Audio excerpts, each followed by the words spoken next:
Bismillahirrahmanirrahim. Assalamualaikum warahmatullahi wabarakatuh. Welcome to the first Faculty of Education Annual Conference 2022 at Indonesian International Islamic University.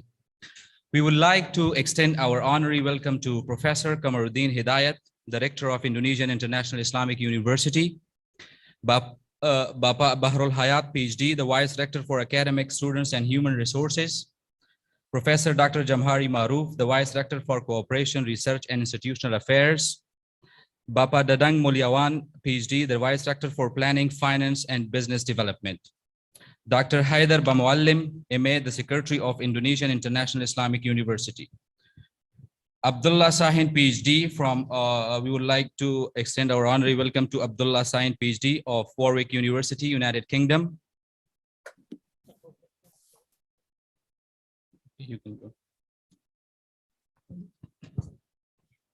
Profesor Emi Emilia of Universitas Pendidikan Indonesia, Professor Robert Hafner, Bapak M. Rifki Muna, PhD, the Academic Senate Chairman, Dr. Syafiq Hashim, the Director of Library and Culture at IIIU, Professor Amsal Bakhtiar, the Director of Human Resources and Business Development, Professor Nina Nurmila, the Dean of the Faculty of Education, Professor Dian Masyita, PhD, the Dean of the Faculty of Business and Economics, Bapak Philips J. Vermonte, PhD, the Dean of the Faculty of Social Sciences, Dr. Yanwar Pribadi, the Dean Secretary of the Faculty of Islamic Studies, all Deans of the Faculty of Education and Teacher Training from the Islamic higher education institutions throughout Indonesia, as well as all professors, lecturers, students, and conference participants. Today is a very significant day as we gather to participate in the first Faculty of Education Annual Conference of IIIU, which will be conducted annually thereafter.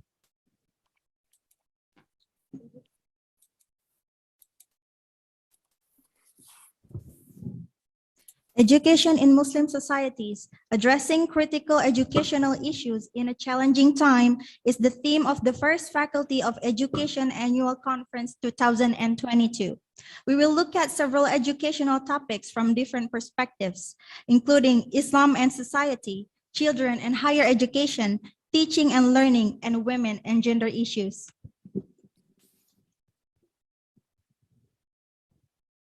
For this particular occasion, our agenda is as follows. First, the Indonesian National Anthem. Second, the Rector of IIIU's welcome speech. Third, prayers by the students of Faculty of Education. And finally, there will be a panel discussion with our keynote speakers. The first agenda is to sing Indonesia's national anthem. All participants are kindly requested to stand.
Participants are welcome to sit back.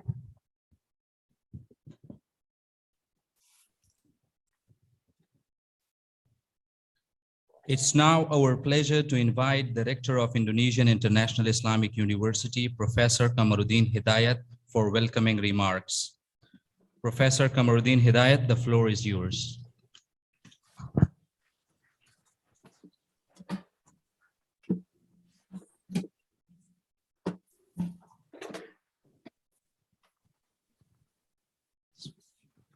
Assalamualaikum warahmatullahi wabarakatuh.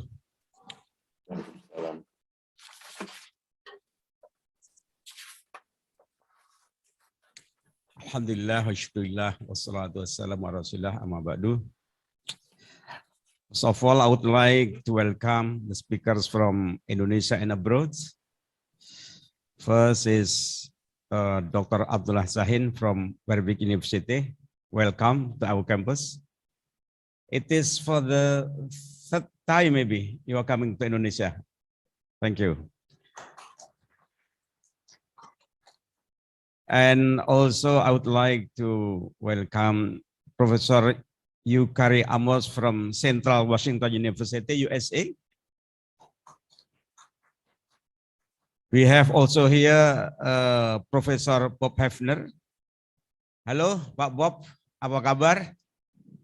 From USA, and also Professor Emil Emilia from Universitas Pendidikan Indonesia.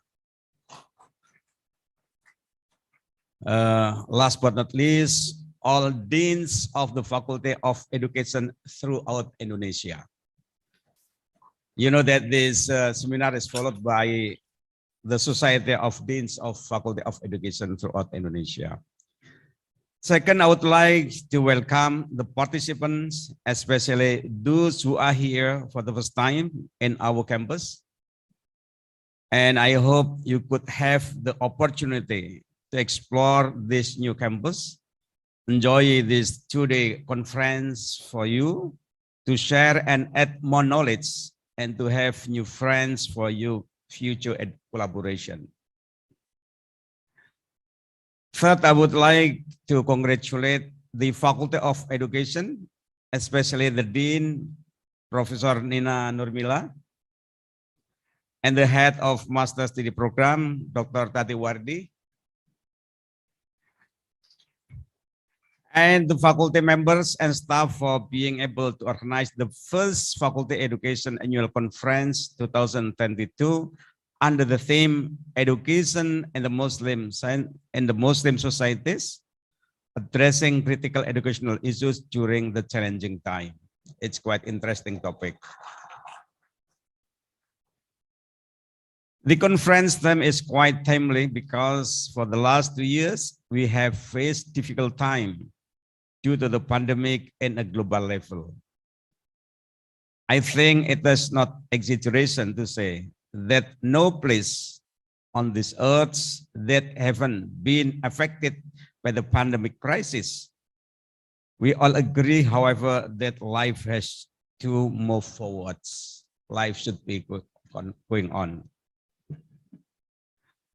Our university, that is IIU, yeah, in English we used to say IIU, began the academic calendar in the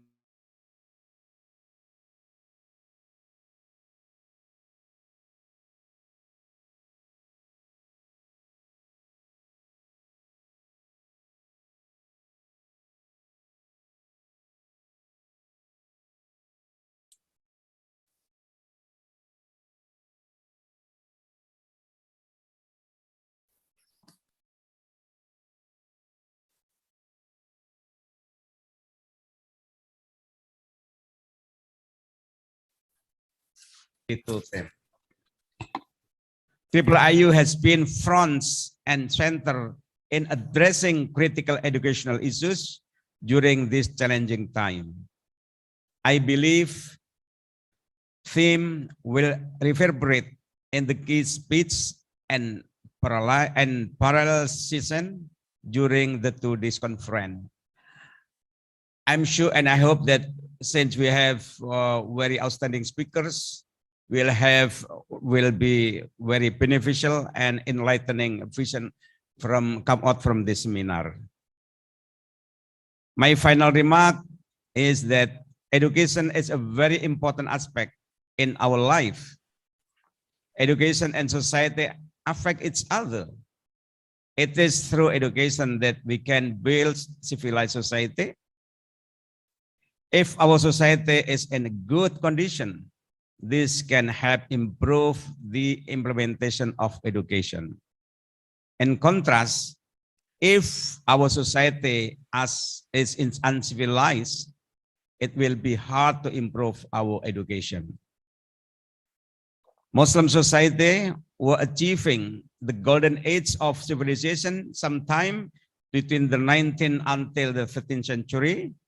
This was due, among others, to the active intellectual engagement in which Muslims used a reason to think and to produce new knowledge. Not only religious knowledge, but also medicine, philosophy, astronomy, and many more. Then it was very unfortunate that we were regressing until the 20th century,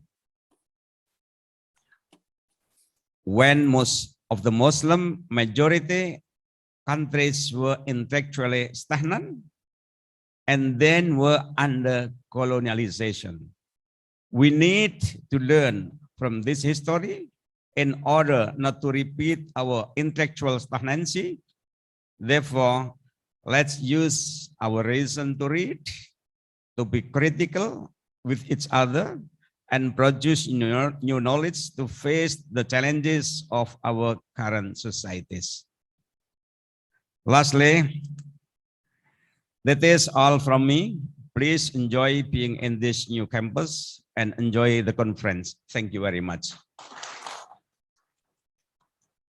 Assalamualaikum warahmatullahi wabarakatuh. Should I open? Okay, thank you very much.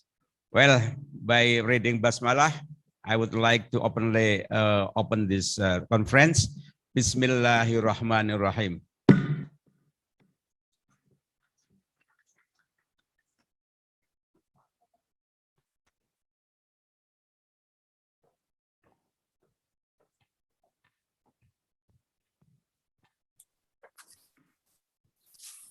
Thank you very much, Professor Kamaruddin Hidayat, for the welcoming and motivating remarks that inshallah will accompany our spirit in these 2 days of the annual conference. To ensure the success of this event, we will now begin our next agenda of prayers, which will be delivered by 2 IIIU's Faculty of Education students, Wiwin Windiana and Asep Ropiudin.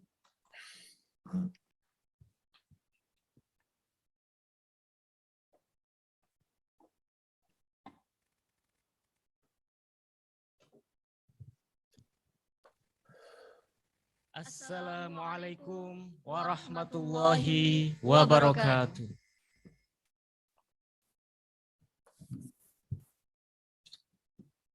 Allahumma inna nas'aluka bi'annana nashhadu annaka antallah la ilaha illa anta al-ahadus samad alladhi lam yalid wa lam yulad wa lam yakul lahu kufuwan ahad. Allahumma salli ala Sayyidina Muhammad wa ala ali Sayyidina Muhammad. Rabbana zidna ilman wa wasi' lana fi rizqina wa barik lana fi ma razaqtana waj'alna mahbuban fi qulubi ibadik wa azizan fi uyunihim waj'alna wajihan fid dunya wal akhirah. ومن المقربين يا كثير النوال يا حسن الفعال يا قائما بلا زوال يا مبدئا بلا مثال فلك الحمد ولك المنة ولك الشرف على كل حال. ربنا اشرح لنا صدورنا ويسر لنا أمورنا واحلل عقدة من لساننا يفقه قولنا برحمتك يا أرحم الراحمين. We are pleased with Allah as our Lord, Islam as our religion, and Muhammad as our prophet and messenger. Oh Lord, add our knowledge, expand and bless the rizki you have given us. Make us a loved one in our hearts of your servant and noble in their sight. Make us distinguish in the world and the afterlife and include those close to you. O Lord, who gives a lot, who is perfect in all affairs. O Lord, who is powerful without abdicating. O Lord, who started without a single example. Only to you all praise, all glory, and all grace.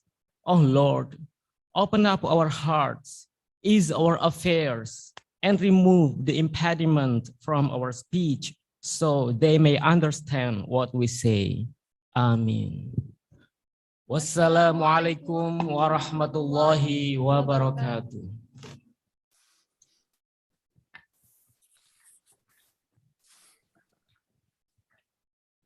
Thank you very much. May Allah answer our prayers.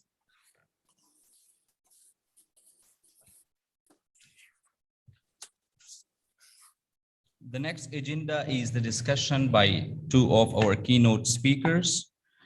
Professor Robert Hafner from Boston University, the United States of America, and Abdullah Sahin, PhD from the University of Warwick, United Kingdom. The discussion will be moderated by the Dean of the Faculty of Education, Professor Nina Nurmila. For the speakers and moderator, the floor and time are yours. Thank you very much. Thank you very much, Hazrat and Diva. Bismillahirrahmanirrahim. Assalamualaikum warahmatullahi wabarakatuh. Well, I am very happy today. The conference that we planned earlier this year come today. Yeah, and thank you very much for all your supports. Yeah, the topic of our first Faculty of Education conference 2022 is education in the Muslim societies, addressing critical educational issues during challenging time. Yeah, I would like to thank our rector, Professor Dr. Komarudin Hidayat, and then I will mention one by one who is here, the secretary of the university, Dr. Haider Bamualim, and then Dr. Rifki Muna, the head of our university senate, and then Dr. Tati Wardi, the head of the education study program, and then our lectures. I can see Dr. Destina, Dr. Didin Saprudin, then Dr. Bambang Sumintono, and then Dr. Charina Ayu, and welcome also Dr. Philip Vermonte, the Dean of the Social Science. Yeah, thank you for coming. Also, I'm glad Professor Bob Hefner is here already on time. Thank you, Pak Bob. It is very late night in Boston after 10 p.m. and we are glad here to have Dr. Abdullah Sahin here. Thank you very much for coming a long way from the UK. Yeah. And well, both of the two keynote speakers are here. Professor Robert Hefner from Boston University, United States of America, will speak about how Indonesia became a world leader in Islamic education, a historical sociology of a great transformation. And later, Dr. Abdullah Sahin from University of Warwick, United Kingdom, will speak about what is an Islamic university, higher education, and impossibilities of civic self-transformation in contemporary Muslim societies. Because it is very late in Boston, more than 10 p.m., so after his speech, I will give opportunity for all of you to ask one or two questions for Professor Hefner. And before that, I would like to quickly read his CV. Professor Robert Hefner graduated from University of Michigan. So he did his BA, MA, and PhD in the same university, University of Michigan, and he is a professor of anthropology and former director of the Institute on Culture, Religion, and World Affairs. He is a former president of the Association for Asian Studies at CURA, that's the Institute on Culture, Religion, and World Affairs. He directed the program on Islam and civil society since 1991, coordinated interdisciplinary research and public policy programs and religion, pluralism, and world affairs, and is currently involved in 2 research projects: the New Western Plurality and Civic Coexistence, Muslims, Catholics, and Secularists in North America and Western Europe, and Sharia Traditions, Islamic Law and Ethical Plurality in the Contemporary World. Professor Hefner has directed 19 research projects, probably more now, and organized 18 international conferences and authors or edited 19 books. Actually, he gave me most recent one, which consists of 55 pages of publication. He is very productive writer, yeah, and well known in Indonesia as Indonesian is in America. Professor Hefner's areas of expertise include religion and international affairs. He is very, as I mentioned, he is very productive writers. And without further ado, I would like to give the opportunity and the screen time to Professor Robert Hefner. Professor Hefner, time is yours. Thank you. Terima kasih, Bu Nina. Can you hear me? Suara saya bisa terdengar? Can you hear me? It is very clear. Yeah. Yes, bro. Okay. Assalamualaikum warahmatullahi wabarakatuh. Salam sejahtera semua hadirin pagi ini. Good morning to everyone from Boston, Massachusetts. I want to talk today. I want to thank, first of all, Pak Komarudin, and above all, Bu Nina Nurmila, who reached out to me to give this presentation. It's a great honor to speak at the Indonesian International Islamic University. This is my 3rd presentation on the campus, but always remotely, since unfortunately COVID has kept me from coming to Indonesia. But it's a great honor nonetheless to join you and to speak on a topic that for me is one that is dearest to my heart, which has to do with Islamic education in Indonesia, and a theme that I convey to audiences in many different parts of the world, not just in North America and Indonesia, but when I have spoken about Islamic education in Egypt, Turkey, France, Malaysia, Singapore, I have regularly made the claim that, as far as I'm concerned, Islamic education, and what I mean here is perguruan tinggi, tertiary education in English, is in Indonesia, I believe, the finest in the world. There are other good programs. Turkey has an exceptional international and Islamic educational program. So does Iran, although it has been tested.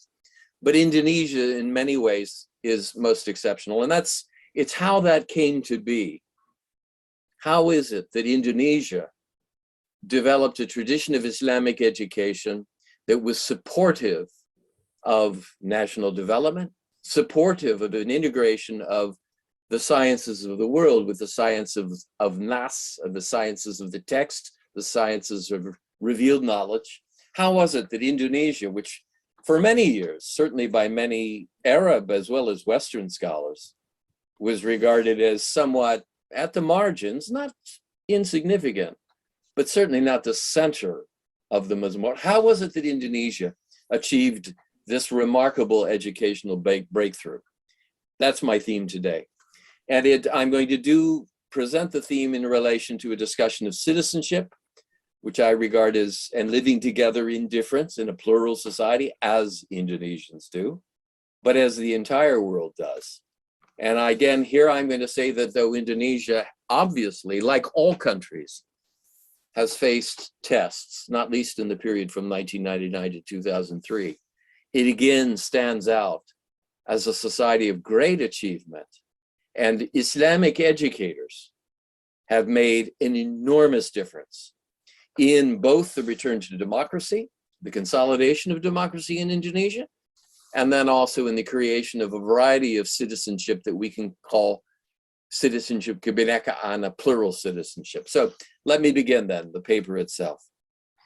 Over the past generation, the challenge of achieving civic harmony in the midst of societal diversity, living together in difference, has become more pressing in all countries around the world, not just Indonesia, not just Muslim countries, but Western countries and the entire world.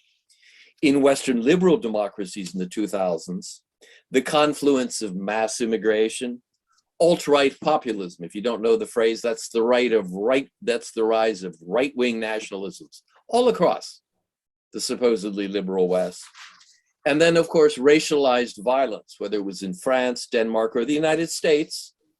All these developments in the Western democracies shook public confidence in once widely shared assumptions as to democracy, diversity, and citizen belonging. The West thought it had resolved these issues. It had not. It had not.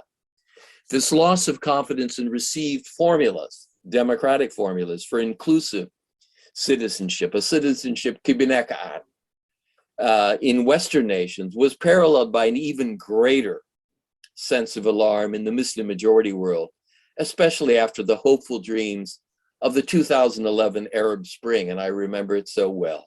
I shared that hope and that idealism. But after the hopeful dreams of the 2011 Arab Spring gave way to a bleak Arab winter. In fact, all across the world, not just in Muslim majority and not just Western countries, a variety of influences, globalization, regional wars, and the increased circulation of media, people, capital, and ideas. All these developments have challenged plurality and coexistence in all societies around the world. We face a global crisis of citizen belonging. So against the backdrop of this global challenge of diversity, of how are we to live together, not just in Indonesia, not just in Muslim lands, but in the West. Against this background, I wanted in my remarks today, this morning, to talk about Muslim educational and ethical traditions for living together as citizens in modern Indonesia, because I think Indonesia has many lessons to offer, positive lessons. Now, as is well known, and as I mentioned at the beginning of my remarks, Indonesia has had its share of ethno-religious conflicts in recent years, not least during the period from 1998 to 2001 or 2002, when we saw explosions of communal violence, particularly in Eastern Indonesia. But that said, after that brief period, we can say with confidence, of all the world's Muslim majority countries, Indonesia has been by far the most successful at transitioning to a functioning and fair electoral democracy, and also, no less remarkably, at upholding a tradition of multi-ethnic and multi-religious citizenship. Itulah keistimewaan Indonesia. Now, the fact that Indonesia has achieved these things in an age which, as Larry Diamond and a variety of other scholars of democracy have noted, an age of democratic regression, not just challenge, but regression. The fact that Indonesia has achieved these things, even in the face of challenges to democracy all around the world, this achievement is not a sociological or historical accident. It is, and this is my key theme today, this achievement of democracy and multi-religious citizenship is really above all the result of distinctive synergies in Indonesian Muslim education and society. It's not a matter of old abangan and old Indonesian traditions. It's a matter of contemporary synergies created by Muslim educators and Muslim social society organizations, as well as Christians and others. But there's no question that it's Muslim educators who have played the primary role. The quality and abundance of Islamic educators and scholars working, as they do today, on matters of civic education, democracy, and Pancasila pluralism is, first of all, it's a remarkable achievement.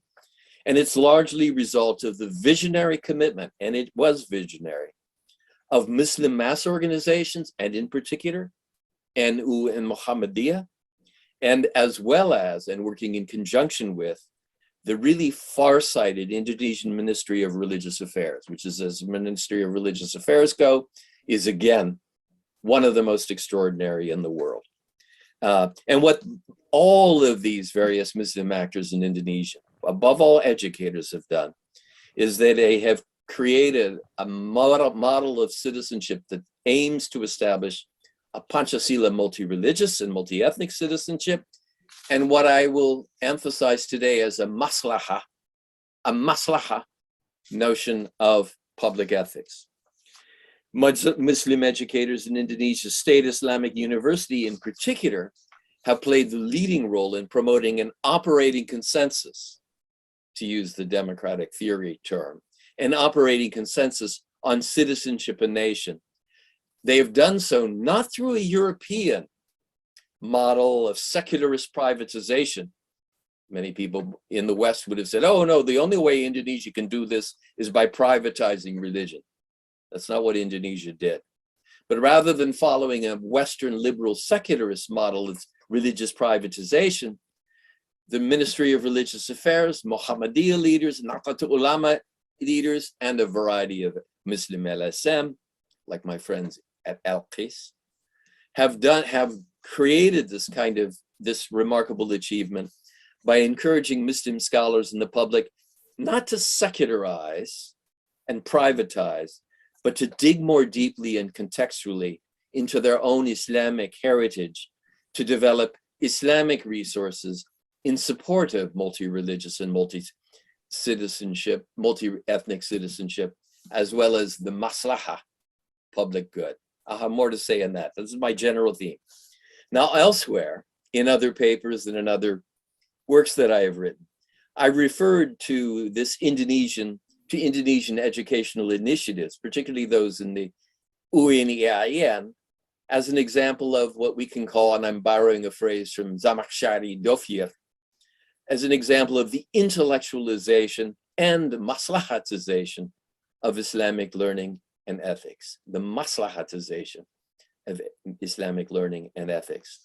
Intellectualization and maslahatization have been trademarks of Indonesian Islamic education and welfare activism in groups like NU and Muhammadiyah ever since the establishment of the Muhammadiyah and NU in the early decades of the 20th century.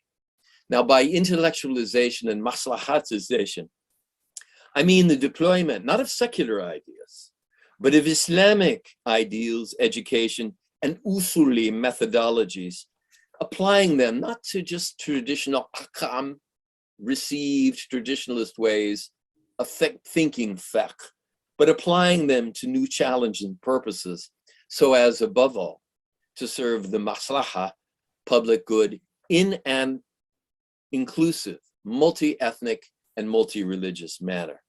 Reforms in Islamic education and Indonesian traditions of Muslim associational life, again like those of NU and Muhammadiyah, have also worked to encourage these very same processes of intellectualization and maslahatization. Education on Muslim public ethics, in particular, enables Muslim believers in Indonesia to understand their faith and religious ethics in ways that bear a striking resemblance to reformist ideas promoted by Muslim intellectuals, reform-minded intellectuals in other countries, including, of course, my friend Tariq Ramadan, my friend Muhammad Khalid Massoud, as well as my friend Ibrahim Musa. All of these scholars have talked about the need for a kind of maslahatization of Islamic education. So, but this is to say that while many people have spoken about this, Islamic education in Indonesia has succeeded. It's not merely spoken about the need for such educational reforms. It succeeded in creating institutions dedicated to integrating the Islamic sciences with the sciences of the world, and the maslahah, public good, with a very modern illustration of that maslahah, public good, that is multi-religious and multi-ethnic citizenship. This, in any case, that Islamic education and Islamic ormas have done this. This is my argument today. Let me now dig a little bit deeper into the argument and expand. I'll keep to my time, but let me now begin with a few more remarks about how Indonesia achieved this remarkable intellectualization and maslahatization of both education and ideas of the public good. Now, on Islamic education, first of all, the first feature that distinguishes the history of Islamic education, and I mean madrasa education, education in the Islamic sciences in Nusantara Islam, the first thing that distinguishes is that Islamic education from what we typically regard as the core areas of the Muslim Middle East has to do with the relatively late arrival in the Indonesian archipelago, really in the 19th century, of an institutional equivalent of the classical Middle Eastern madrasa. In other words, and contrary to the pattern of madrasa development in the Middle East, madrasas in the Indonesian archipelago, in Nusantara, they're known, of course, as everyone here knows, as pesantren or pondok pesantren. These madrasa-like institutions became a prominent feature on the Indonesian educational and social landscape really a full 4 or 5 centuries after the conversion of large portions of the Indonesian archipelago to Islam. As a result of this unusual sequencing, it was only unusual because it wasn't like what we associate with Islamization in the Middle East. On the other hand, it was very much like what we saw in Central Asia. But at any rate, more on that in a moment. As a result of this historical sequencing, the late arrival of madrasa-like institutions, Islam in the Indonesian archipelago, for most of its 3 or 4 first centuries, it was deeply Islamic. It wasn't syncretist. It was Islamic. But it was not Islamic in a fiqh-focused or jurisprudentially detailed way. The first centuries of Islamization in the archipelago saw the dissemination of, yes, deeply Islamic traditions of knowledge and practice with regard to saints, the Prophet Muhammad, the Quran, but most of these Islamic traditions, which were very deep and very real, they were nonetheless organized in what we can call, if I can borrow a term from ethical theory, a non-jurisprudential register. They were Islamic, but they didn't foreground fiqh as the very centerpiece of Islamic learning. Indeed, as the scholar of Indonesian law, M.B. Hooker, has observed, most of these registers, most Muslims in Indonesia pushed, and I'm quoting him here, quote, pushed the rationalization of the mystic mode, tasawwuf, to its furthest conclusions, and its effect, its emphases were indeed non-legalistic and in some regards anti-legalistic, but nonetheless, and I emphasize this, not syncretist, but deeply Islamic. Islam, as Shahaba Ahmad reminds us, has many, many different registers and currents. Now, much that is unique about the history of Islam in the Indonesian archipelago can be traced back to this distinctive cultural and educational legacy. That is the late arrival of madrasa-like institutions in the archipelago, even though Islamic knowledge and Islamic ways of life were well integrated. To appreciate this, the importance of this sequencing, it's helpful to put Islamic education in Indonesia in a comparative Muslim educational perspective. Now, as I think most of you in this room know, in its classical Middle Eastern form, the madrasa was a college for intermediate and advanced instruction. It wasn't elementary, it was for intermediate and advanced instruction in the Islamic sciences in general and madhab-based Islamic jurisprudence, fiqh in particular. In the Middle East, as we all know, I think most of us know, the first madrasas, these institutions for the study of the Islamic sciences, first appeared on the landscape really only in the 10th century, only in the 10th century, 3 centuries after the Prophet, the age of the Prophet Muhammad, but still relatively early in the Middle East ongoing cultural Islamization. So during this first period, Islam also wasn't very legalistic, but it would change. It would change because by the 12th century, And now I quote Jonathan Berkey, eminent historian of Islamic education in the Middle East. He points out that by the 12th century, the madrasa had become, and I quote him here, perhaps the most characteristic religious institution of the medieval Near Eastern urban landscape. It was the pillar of Islamic culture in a way that it had not been previously, and in the way that it would not be during the first centuries of Islamization in Indonesia. From the perspective of Islamic law and ethics, the rise of the madrasa, the ascent of the madrasa, as George Makdisi has also shown, it represented a critical juncture, a kind of decisive turning point, because it facilitated, and I quote Berkey here again, a recentering and homogenization of Islamic knowledge and authority. That's relatively speaking. Shahab Ahmed reminds us the homogenization was never total. In particular, however, the fiqh, the madrasa put fiqh to the center of the Islamic educational curriculum and gave jurisprudence a kind of privileged place in the Islamic sciences. Now, by comparison with this 10th to 13th century, the rise of the madrasas in the Middle East, we know that the situation in the Indonesian archipelago during the first centuries of Islamization was different. As Jajat Burhanuddin, Pa Ajumardi Azra, M.B. Hooker, and many other scholars have demonstrated, during its first centuries, really its first 3 centuries, Islamic education in Southeast Asia had a tasawwuf mystic more than a madrasa-based and legal-minded caste. It wasn't syncretist, it was Muslim, but it was not fiqh-oriented, much as was also the case in much of Central Asia, which also was not particularly fiqh-oriented. So, but the Nusantara region had trans-regional networks of scriptural learning, but they focused on issues of theology, grammar, siyar, prophetic biography, and akhlaq, moral edification, more than they did the details of Islamic jurisprudence. In fact, early modern Southeast Asia had little of, if I can use Shahab Ahmed's term again, of the educational infrastructuring associated with Middle Eastern madrasas. It had an educational infrastructure. It was Islamic, but it wasn't Islamic in a fiqh-focused way. Now, it's important not to see this legacy of Islam Nusantara as an example of some sort of Indonesian exceptionalism, as if Indonesia was unique in the Muslim world in having this relatively less jurisprudential emphasis. And least of all, it's important not to see this as an example of Indonesian Islam syncretism.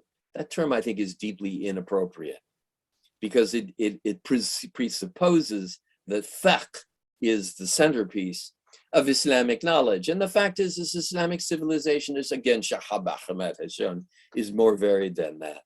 The Turkish historian of Islam, another very well-respected scholar and whom I know and respect, Ahmet Kara Mustafa, as well as the late Shahab Ahmed, have shown that there was a similar non-legalistic, non-fiqh disposition to Muslim education and ethical culture across huge expanses of Central Asia and even the Muslim Middle East, not to mention the Balkans. Muhammad Khalid Mahsud has made a similar point with regard to the influence of adab and non-fiqhi aspects of ethical traditions in South Asia. So Indonesia was not unique in this regard. Now, moving forward, though, we realized this would change. Inevitably, as the modern era advanced, Indonesia's Islamic educational infrastructure changed. As we all know, from the mid-19th century, actually a little bit earlier, but it was really from the mid-19th century onward, a growing interaction with centers of pilgrimage and Islamic learning in the Middle East brought about a heightened educational engagement with a fiqh curriculum. From the middle decades of the 19th century onward, the Indonesian and Malaysian equivalent of the Middle Eastern madrasa, again, the pondok or pesantren, but it is a madrasa, became a prominent feature on the social landscape all across the Indonesian archipelago. just as was the case with classical madrasas several centuries earlier in the Muslim Middle East. Now, finally, the study of the Quran, the Sunnah of the Prophet, and above all, and for the first time, fiqh jurisprudence lay at the heart of the Indonesian, the Nusantara Islamic curriculum. Now, here's where the story gets interesting. And it gets interesting in a way that even many Indonesians who know so much about their tradition don't understand the remarkable distinctiveness of Indonesia on this educational point. Because the rise of, if you will, the late rise of the Pondok Pesantren, an Indonesian madrasa, it was, of course, not the end of Indonesian Islam's educational and public ethical legacy. Because two far-reaching events were to take place shortly after Pondok Pesantren became common, again from the mid-19th century onward, across the archipelago. What are the two events to which I'm referring? The first of the two changes had to do with the changes in the study within Pondok Pesantren of Kitab Kuning, the classical textbooks studied in the Indonesian equivalent of the madrasa, that is the Pondok Pesantren. Now, as I think most of you know, particularly those of you who have studied in Pondok Pesantren, most kitabs are commentaries, syarah or sharh, in the local dialect and or sometimes in Arabic on some older texts, often from the Muslim Middle East, but not always, sometimes from South Asia, sometimes from Indonesia. So they're commentaries or glosses on some earlier Arabic or in any case Islamic text. Now, here's where things get interesting. For many years, scholars of Indonesian Islamic history, including my former friend, he's now deceased, Clifford Geertz, many scholars, Western scholars, had assumed that the kitab curriculum that we saw from the middle of the 20th century onward was more or less the same as it had been for 3, 4, 5 centuries. And that was clearly wrong. Two studies of the Kitab Kuning, the first study published in 1886 by the Dutch colonial scholar L.W.C. van den Berg, and the second, a much more recent path-breaking study by someone whom many of you know, Martin van Branissen. It was published in 1990. Two studies allow us to appreciate just how much the content of the curriculum, even within the Pondok Pesantren, changed from the late 19th century to the middle of the 20th century and today. What do I mean?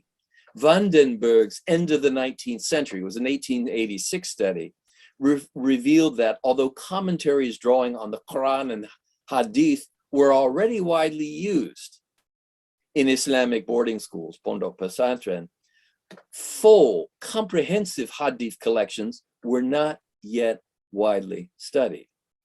Now, this absence is surprising in one perspective because we associate the Pondok Pesantren with fiqh, but this is surprising because in the Middle East, Hadith study has long been part, for centuries, of the core curriculum that's required to achieve mastery in the study of fiqh. Hadith study and fiqh study go together, but Hadith study was not widely available. Comprehensive collections of Hadith were not yet widely available at the end of the 19th century. Equally surprising in van den Berg's era, and based on his study of Pondok Pesantren, there was only one kitab of Quranic tafsir. Again, a remarkable difference with the situation of Islamic Pondok Pesantren in Indonesia today. Because we now know, a century later, from the middle of the 20th century on, Martin van Branissen has shown that today there's, based on his study of 900 textbooks, that most Pondok Pesantren place intensive emphasis on the study of both the Quran, a variety of tafsir, as well as hadith collections. They, in addition, approach the study of fiqh, not just by studying ahkam in a kind of received, you study the ahkam and that's all there is, but they've added to the curriculum something that was also not widespread in the late 19th century. That is, they've added to the curriculum usul al-fiqh, the sources or foundations of fiqh. So with these three things, tafsir Quran, hadith collections, and usul al-fiqh, there's been a veritable educational revolution in the Pondok Pesantren curriculum, one that is important because with these resources, Indonesian Muslim scholars, the ulama, the fuqaha in particular, are able to understand and interpret fiqh in a far more dynamic way than was the case with the rise of the Pondok Pesantren in the 19th century. Now, these innovations in Pesantren education were additionally important because they soon interacted with another development. And this, again, it's one that everybody here in this room is familiar with. What I'm talking about is the rise of modern Islamic education. So you had the putting in place of the Pondok Pesantren, but just a few decades later, you see the rise of modern Sekolah Islam and Muhammadiyah style madrasa, which are really Sekolah Islam, which include a kind of general curriculum. So no sooner has the Pondok Pesantren been put in place, and one might expect fiqh to become the focus of Islamic education, then you see modernists coming along and saying, wait a minute, we should add sciences of the world, empirical sciences, an issue that Pak Komarudin was speaking about earlier. We should add sciences of the world, empirical sciences, to our Islamic educational curriculum, because these too are part of the way that we know God's revelation. We know God's revelation, God's wahyu, not merely, but of course, primarily through the nas, through the text, but we know it through the world that God Almighty has also created. So this was the innovation that the Muhammadiyah and other modernist reformists introduced to Indonesia, and very quickly. And again, this is a trademark of Indonesia. Indonesians sometimes, if they go back to the early 20th century and they recognize, yes, there was this sometimes fierce competition between Muhammadiyah and Nahdlatul Ulama. In other parts of the Archipelago, like Eastern Indonesia, it was different modernist organizations and NU-like organizations like Nahdlatul Watan in Lombok. But sometimes Indonesians imagine this competition between traditionalist and modernist Islam as a kind of zero-sum, very negative game. But if you look at the history of Islamic education in Indonesia, what stands out is far more than it was the case. And again, I'd say this with apologies to my brothers and sisters who study Islam and who are Muslim in South Asia and the Middle East. Far more was the case in the Middle East and South Asia. This competition between modernist and traditionalist educators did not create a destructive synergy. Very quickly, even before independence, Nahdlatul Ulama, traditionalist educators, looked at the Muhammadiyah education, and they looked at the education Muhammadiyah was providing women. And they said, oh, wait a minute. Maybe this is something that's consistent with our educational ambitions. So Nahdlatul Ulama, even though it was traditionalist, and it's sometimes in this period, in the early 20th century, it's decried as backward looking. No. Through its competition, a healthy competition, the Muhammadiyah, Nahdlatul Ulama very quickly incorporated this emphasis on the empirical sciences of the world in Islamic education, alongside fiqh and the Islamic sciences. Often, or typically, Pondok Pesantren, as all of you know, did it in a slightly different way. Sometimes they would establish a Sekolah Islam at the margins of the Pesantren, rather than kind of transforming the entire Pesantren. Pesantren, Pondok Pesantren, Kerapia, and others, Gontor, they vary. But the general competition, but my point is the competition between modernist and traditionalist educators created a very positive synergy, not a kind of zero-sum game, but a synergy that opened Indonesian Islamic education to the sciences of a world, bringing them back to this collaborative, synergistic interaction between the sciences of the world and the revealed sciences that had, of course, as Pak Komarudin mentioned at the beginning of his comments today, had marked the remarkable age of educational and scientific excellence in the Muslim Middle East and South Asia from the 10th century to the 14th century. Let me just give you a little quote here from my friend Ibrahim Musa, a scholar, a South African scholar of South Asian origins, who's, as I think many of you know, has written on Islamic education and Islamic law. Now his argument is that Muslim scholars, he's talking, this is a recent essay on Islamic ethics that he published in 2005, and he decries the fact, Ibrahim Musa, he's a friend of mine, he's a very decent and a very religiously observant man who studied incidentally in a madrasa in South Asia, in India. He regrets the fact that much Islamic education remains caught in a kind of traditionalist block, whereby there's a reluctance to bring about a synthesis of the sciences of the world with the sciences of revelation.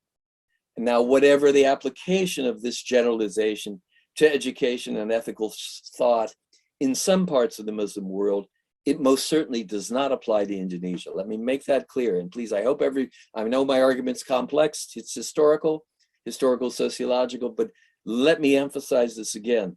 Since the rise of both modernist reform and the reform traditionalist education from the 1920s and 30s onwards, Muslim educators, beginning with the Muhammadiyah, but quickly extending to NU, have worked diligently to bring about just the synthesis that Ibrahim Musa says is so rare in Islamic education in other parts of the world.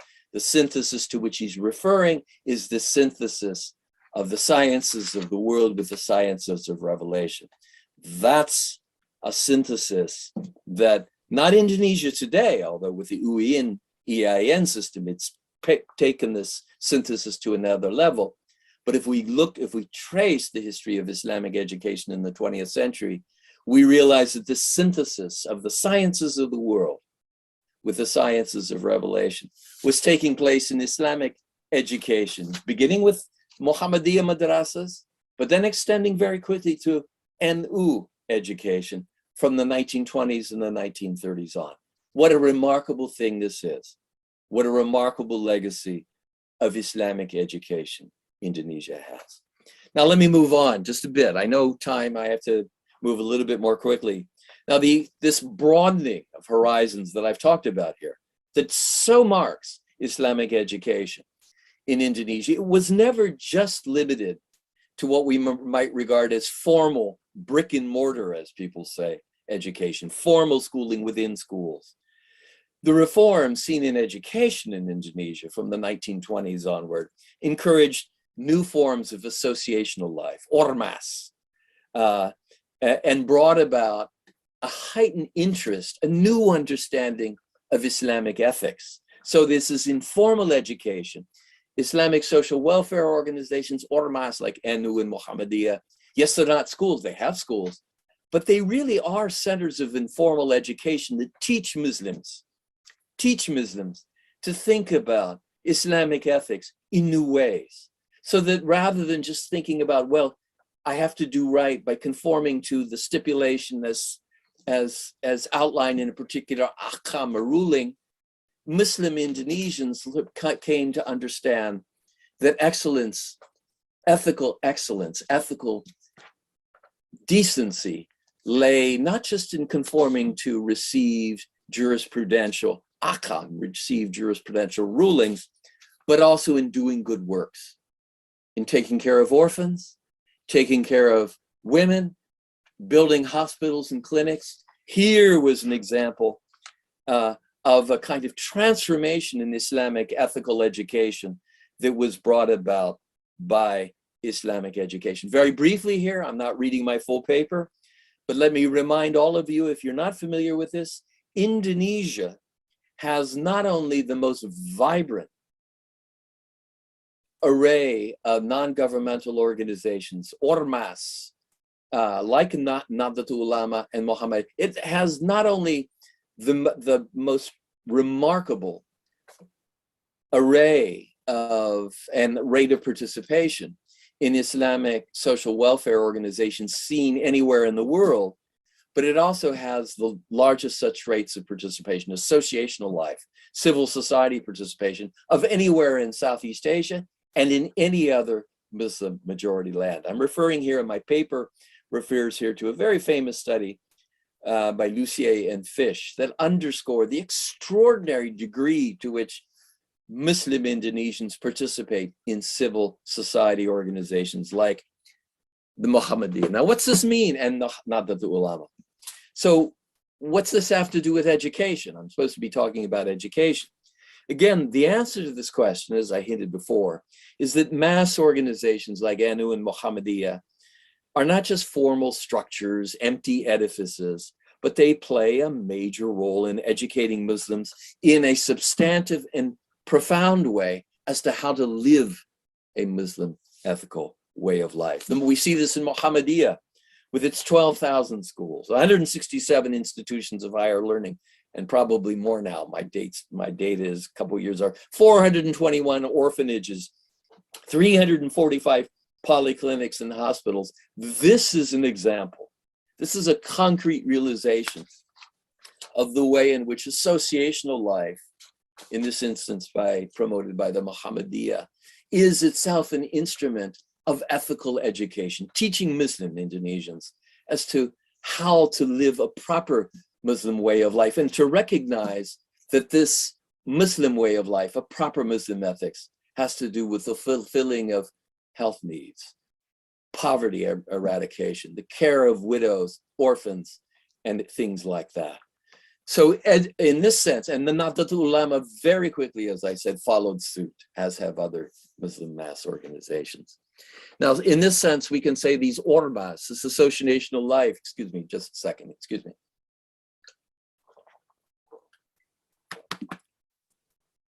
It's educational in the deepest sense that it teaches Indonesian Muslims how to realize basic Islamic values in concrete forms and in a way that conforms to a revised and empirical, going back to Pak Komarudin's sense, an empirical sense of the maslahah, public good. So you begin to understand the maslahah good, public good, again, not just in terms of respecting ahkam, I'm not saying that's not important, but understanding that in Islamic ethics must also involve taking care of the poor, taking care of widows, educating people, educating youth, building polyclinics and hospitals. And here again, this is where the informal education that takes place in Islamic social welfare organization stands above just about any other Muslim majority society, and quite frankly, just about any other society in the world. Now, this brings me to my third and last of the legacies that I want to, educational legacies, I want to highlight this morning on Muslim education's contribution to citizenship and the maslahah understanding, an expanded understanding of Islamic ethics and the public good. Now, what I'm referring to is the conviction among most, if not all, Indonesian Muslims that Islamic values and ideals are consistent with, rather remarkably, a multi-ethnic and multi-religious understanding of citizenship and nation. Muslim leaders, of course, not everybody agreed with this. Muslim leaders like Kartosuwirjo rejected nationalism outright as an un-Islamic principle of political organization. And during the 1950s, we know, as the competition between the Partai Komunis Indonesia and Muslim organizations and the armed forces heated up, some people, some Muslims, were prepared to put aside this understanding of a multi-ethnic and multi-religious Indonesia out of a kind of frustration with the way Indonesia from 1959 to 1965 was trending. But they very quickly, this is what's so remarkable about Indonesia. There are these moments of trial, absolute political violence, conflict, like that we saw from 1959 to 65. But Indonesia, and in particular, I must emphasize, Indonesian Muslims and Indonesian Muslim educators, again and again, return to this core commitment to the idea that a multi-religious and multi-ethnic nationalism are not merely consistent with Islamic values, but they are in fact an Indonesian realization of a maslahah, public good. Here too, we see one of the remarkable achievements of Islamic education, Islamic ethics, and Islamic associational life in Indonesia. Now,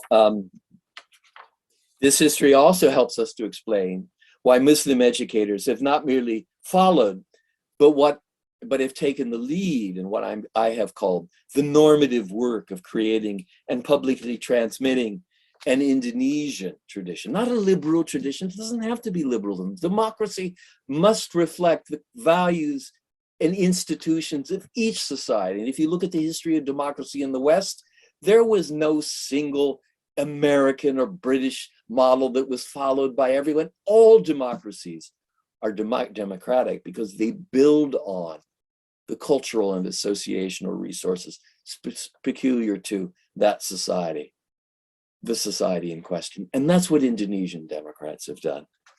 And so this history helps us to explain why Indonesian Muslim educators have not merely followed, they haven't just followed, but they've taken the lead in, again, what I've called the normative work of creating and publicly transmitting an Indonesian and Islamic tradition of plural citizenship, multi-religious and multi-ethnic religious as citizenship. As Pak Mashkuri Abdullah showed long ago in his 1997, so long ago, 1997 book on Indonesian Muslim intellectuals and democracies, he showed that Indonesian Muslim intellectuals and educators didn't just sort of accept reluctantly the ideals of democracy. They promoted them as, if you will, a proper way to realize Islamic values. Or to shift to another author, and a more contemporary author, as Ahmad Ubaidillah and his colleagues at the UIN, Hidayatullah, and the civic education program there, as they've demonstrated in their textbook. They're remarkable textbooks. Read them. I tell Western scholars, if you can read Indonesian, read these UIN textbooks on civic education. They are amazing. Western countries should adopt them. Regrettably, they don't. And the United States, today, with the political climate we have, was even less likely to do so. But if we look at these textbooks, if we look at the efforts on civic education, democratic mainstreaming that we see in the state Islamic universities, we realize that Indonesian Muslim intellectuals have grappled deeply and seriously with the thorny question of how to live together in a plural world.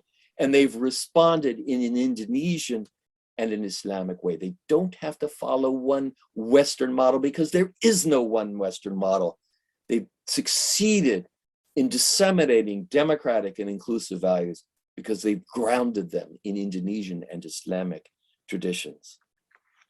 So my conclusion, my last minute of comments by way of conclusion. What I said to this morning is that by linking good deeds and a maslahah understanding of public ethics and the good, linking that to the ideals and practices of Pancasila democracy and multi-religious citizenship, Muslim educators in Indonesia, they were the ones who laid the foundation for a maslahah-based understanding and practice of Islamic education. And they, I feel, more than anyone, more than any other community, deserve credit for Indonesians' yes, difficult, but successful return to democracy after 1998, 1999. That remarkable educational synergy has been demonstrated in the three achievements that I talked about this morning, and that all of which were central to Indonesian democracy. I'm talking about the Indonesian Muslim commitment to multi-religious nationalism, multi-religious and multi-ethnic citizenship. Secondly, the Indonesian Muslim commitment to an epistemological and educational revolution, comparable, yes, I will say this, to that which took place in the golden age of Abbasid science and philosophy.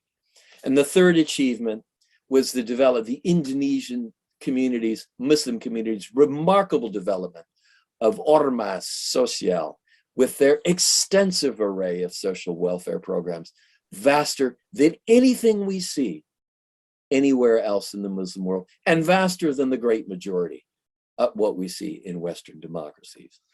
In all these regards, these three regards, It's clear, my point this morning has been, it's clear that the richest resources for democracy, citizenship, and multicultural flourishing in Indonesia don't lie, as some of my Western colleagues say, in Indonesia's pre-Islamic past. That's wrong. That's just not true.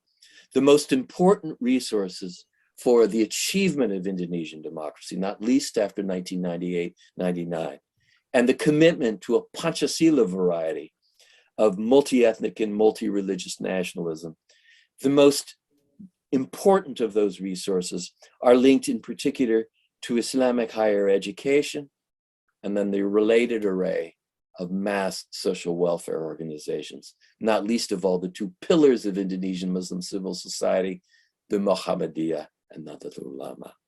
The legacy of the Muslim community's intellectualization and maslahatization of education, public ethics, and governments remains a powerful force in Indonesian public life, notwithstanding the trials that tradition underwent during the first years of the return to democracy from 1998 to 2001. But the continuing influence, the survival, and indeed the continuing force of this Indonesian Pancasila tradition of multi-religious nationalism and democracy is one of the most remarkable achievements of Islam Nusantara, and actually one of the most remarkable achievements of any society in the democratic world. My last paragraph. This Indonesian legacy also offers lessons to all humans, not just to Muslims, on living together harmoniously in an age, and it is such an age, of deep plurality. Deep plurality is the nature, the basic social reality all around the world. And Western countries, including my own United States, are having great difficulty grappling with it. The essence of the Indonesian message to these other countries also grappling with how to live together in deep difference is that the best way to do so is for people of faith to do as Indonesian Muslim educators have done. What did they do? Indonesian Muslim educators drew on the deepest values of their own religious traditions to affirm a maslahah, a new understanding of maslahah, public good, premised on, yes, citizen inclusivity, and yes, universal human dignity. That is a remarkable, remarkable legacy given Indonesia and the world by Islamic educators in Indonesia. Thank you very much.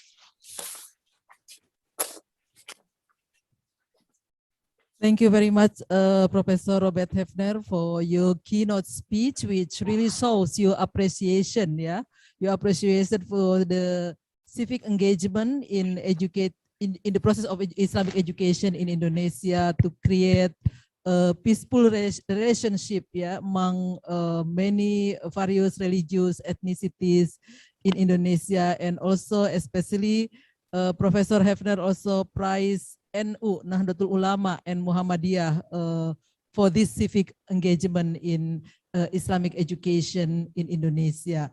And also, I would like to thank you that you have given us permission to distribute your paper to our participants. The participants have already received your paper. As I mentioned earlier, before moving on to the second speaker, Dr. Abdullah Sahin, I would like to invite one or two questions in order Professor Hefner can rest, because it is already late at night in Boston. Okay, anyone? Please raise your hand. Yeah, I see Supriyono. Yoyon, please go ahead. And who else? One more?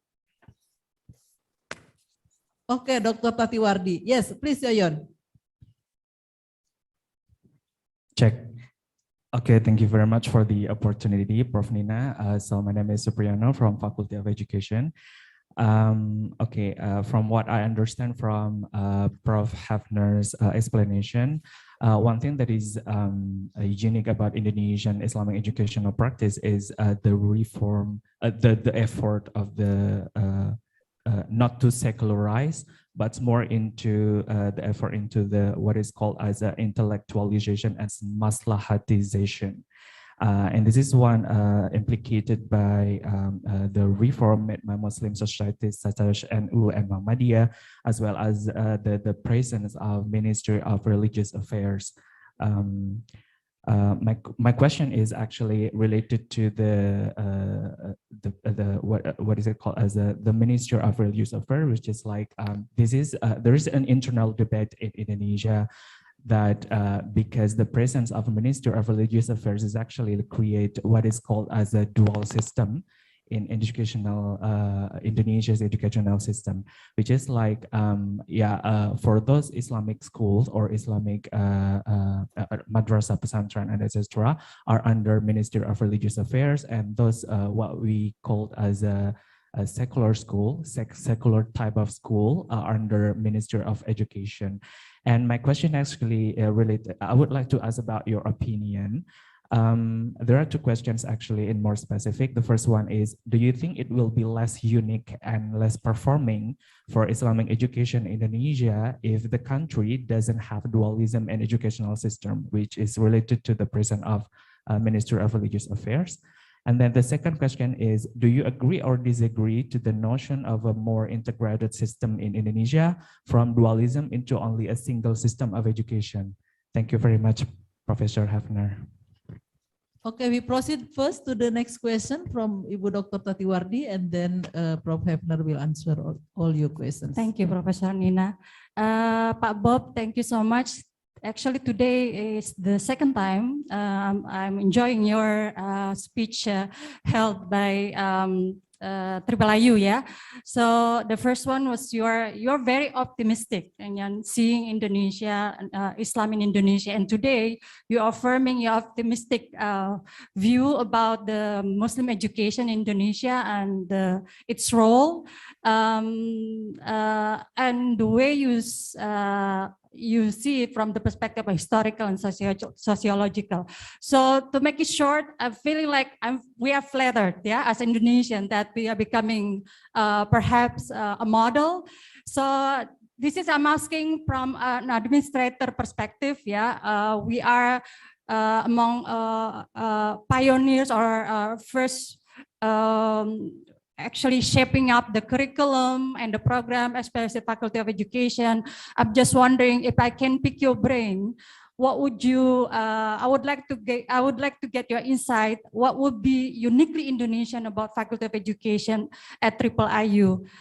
Because it will be very interesting that we are trying to position ourselves as not an alternative, but a model that we are unique, that probably those who want to pursue their education here cannot find it somewhere else. So I would be delighted if you are coming from your background, your perspective, what will be unique about us, and then perhaps you can create a curriculum that can fit your what you are suggesting.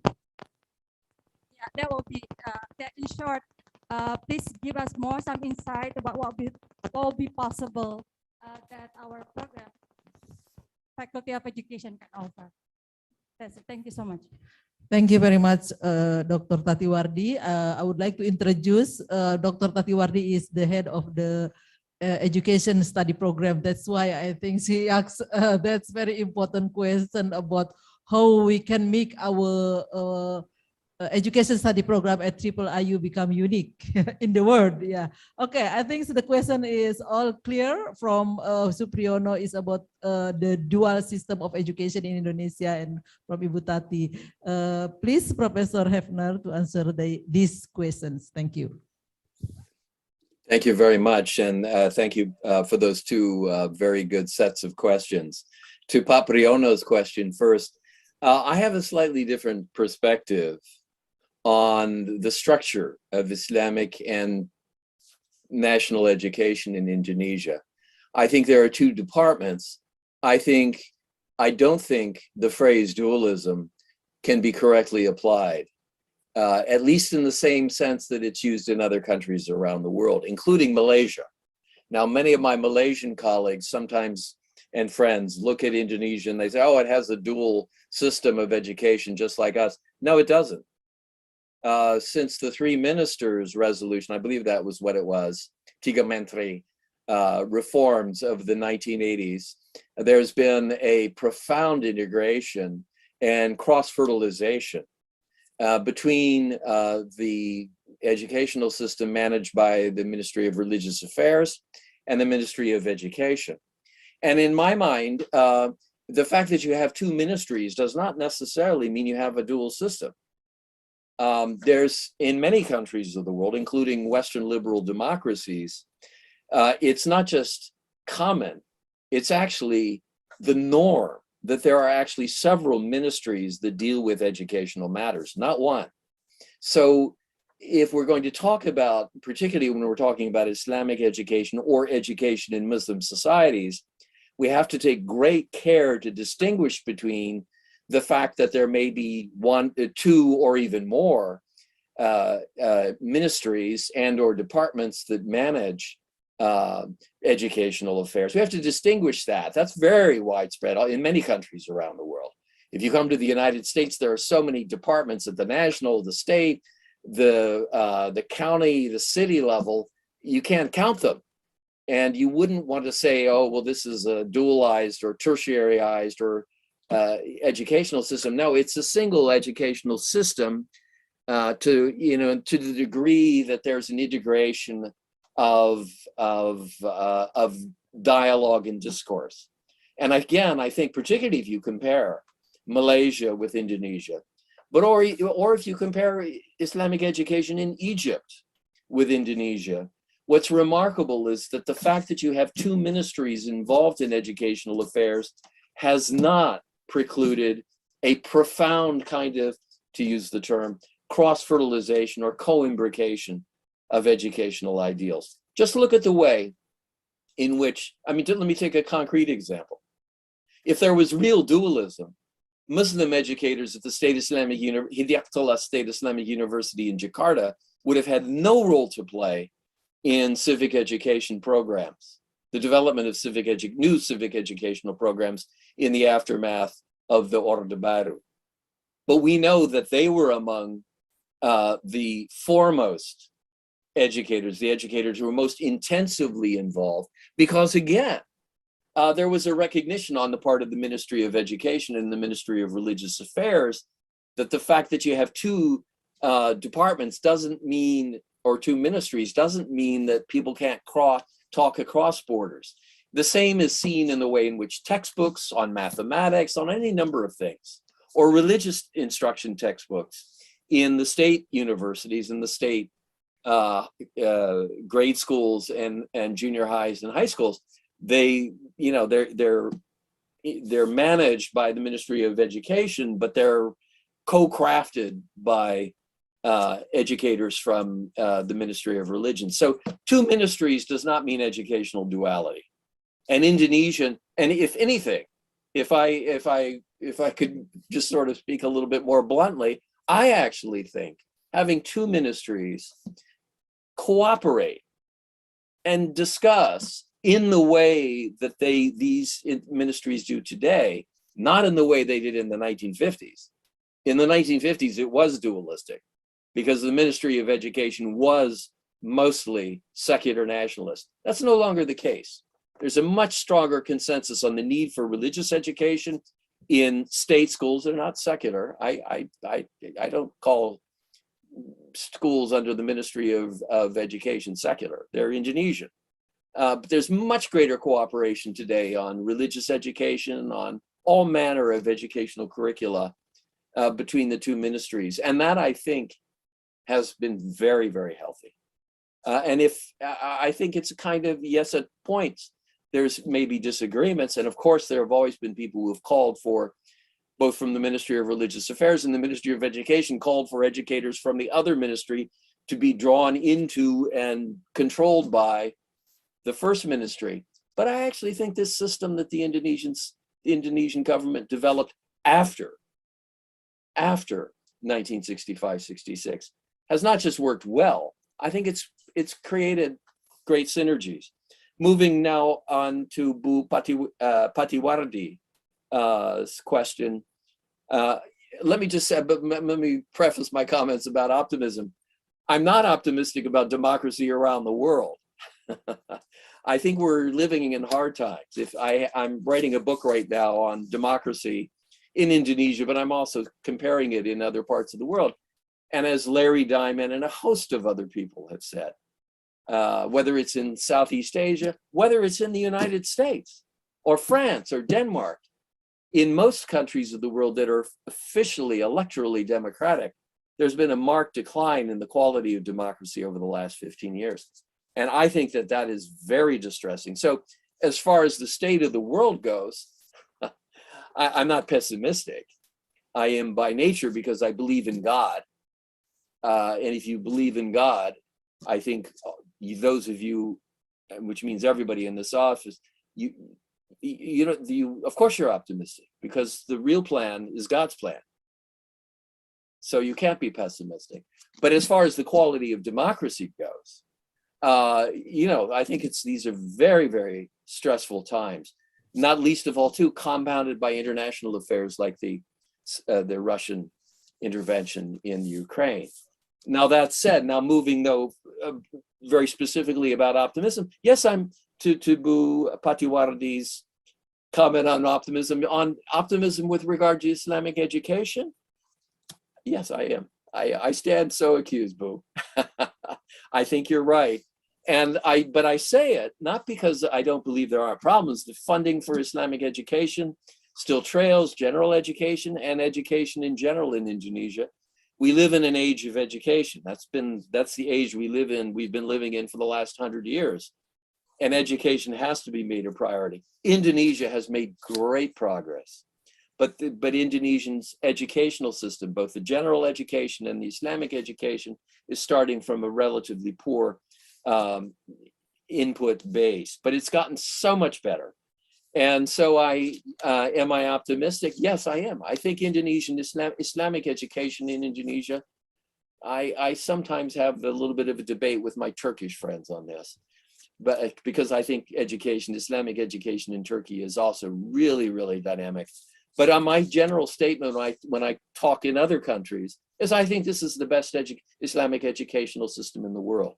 If it was given a little bit more funding, well, that would be even better. But conceptually, epistemologically, Islamic education in Indonesia is amazing. It is, I end here.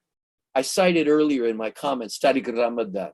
I know he's in trouble now, but at any rate, his ideas are still good. Or Ibrahim Musa and others who work on Islamic education. And they constantly emphasize that one of the challenges to Islamic education around the world is the inability of educators to take seriously what did happen in the Abbasid period. That is an integration of the sciences of the world with the sciences of revelation. Now, viewed in terms of that metric, I'm not just optimistic. I say to everybody around the world, Indonesia is amazing. Indonesian Islamic education is amazing. Yes, it could use more funding. Yes, we hope it continues to progress and upgrade. But if one looks at its trajectory over the last 100 years, and especially the reforms implemented from the 1990s to today, this is, in my opinion, the best Islamic educational system in the world. And I might add, if I compare it with religious educational systems in other parts of the world, including those Catholic universities in Europe, it is solidly en route. It doesn't have the funding yet, but it's solidly en route to establishing itself as one of the finest religious tertiary education, higher educational systems in the world. So yes, Bu Patiwardi, I am, if not optimistic, I am a booster, as one says, of Indonesian Islamic education. Yeah.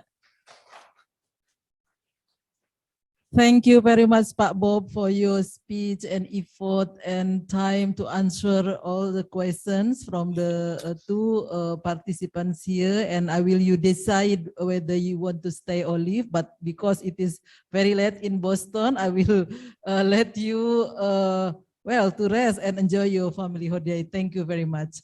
And I do, Bunina, I do apologize, as I don't know if you got my last email, but I'm actually hosting, by rather unusual coincidence, I'm hosting the Rombongan NU to the United States, the Wakil Director, the Wakil Ketua, and a group of other NU officials are coming to Boston tomorrow morning. So I'm getting up bright and early and meeting them. So I, with apologies, I will probably go to bed since I have to get up in 6 hours. Okay, thank you very much, Pak Bob. Good night. Yeah. Matur nuwun sangat. Terima kasih banyak. Okay, due to the constraint of time, let's proceed to our second speaker, who is already here since the morning, and actually he has been here several days ago because he was teaching. I mean, he is teaching since last semester to our students. Dr. Abdullah Sahin. Yeah. Okay, yes, okay. Let me introduce Dr. Abdullah Sahin. He comes from an Islamic studies, theology, educational studies, and social science background. He has conducted research on religious identity formation among British Muslim youth and work on educational strategies to address the impact of, the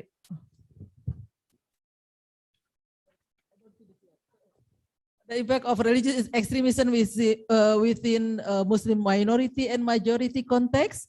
Dr. Sahin has developed the first recognized master level degree program on Islamic education within the UK higher education system. He has taught at the universities of Birmingham, Aberdeen, and the Gulf University for Science and Technology in Kuwait. And before taking up his appointment at Warwick, Dr. Sahin worked as a head of research and senior lecturer at the Markfield Institute of Higher Education.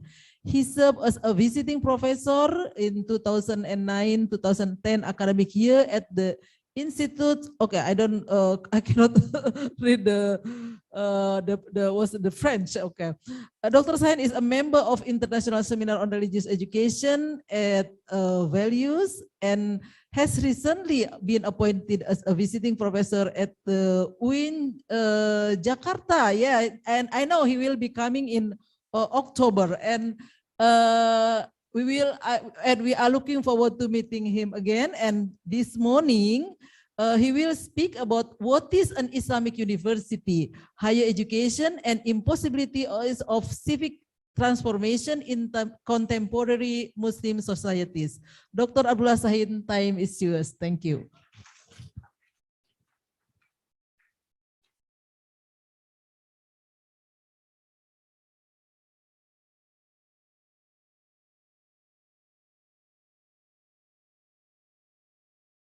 وعلى آله وصحبه أجمعين. I hope they are trying to silence me already. Good morning, everyone. Assalamu alaikum wa rahmatullahi wa barakatuhu. Professor Kamaruddin Hidayat, Rector, Professor Nina Nurmila, Dean of Faculty of Education, respected colleagues, participants, and IIIU's esteemed student learning community. I cannot express how happy and proud I am to be able to contribute to the conference in person and be part of celebrating the foundational year of IIIU, and it is already growing reputation as the home of academic excellence, integrating the best of Islamic and Western critical scholarship on exploring civilizational legacy of Islam and its diverse historical and contemporary articulations. So thank you for the kind invitation. And what I would like to share with you this morning is a bit of reflection on what does it mean to be forming an effective model of Islamic university in 21st century world. I do have a PowerPoint presentation. Do we have? Excellent, yes. Could we make it large?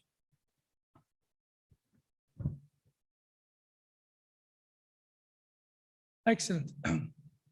So I will be trying to briefly question and self-reflect on the meaning of being an Islamic university, and then consider critically higher education within diverse Muslim societies context in the way in which they facilitate or they fail to facilitate civic self-transformation in contemporary Muslim societies. I hope this is going to work. Bismillah. Yes, oh, good, come on. Okay, so I've got 3 major points. So I'll try to briefly contextualize my voice, from which perspective I am looking at this topic and the theme. And I'll share my frame of analysis. So we have to be very clear how we analyze this set of interesting, complicated questions to do with becoming or being an Islamic university. And then I will critically reflect on or assess the current conceptualizations of Islamic university within post-colonial and decolonizing Muslim societies. So we have to come to terms with the fact that most of contemporary Muslim higher education is really the legacy of colonial experience. So we cannot simply break it out. We have to come to terms with the fact that we have come out of colonial experience, and that has left us with a legacy. We like it or we dislike it. It is part of our legacy, and we have to come to terms with that. So I call this process of continuous decolonization process. And that is an important point.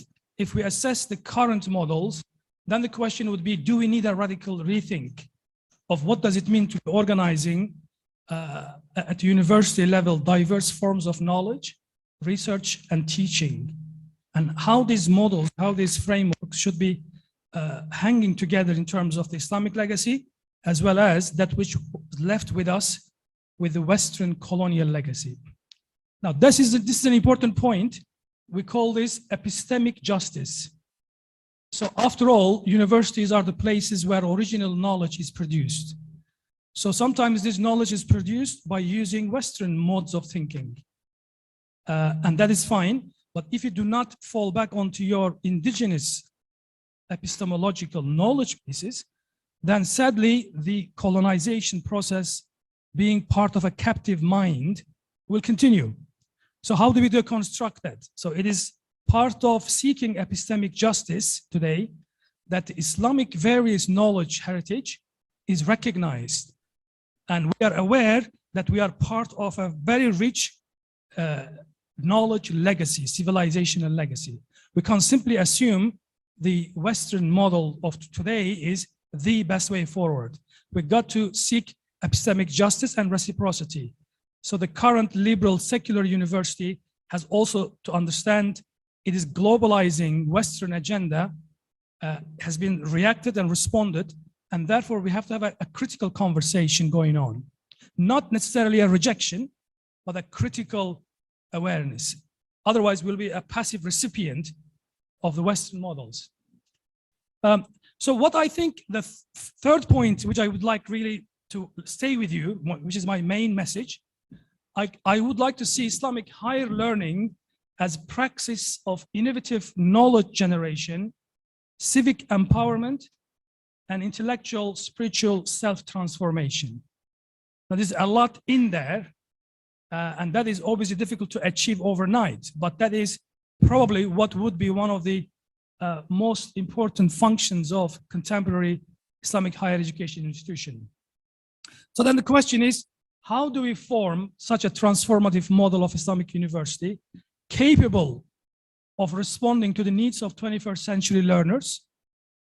After all, the profile of the students, learners are changing. So we cannot simply assume our students are students of 60s and 50s and 70s or 90s, in fact. So we talk about the fourth, industrial revolution now. So imagine a university does not take into account the changing profile of the learners. They would certainly be an elite and idealized place, but totally useless, sadly.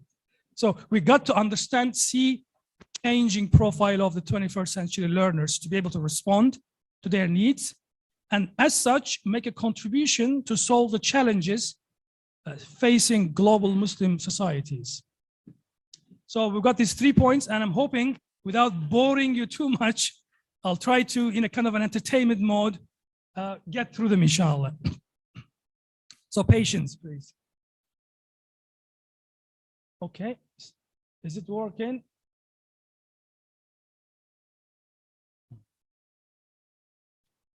Okay, a brief contextualizing of the way in which I look at it. Obviously, we've got our personal stories, we've got professional stories that shape the way we look at events. And there is nothing harmful about this, to be aware of that. So if I reflect on my own learning journey as a student, as a Muslim student who went various secular and Islamic institutions in my home country of Turkey, for example, I can see that my own journey mirrors the complex socio-cultural, economic, political challenges that facing the majority of Muslim societies in different parts of the Islamic world.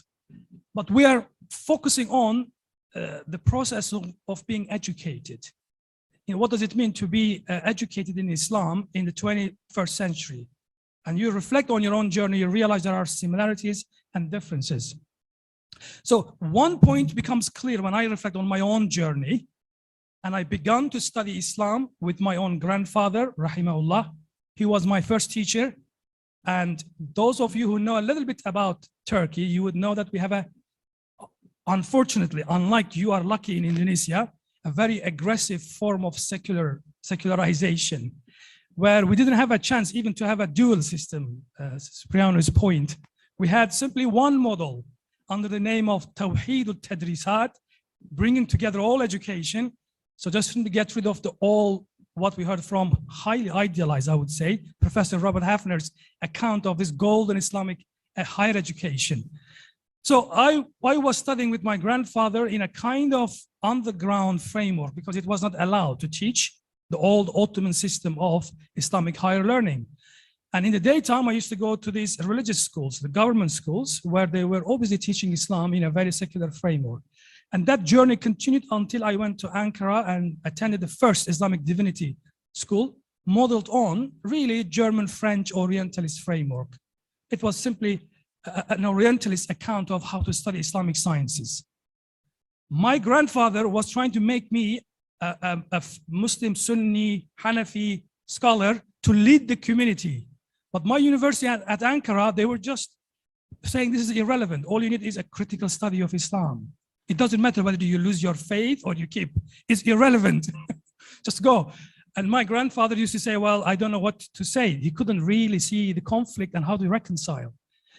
So we were lucky because we were in the southeast of Turkey. The sort of enforcement of the government couldn't reach us because we were very remote in rural areas.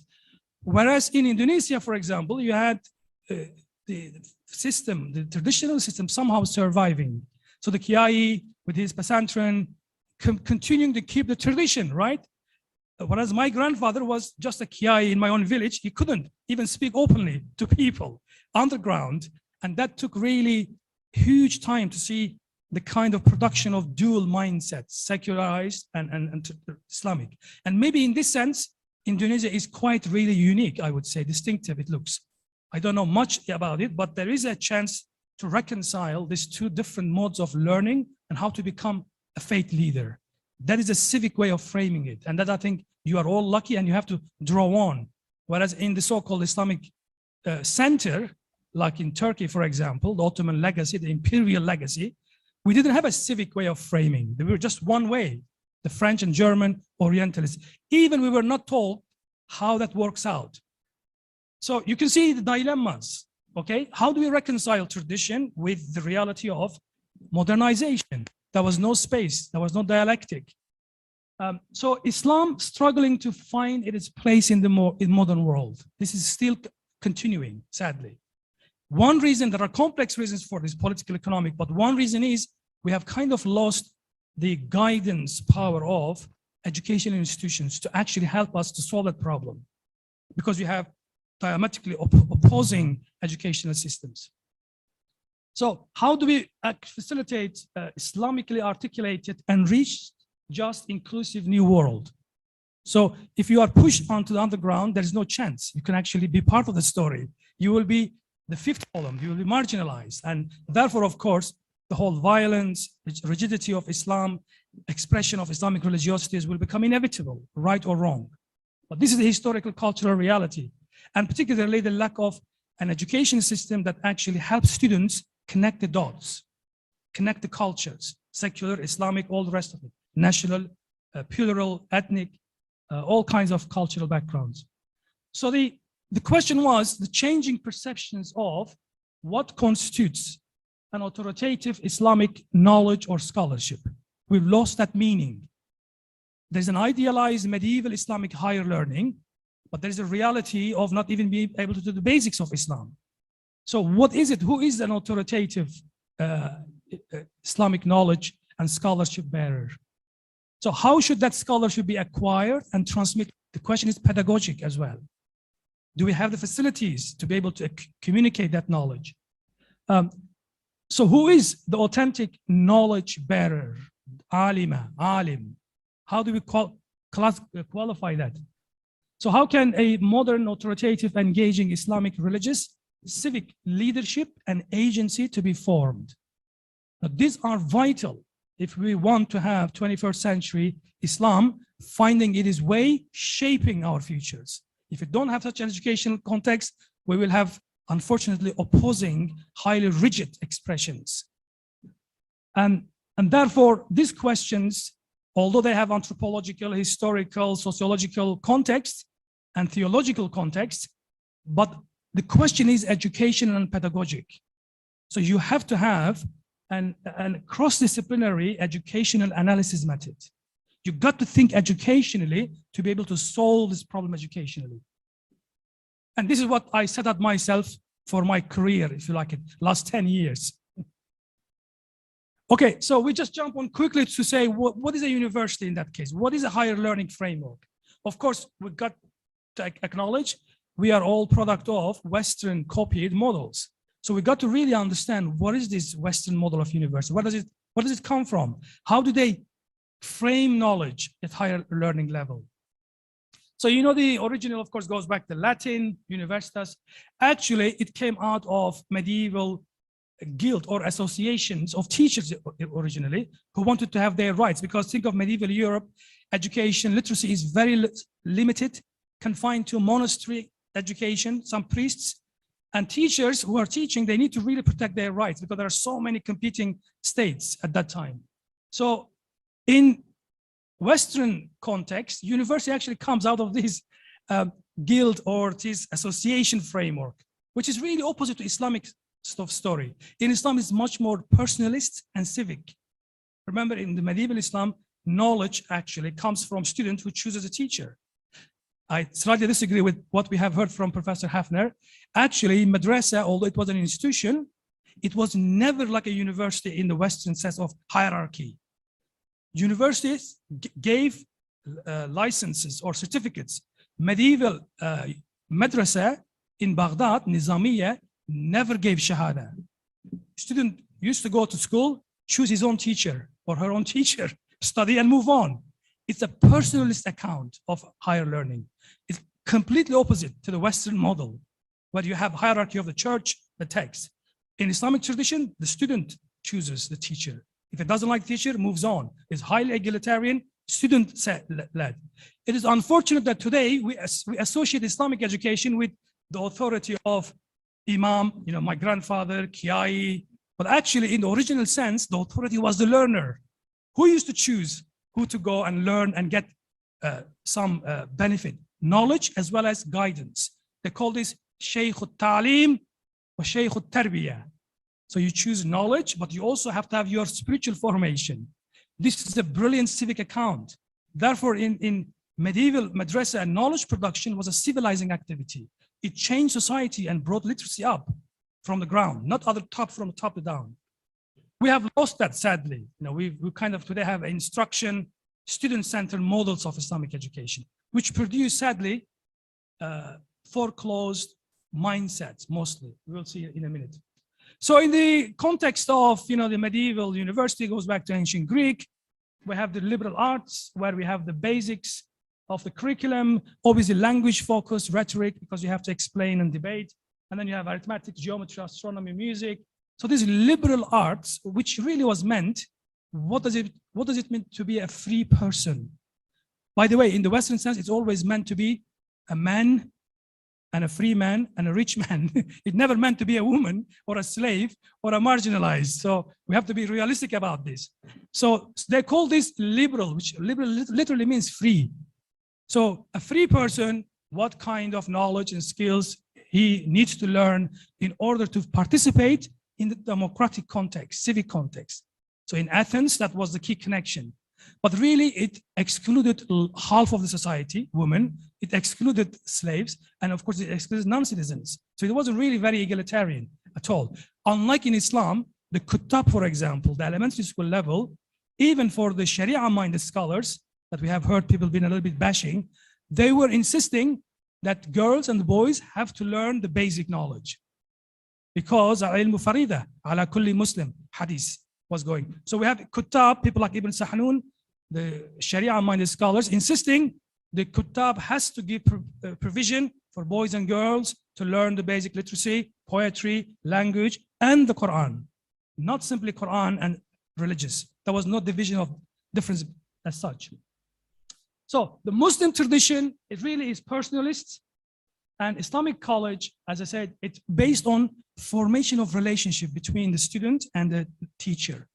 And the whole culture is supposed to be very collegial, not hierarchy based. Hence, it had spiritual, devotional, and scientific dimensions. And that is really also was later on what became Oxford and Cambridge framework of college. So they kind of got this idea, if Maqdisi's account is correct, the historian of Islamic education, actually Cambridge and Oxford, the first universities in Europe, they took the idea of collegiality and college. Basically means students live in a dormitory with the teachers and they have a reciprocity. Education is not simply cognitive knowledge transfer, but how to become a good human being and lead a good life. As the Quran says, hayatan tayyiba. People assume the concept of good life is a Greek idea, but really it is not. The Quran says, لَنُحْيِيَنَّهُمْ حَيَاةً طَيِّبًا. The Quran has a notion of leading a good life, sa'ada, a happy life. So it is not all religious knowledge and simply regurgitate the knowledge, but to actually achieve that happiness, higher education must facilitate it. Okay. Okay, let's see. Now, we don't want to spend too much on time. I'll share the slides with you if you want to read. We have to look at the concept of scholasticism, which is really the medieval text-based and church authority knowledge transfer, which was quite really oppressive. And it went really against the original liberal education, liberal university, which was meant to be facilitating free will, ethical values, and individualism. So the idea was to develop a well-rounded individual, cultivate free inquiry and questioning as the pedagogic purpose for knowledge, seeking knowledge and seeking truth. Of course, knowledge and truth could always mean the dogma of Christianity in that context. But the point was, with scholasticism, this education became focused on highly hierarchical, authoritarian, and essentially got away from the values of the free liberal education. And therefore, we need to remember in the West, there are different stories of this modern liberal education. So the one I really like, and unfortunately, he has not become very dominant compared to people, other philosophers, the scientists. For example, Vico, the Italian philosopher, he really says higher education has to form love of speech, memory, metaphor. Speech, to be able to speak, language, education. Memory, you have to recall your legacy, your heritage, and use of metaphor.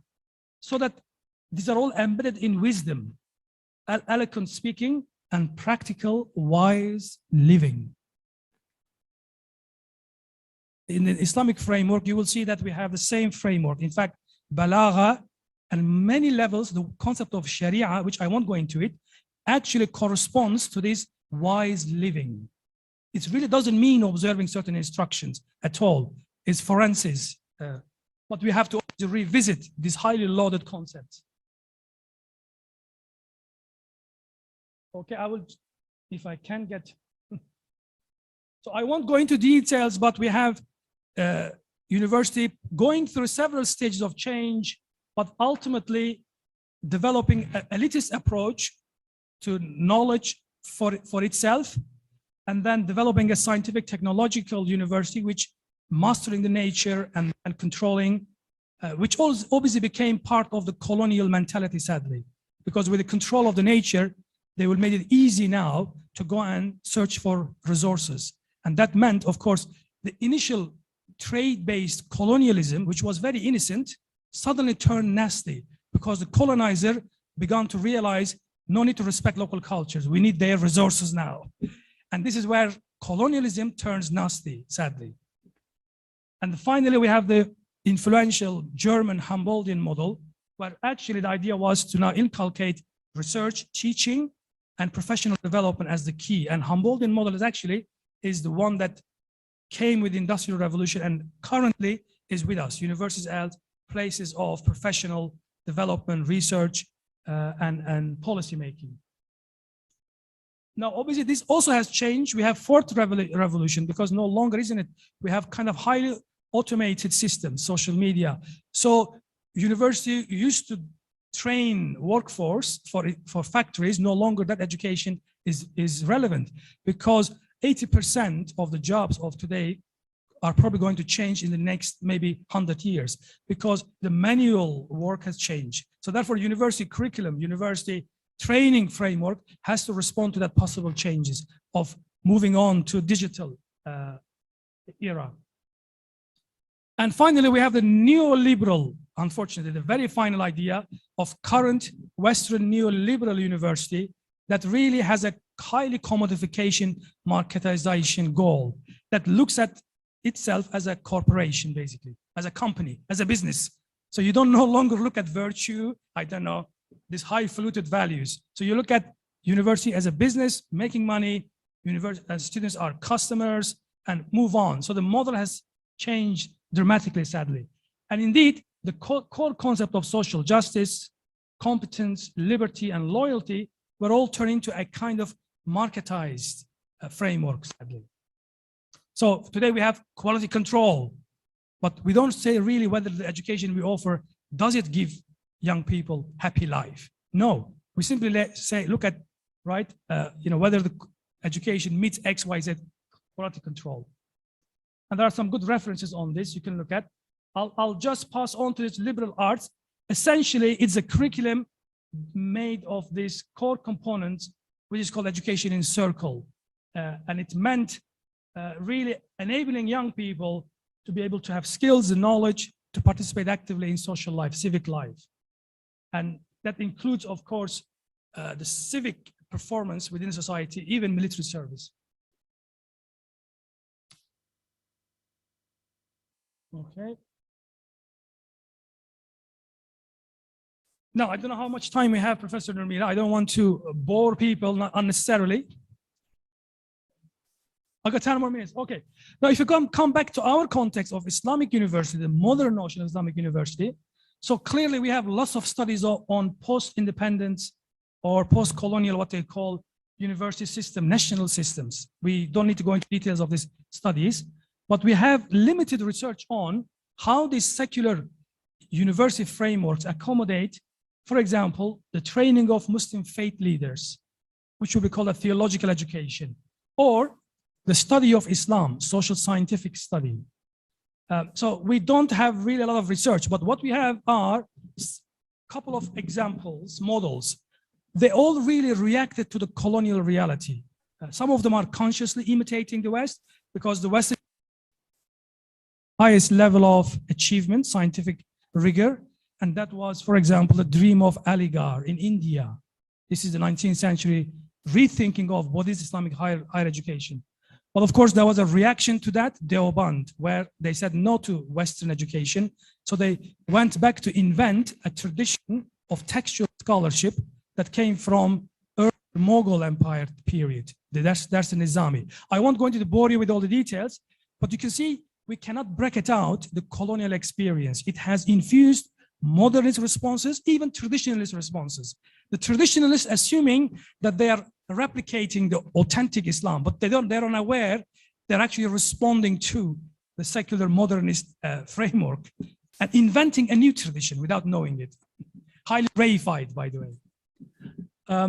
So we do have integrated and parallel models. I mean, here this distinctiveness of Indonesia, as we just mentioned, because in other parts of Islamic world, really we have either total getting rid of this relic of the past, like Turkey, Tunisia, North Africa, or keeping the tradition and disregarding the developments, like Deoband, the kind of the movement that became revival movements. Of course, we have here in Indonesia really integrated models, gradually, traditional, integrated, modern systems, which gradually gave us the first idea of Islamic University. That came from scholars who are working within Southeast Asia. So these are part of 1977 first World Conference in Mecca on Islamic education. It's a very significant event because that here was an idea to actually propose a new model of what it means to be offering an Islamic university. What knowledge, what sciences, how do we do with the West? So there were 8 world conferences after that. And I don't have time. What I did, I studied all of these 8 conferences to learn from them. You will look at the details, let me see. Yeah, and there are some key figures involved with that movement. Sayyid Ali Ashraf, for example, he passed away, he was based in the UK from Bangladesh, and he was organizer, and he has several books and a journal called Muslim Education Quarterly. Unfortunately, no longer runs. Maybe, inshallah, IIIU's Muslim Education Review will replace that, inshallah. Thank you, Nurmila. Yes, we need continuity with Muslim efforts, inshallah. And then Crisis of Muslim Education, the concept of an Islamic university, which came in 1985. Obviously, you have to really read this stuff because it's full of interesting ideas, good or bad. And then we have Farooqi Attas, kind of oppositional, neo-traditionalist account of university. But unfortunately, these efforts created some sort of a really Islamic reaction, understandably, because they were responding to colonial power. They ended up spiritualizing, over-spiritualizing Islam, as if Islam has nothing to do with normal life. And they really had this colonial hangover, I call it. You have to come out of that nightmare. Yes, it was a nightmare, but we have to come out of that spirit of being subdued by colonial marginalization. Unfortunately, they end up with an Islamic higher education that is overly moralized, overly spiritualized, as if nothing to say with the modern world. Hence, adab and ta'deeb, disciplining, moral disciplining. And in fact, they have now Institute of Ta'deeb. No, we need freedom. We need a confidence building exercise. We don't need more rules and regulations and disciplining. We need people to recapture with this civic spirit of generating knowledge, studying knowledge. This is the problem of all of these efforts, sadly, because they have this ideal, imagined Islam, and the assumption is we have to instill, push in that information to the student. Opposite, I don't have time to explain. In Islam, my students would know, for example, the concept of tarbiyah is opposite. It actually says you have to allow the learner to flourish, to discover, to find out. It is diametrically opposite to the idea of adab and ta'deeb, which is an elitist way of looking at knowledge. Anyway, we don't have time for this. I'll just share with you some of these conferences and what they achieved, what they couldn't achieve. But they are really interesting materials to go through. So if we come to this is kind of my last really point, we do have lots of Western anthropologists, social historians of Islam, cultural, and they are very sympathetic from Geertz onwards, Eichelman, and of course, Professor Robert Hafner, brilliant scholar. They all really are very sympathetic to the Islamic cause, and they do emphasize the civic nature of Islamic knowledge, Islamic education, which is brilliant because we have so much Islamophobia on this ground. But we should really be careful. This descriptive account should not shadow the need to have some critical, prophetic, internal voices. In other words, Islamic university is an Islamic cause. A non-Muslim could describe it beautifully, anthropologically, sociologically, but they will not be able to develop a model for us. This is an internal job. So we got to have young people taking up this reflective prophetic spirit to be able to come up with new ideas. It cannot be simply listening to nice descriptive accounts, although it's good to hear, music to the ear. we have heard. Okay, so I won't even go to summarize what goes on in Indonesia. I realized I need a second PhD to make sense of these various forms of Islamic higher education. So I gave up. I think you all know about this. I don't need to read into you. Yeah, so obviously it's brilliant. There are lots of interesting systems are developing, but we do have also new developments like women's study centers. In fact, now I heard about childhood study centers. So at Warwick, for example, we have a student from Indonesia. I think he's working in the childhood center in Jakarta. He's on a scholarship with us, which are really interesting developments to create centers where we have religious and non-religious universities cooperate, just like civic education. Okay, sorry about this. Let me see. Okay. Now, this is a model. We have no time to go into this detail, but we have to have some sort of external markers to help us understand how internally we are developing our learners or our education, higher educational system. This is a psychological model. I understand there's no time to go into through this. The model I developed looks at the outcome or the impact of education on the formation of learning and teaching identities. Sadly, we've run some empirical studies. Almost 90% of Islamic institutions produce students with foreclosed mindsets. And this is really not a good empirical finding. Yes, I won't go into detail what does that mean. You can read the details in the book, inshallah. But the problem is we are still both secular and Islamic versions of higher education are keep producing either secular or Islamic foreclosed mindsets, sadly. And we need to find a way to overcome to that. So the critical academic turn is crucial. Islamically framed, secular. We need to create an rigorous, academically rigorous, critical, historical engagement with Islamic legacy. We have to enable, and these are expressed with the two great scholars of 20th century Islam, Fazlur Rahman, for example, and one from Indonesia. We have to ensure we have enough pedagogic skills to be able to conduct rigorous, historical, critical study of Islamic textual heritage. There is no way to say, oh, we are a Pasantren, we have to just simply pass on dogmatically that this is no longer possible in 21st century world, sadly. Okay, and the conclusion, right, okay. So it was been a bit of a long journey. Okay, so my key conclusion and my key message is really we need to facilitate a socially empowering civic conception of Islamic University. Islamic University cannot be simply a place where we serve the needs of an elite group of people, right? Who are just simply inventing a world of elitism, of some sort of spiritual bubbles. This is against the egalitarian approach of Islam to knowledge. Ilmun nafi', as the hadith says, the knowledge that we produce has to make sense to the learner, to the community, and the world around us. If we cannot produce Islamic knowledge that makes sense, there's no point producing that. So the civic goal of education is crucial. It's not an end in itself, for itself. Okay, rethinking the meaning of being Islamically educated in 21st century world.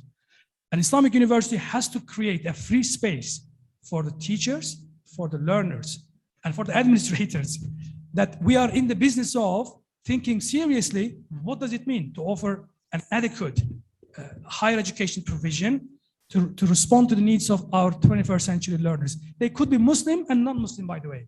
We should not necessarily think of being Muslim. And that means the imperative to form a transformative Islamic pedagogic culture, learning and teaching culture, where we connect interdisciplinary, empirical, social, scientific, critical textual inquiry with religious, moral, spiritual awareness. There is no way we can simply box in dogmatic transmission of religious knowledge at the expense of, I don't know, having sociology, anthropology. We've got to find a way that these have to have some sort of reciprocity, these skills. Generate impactful research, teaching, and policy development. We can't really have research centers that are simply for the interest of few. It got to be impactful research.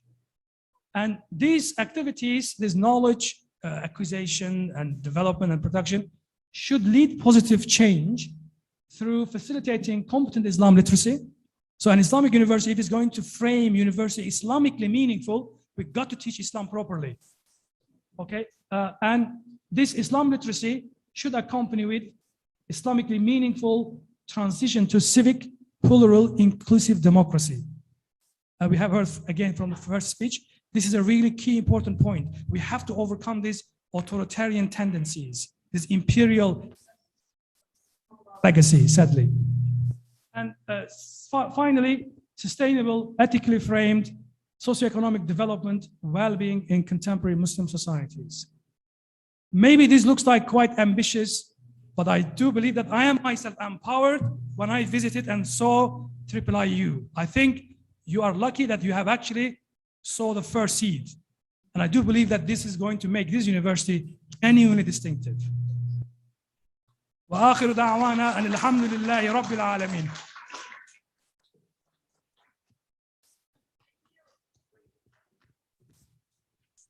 Thank you very much, Dr. Abdullah Sahin, for your elaborative speech. And I would like to emphasize one of the point which is written in the PowerPoint. The goal of learning is not oriented to seek a profession or occupation. Actually, this is in line with or exactly the speech given by the Vice Rector, our Vice Rector, Dr. Bahrul Hayat, during the media conference, that he said that do not come to IIIU if you just seek the title. So, and our university is not a money-making place. So we really want to be that this place is education process, well, the place for education process, and we have the mission to implement that Islam is rahmatan lil alamin. Yeah. Okay. I will open questions.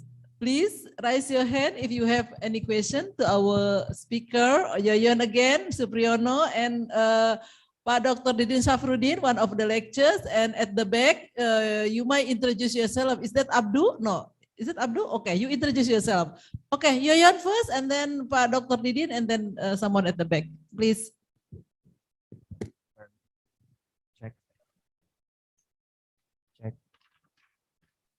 Check, hello. Hello. Just speak and then it will be adjusted. Hello. So my question is related to the.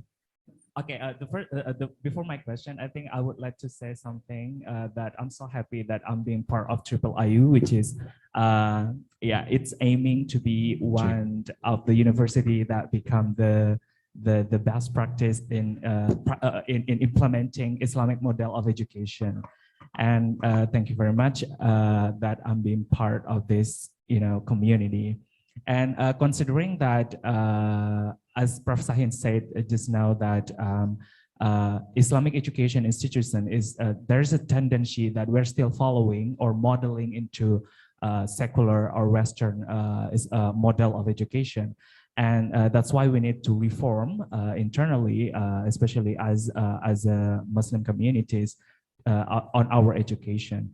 And my question is, while we are reforming the way we kind of like learn and teach Islamic education, or practicing Islamic education within ourselves internally, could it be possible, or are you optimistic that considering that secular or Western model being so impactful to us Islamic societies, and because of what is called as Westernization and colonialization, could it be possible that one day when we kind of like reform internally, and then is there any like possibility of turning away around that Western societies will see as, will adopt how Islamic model of education is actually practiced in the West, Do you see something that coming into that, this possibility, and maybe like it become reality one day? Thank you very much.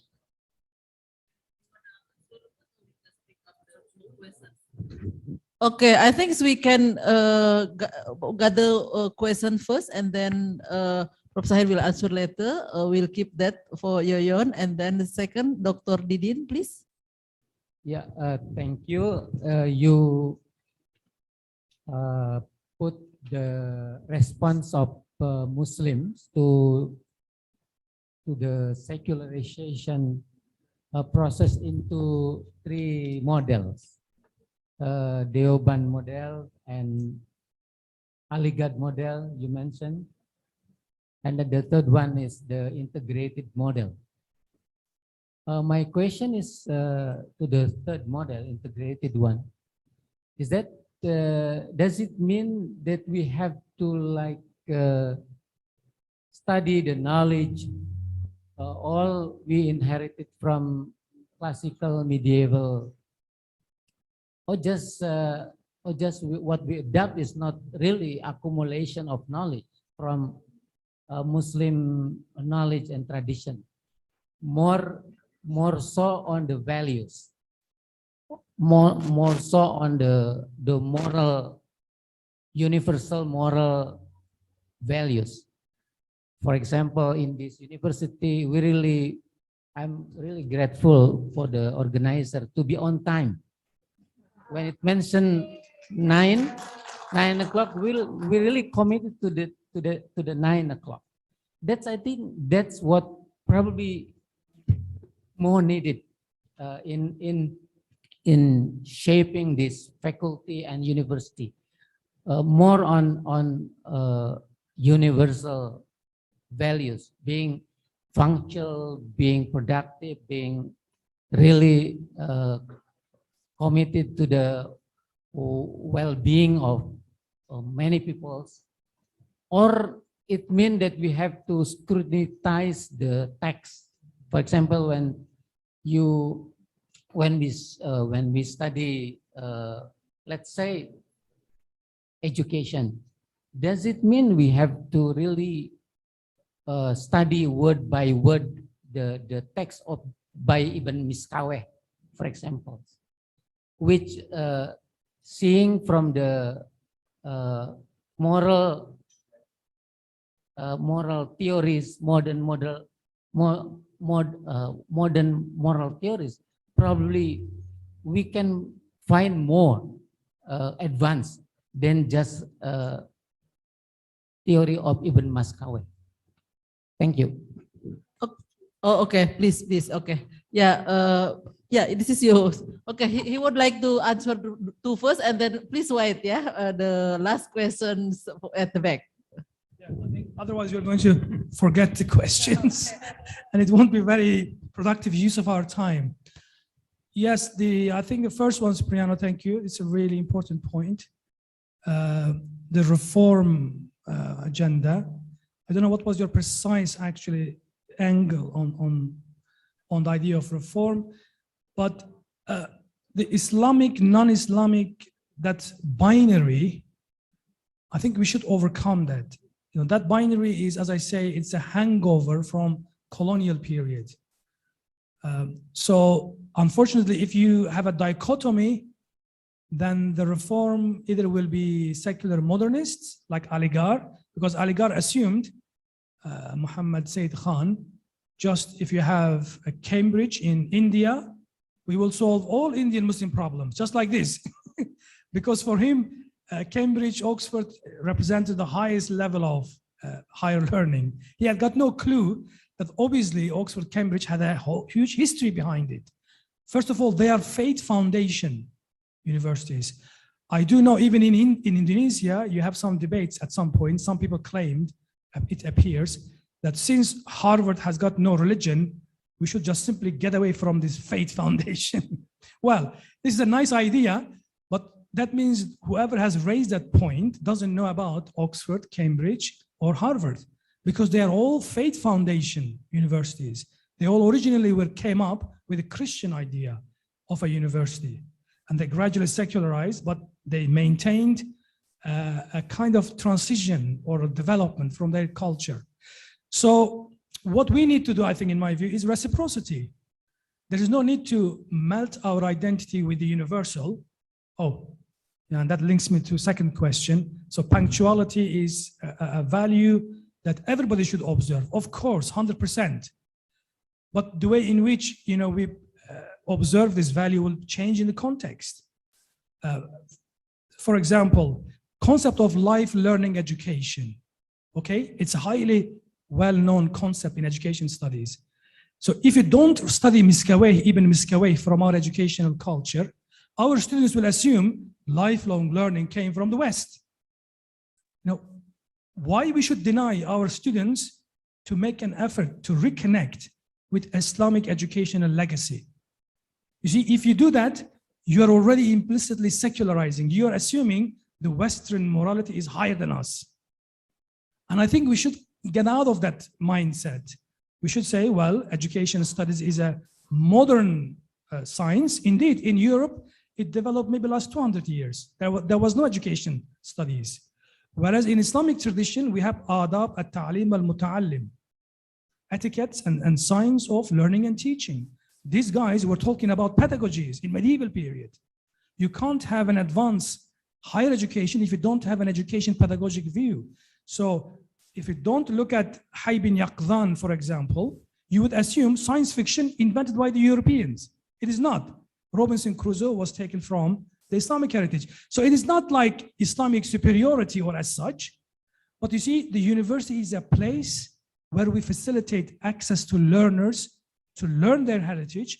It is up to them whether they want to put into their identity or not. We can't push them in, but it is our duty in the name of knowledge to actually say, yes, education has been imagined in European tradition like this. But of course, there is an Indian, there is a Confucius, Buddhist, and there's an Islamic thinking about education. Okay? And in the Faculty of Education, we must enable our students to look at this heritage and to see the connections. And that is the key point, to give young students enthusiasm, confidence that Islamic thought on education is not a relic of the past. It's relevant, just like science. It doesn't mean we have to live an idealized Islamic past. Everything is Islamic. This is ridiculous, of course. But to see that knowledge has always been disseminated via scholarly communities, and they connected ideas, cultures, and of course, innovation. I mean, we didn't mention, for example, I was talking to my students, the 17th century Kurdish scholar, Ibrahim al-Qurani, he moves to Istanbul, to Hijaz, and he teaches students all the way from Muslim world, including Indonesia, Java. And the Sufi heritage, it looks like, of Java originally comes from students of Ibrahim al-Qurani. Fascinating stuff. Islamic higher learning has always been civic, didn't know boundaries, crossed boundaries, and it created dedicated knowledge-seeking scholars. We need to inculcate this value, in my view. Obviously, you are right. We got to get the basic principles in place. We can't always have a piety moralizing while we fail to do, the basic readings. This is what I tell to my students. There's no need to complain, there are too many reading materials. Well, this is not an Islamic attitude for a start. You should say, Hal min mazid, is there any more? Until we have that attitude of love of learning, nothing will work.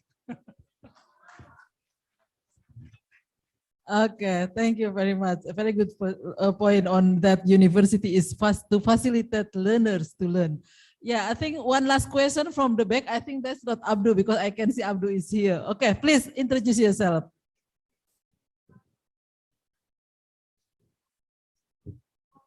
Oh, okay. I don't access Zoom, but let him ask question first, and then I will work out on how I read the question from the Zoom. Okay, maybe Nadia can copy the questions into WhatsApp so I can read it. Thank you very much. Assalamu alaikum wa rahmatullahi wa barakatuhu. I am Kante Hamed from Ivory Coast. My question is about adab wa ta'dib. I want to ask, is this adab is the Qiyam al-Islamiyya, what we call Qiyam Islamiyya in our Islamic universities, because we have Islamic university, for example, in Africa and in Saudi. So what is this adab? It is the Qiyam, what we know, Qiyam Islamiyya, the values of Islam, or it is another things, and how we can preserve this adab in this modernized universities. Thank you very much.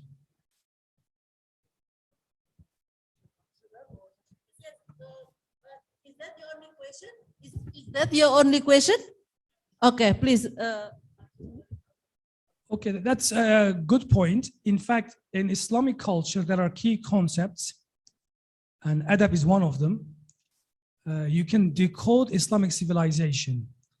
So although we've been a bit critical of the adab concept, but it is a crucial idea, and you have to really trace its genesis. And in Southeast Asia, it is highly integrated in the moral life. So we have to acknowledge that. It is part of a moral life. But the story goes like this. You see, words have got their lives. You have to trace them. This is the linguistic, what we call is ilmul had. Our great scholars, they used to say, before you talk about anything, you have to define what you're talking. Ilmul had. That is like today's analytical linguistic philosophy, basically. So adab goes back to, it's an Arabic word originally, but it comes from hadith, isn't it? Ma'dubatullahi fil ard. Al-Quran, ma'duba, Muhammad ﷺ says. Quran is being made as God's banquet for you. It's an educational metaphor, actually. Call to a meal. Originally, adab meant call to something. And you go to the eating, and depending on your hunger, you nourish yourself. So in this sense, it's very much a positive concept. But the word was popularized by Ibn al-Muqaffa, the very first literary figure, the Persian legacy. So he used adab in terms of literature, which we today use it adab as literature. He thought he was a convert from ancient Iranian culture, and the Persian culture is very deep. So the way in which he could express his Iranian heritage was through translating the Indian Persian stories into Arabic and teaching them to sultans' children. So the idea of mu'addib came about, elite teaching of ruling classes' children, mu'addib. That means, adab means giving moral disciplining of the elite people. Opposite of this was mu'allim, ordinary people in the kutab. They called them mu'allim, not mu'addib, because mu'addib meant an elite moral education. So mu'allim is transmitter of the knowledge in the kutab. So the concept has evolved in Islamic heritage. Of course, it became part of this whole genre of study of education, adab al-muallim wal-muta'allim. Here it means etiquette or the method. So adab al-mutala'a, okay? Etiquettes of deep reading. It's a profoundly pedagogic concept. Adab al-mutala'a, deep reading, critical thinking. Adab became a Sufi concept of, for example, adab al-nafs, to self-cultivate. So it's a really amazing concept. But today, sadly, the word is being used in a very moralizing, disciplining concept, invoking its elite background, sadly. But of course, we all have to have moral conventions we live by. What we need, egalitarian, empowering, learner-led adab, not instruction, teacher, authority-centered. So to answer the long question, this is a really important point, and I would advise you to reflect on this concept of adab, but don't be misled by contemporary, simplistic, moralizing readings. Go beneath the history, and you will find it's a really complementing concept in many ways. So we hope that we create a learner-led, dynamic Islamic adab at IIIU, for example. Thank you.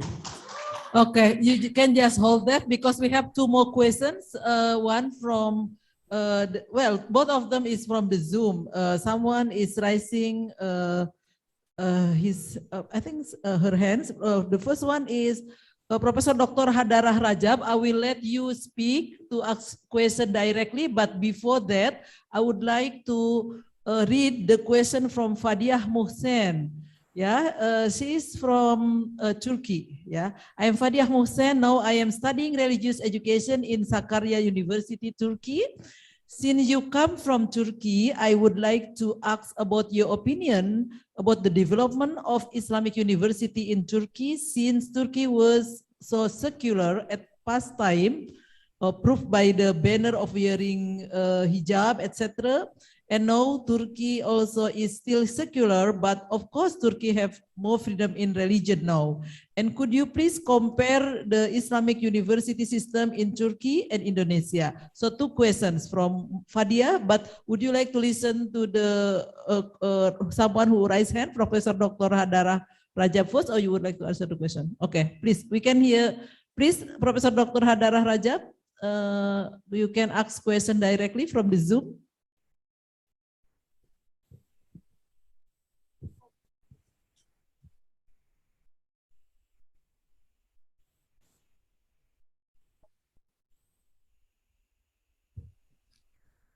We cannot hear you.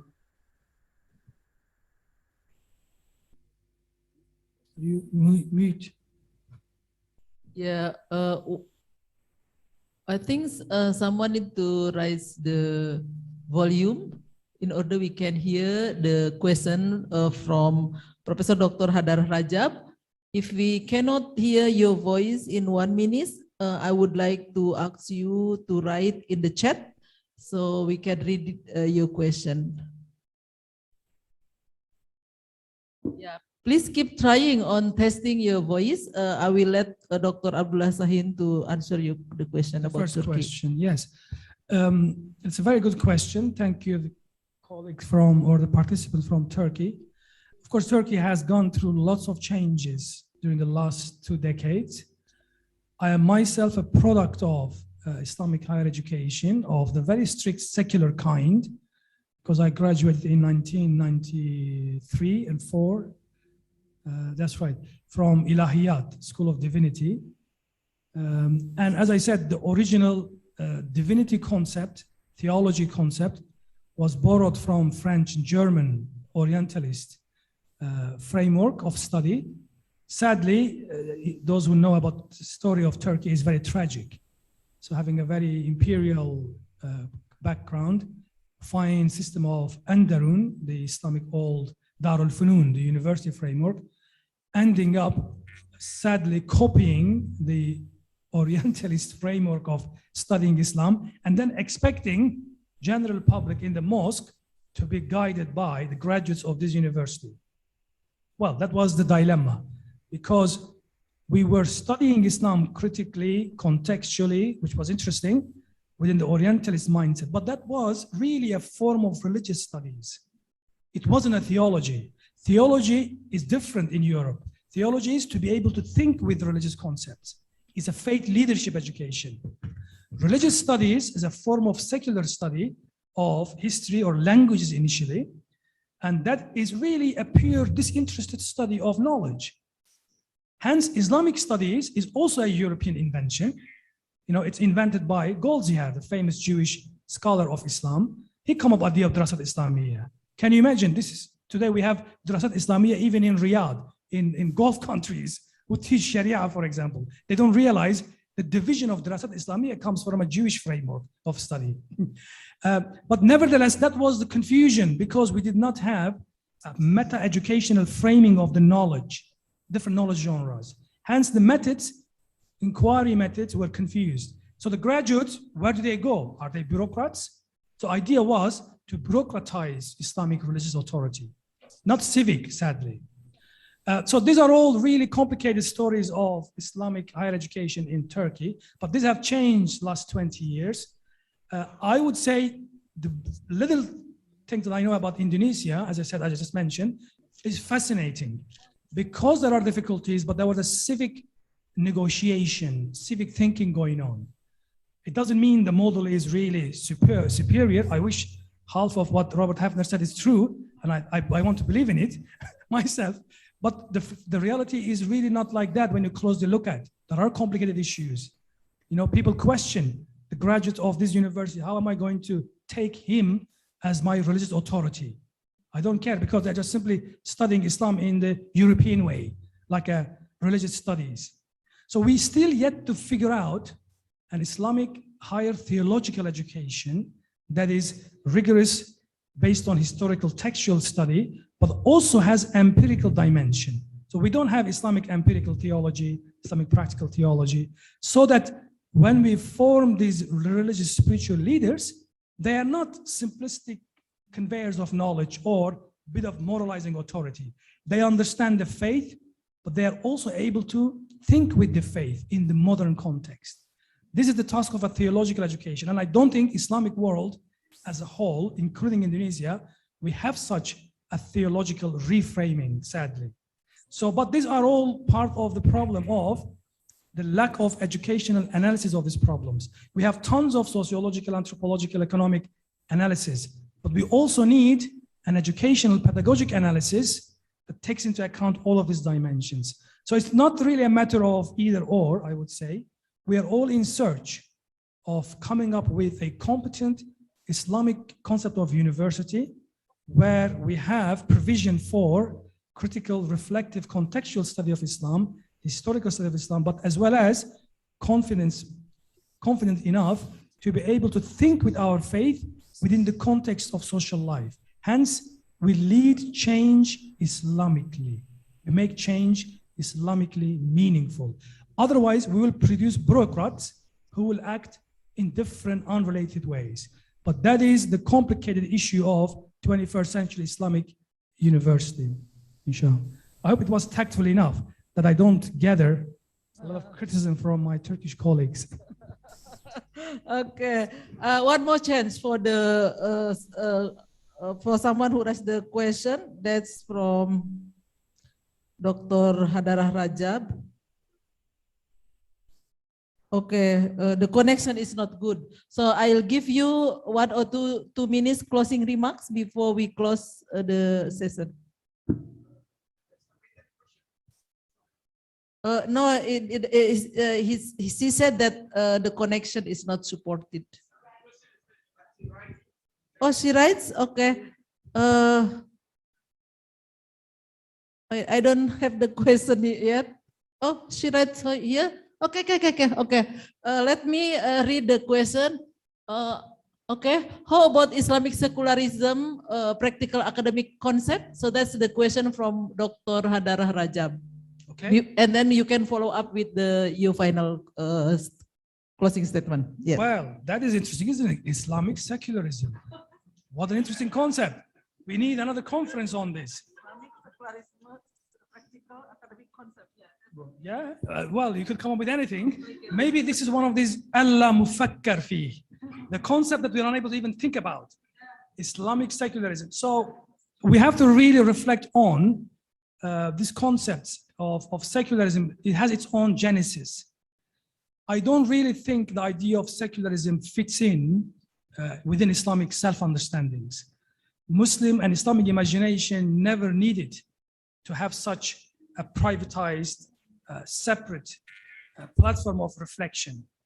I think it is a big mistake to, or reductionism, or maybe some sort of what they call this anachronism, to use modern European concepts to read into Islam. This is exegesis, basically. This is dangerous in many ways. But what is meant by that, for example, Islam becoming civic and civil, that's very true. Islam respecting specialism. For example, look at the political theology in Islam. You know, Umayyads, Abbasids, these people, they did not mind to have a concept of political leadership to respect ulama's authority. They didn't insist to mix them both. Actually, Islamic political theology never been theocratic, for example. There was separate respect and specialism. And ulama were the key, because the ulama had a way to negotiate Islamic values, for example, justice, as-siyasa shar'iyya, for example. Politics of the aims of Islamic governance has to be negotiated with the political rulers. So really, unlike many people, we are reading into Islamic history assuming medieval Islam was theocratic. It wasn't really. What is meant today by division of powers in terms of worldly and human were already done under specialist framework. So the ruler had to get legitimacy by invoking knowledge bearers, approval, ulama. Ulama had to keep their independence, but yet they needed the government because the government is the highest agent of what? Distributing justice. So why should we expect the Sultan to be both holder of office of spirituality and religion? So in other words, I know that this concept is quite widely discussed, but I don't think it is nuanced enough to be a constructive conceptualization, this idea of Islamic secularity.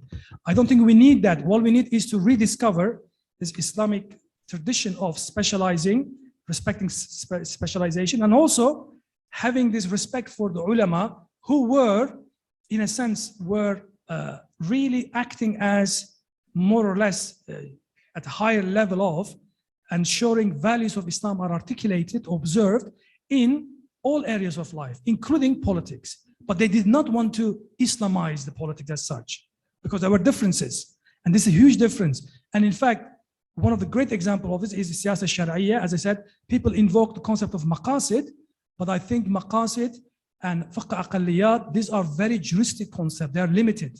But if you look at the Siyasa Shar'iyya, is much more open, where the ulama has the upper hand to negotiate ensuring inclusion, justice within Islamic polity. And that includes the importance of knowledge, again, as the civic function of the ulama, and also as the kind of meta-critique bearers. The ulama had to be independent, knowledgeable to pass criticism. So I would say I understand why that concept is needed today, because we have too much, in a sense, theocratic readings of Islam.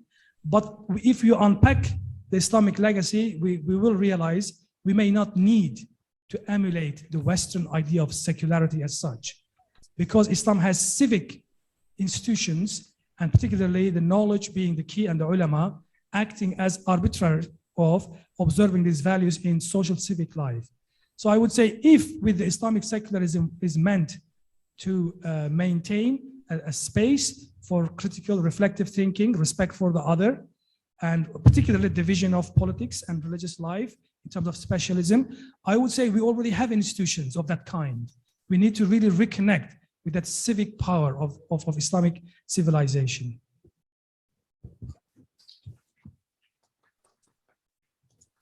Thank you very much, Dr. Abdullah Sahin, for your great speaks. And we are very grateful that this morning in this conference, we have already had two speakers who both of them have very positive attitude and appreciation to the process of Islamic education in Indonesia.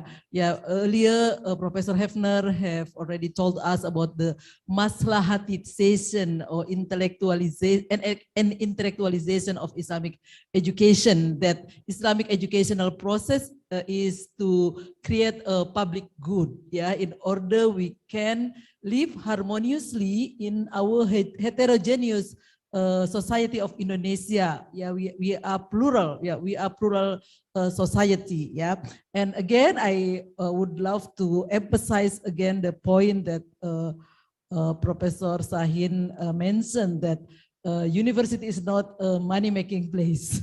It is also not a place to seek a profession, occupation, or title. Yeah.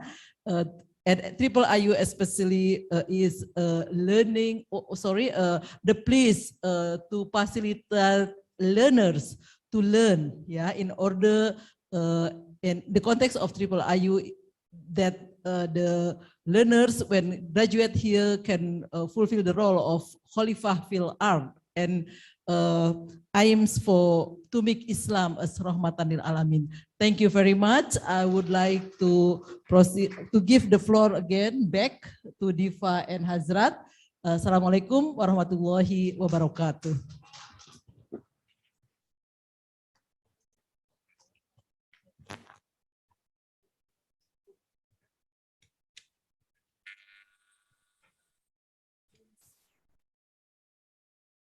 Thank you very much for the insightful discussion that have added to our knowledge. Indeed, this discussion will be effectively used in the future.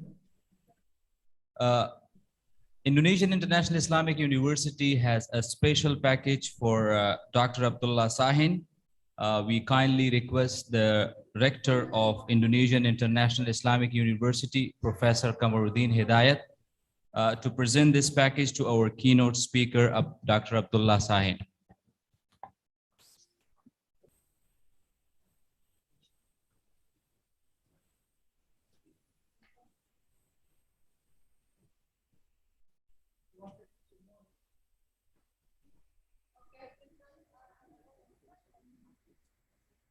So before we end our first session, we would like to have a group photo with our speaker of today's discussion.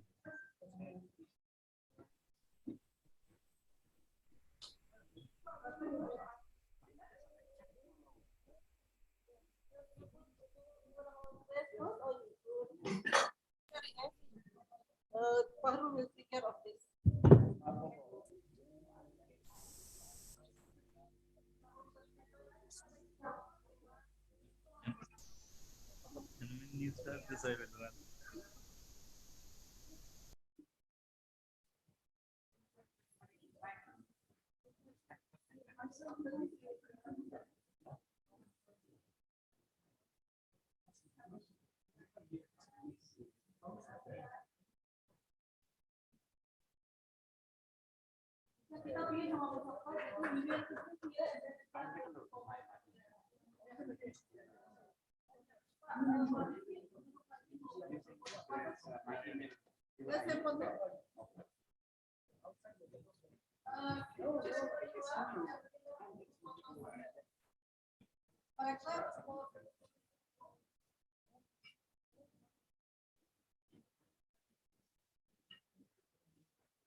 Thank you very much. We have completed the first session of our agenda for today, and the next on the agenda is lunch.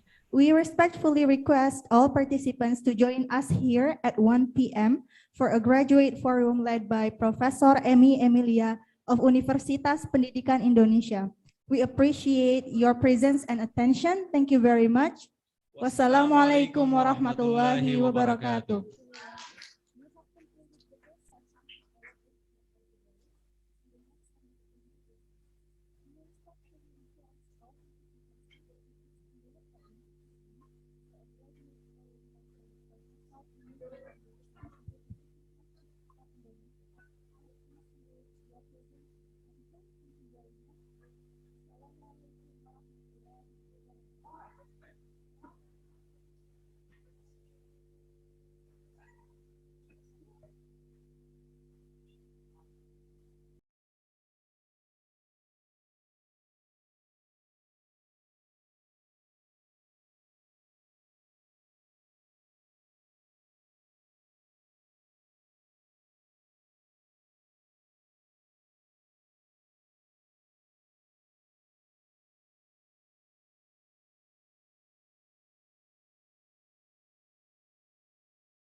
Bismillahirrahmanirrahim. Assalamualaikum warahmatullahi wabarakatuh.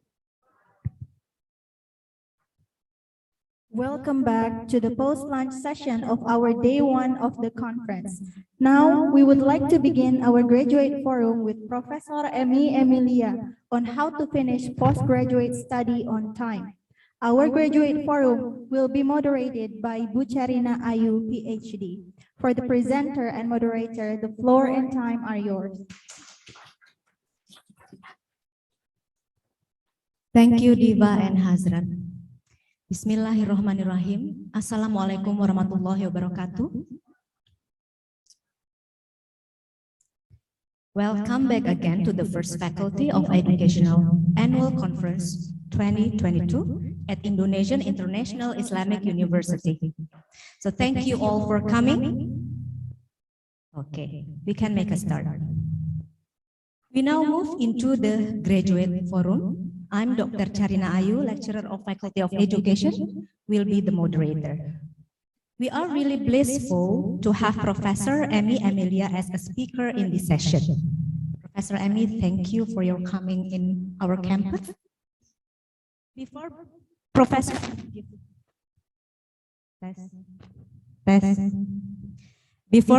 Emi gives her speech, I would like to read her CV.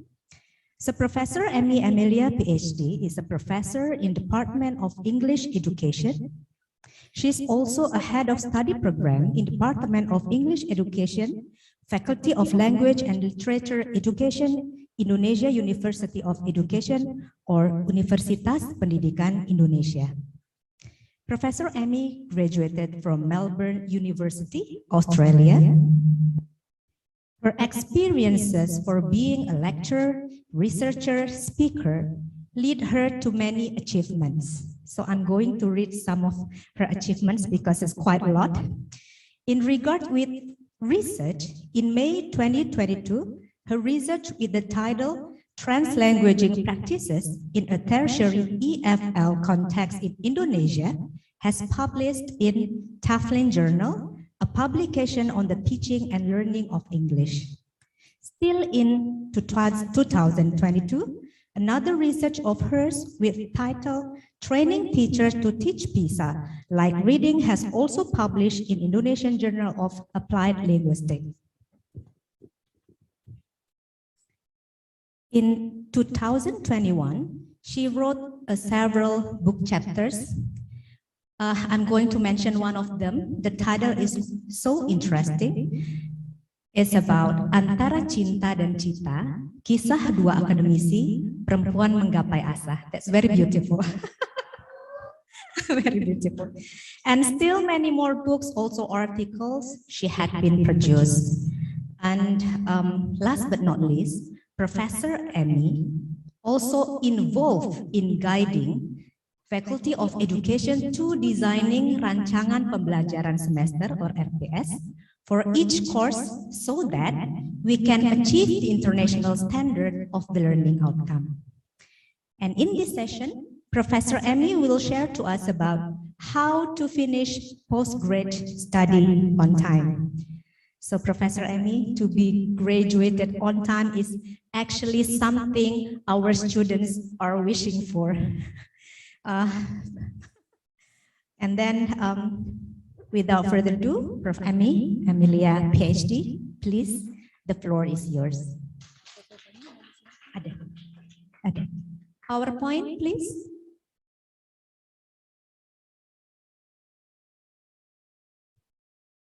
Is there anyone?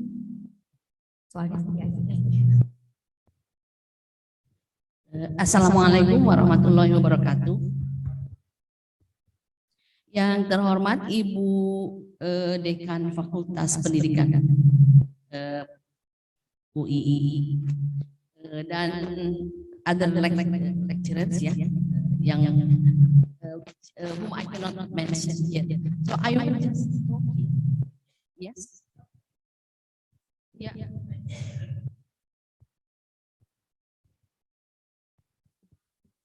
Halo. Tapi mungkin lebih baik. Oh, begitu ya. Ya, halo. Ya. Assalamualaikum warahmatullahi wabarakatuh. Thank you very much, Ibu Nina, the Dean of the Faculty of Education. invited me to be part of this activity, the first international conference on education in the University of Indonesian International Islamic University. All right. Yeah, thank you very much. Yeah, I was asked actually to present about any issue on postgraduate study, and I offered how what about talking about how to finish postgraduate study on time, and this is part of my experience and also probably Ibu Nina's experience. So when we were in the University of Melbourne, we were together, and Ibu Nina was my neighbor, and we also struggled to achieve the PhD. And I was at the time bringing my two children. One was 8 years old, and the other one was 4 years old. And I was there with only the two children, and my husband was in Indonesia. And many people asked me, where is your husband? And then I said, my husband is in Indonesia. And then they said, he is not responsible because you are here alone with two children, and that is too much for you. So when at the time, I remember that when I finished my proposal examination, confirmation session, and then I was called, or I was summoned by the head of the department, and then he asked me, are you okay? It seems to me that you work too hard. And I said, it's okay, and I can do that. And at the time I was writing my research proposal of 60,000 words. And then all the examiners were at the time were asking me, how come I wrote with 60,000 words? And therefore I was asked by the dean, by the head of the department, whether I was okay. And I said, I am still okay. I am still a usual human being. And so that is one of my story. And then my scholarship at the time should and had to end in July 2005. But in December 2004, my supervisor said that it's finished. And then I do not need to read your thesis again. And I said, so I have to submit my thesis. And she said, no, don't submit your thesis. You enjoy your life in Australia for the rest of the scholarship time. So enjoy your life, because she knew at the time that I worked very hard. And for the last 6 months, so I was just sightseeing. So I knew everything in Collins Street. And so many people knew Collins Street, things in Collins Street in the first year of study. But I knew that in the last month of my stay in Australia. So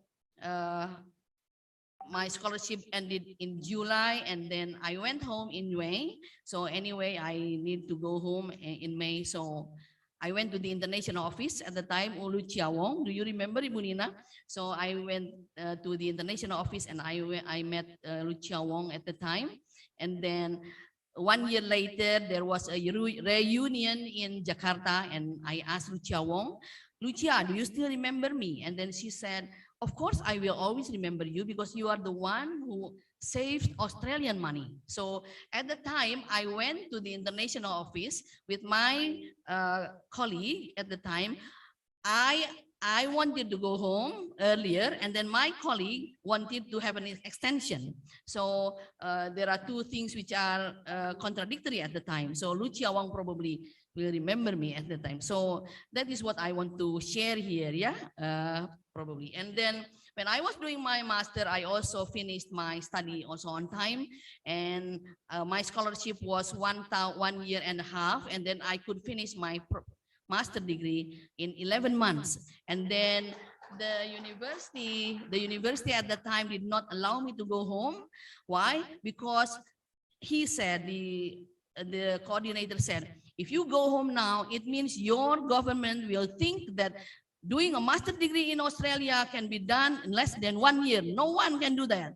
So I was asked to help my colleagues to finish the paper, etc. Then I was allowed to go home in November at the time. So 3 months earlier than the others. And actually it should be 7 months earlier than the others. So that is my story. And when I was in undergraduate program, I was also the first student who could finish my study on time for years. And at the time, it was a myth in my department at UPI, Indonesian University of Education now, who to finish the study on time for years.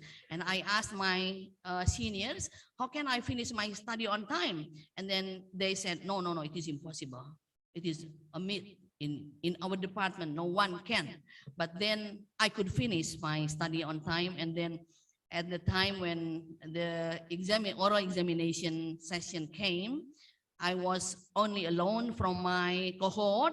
So I joined the 1985-84 cohort. But then my UDCM at the time was highest. So that is again another story. Okay, so this is okay. So this is probably some of recipe that how to finish a postgraduate study on time. And then next, or should I use this one?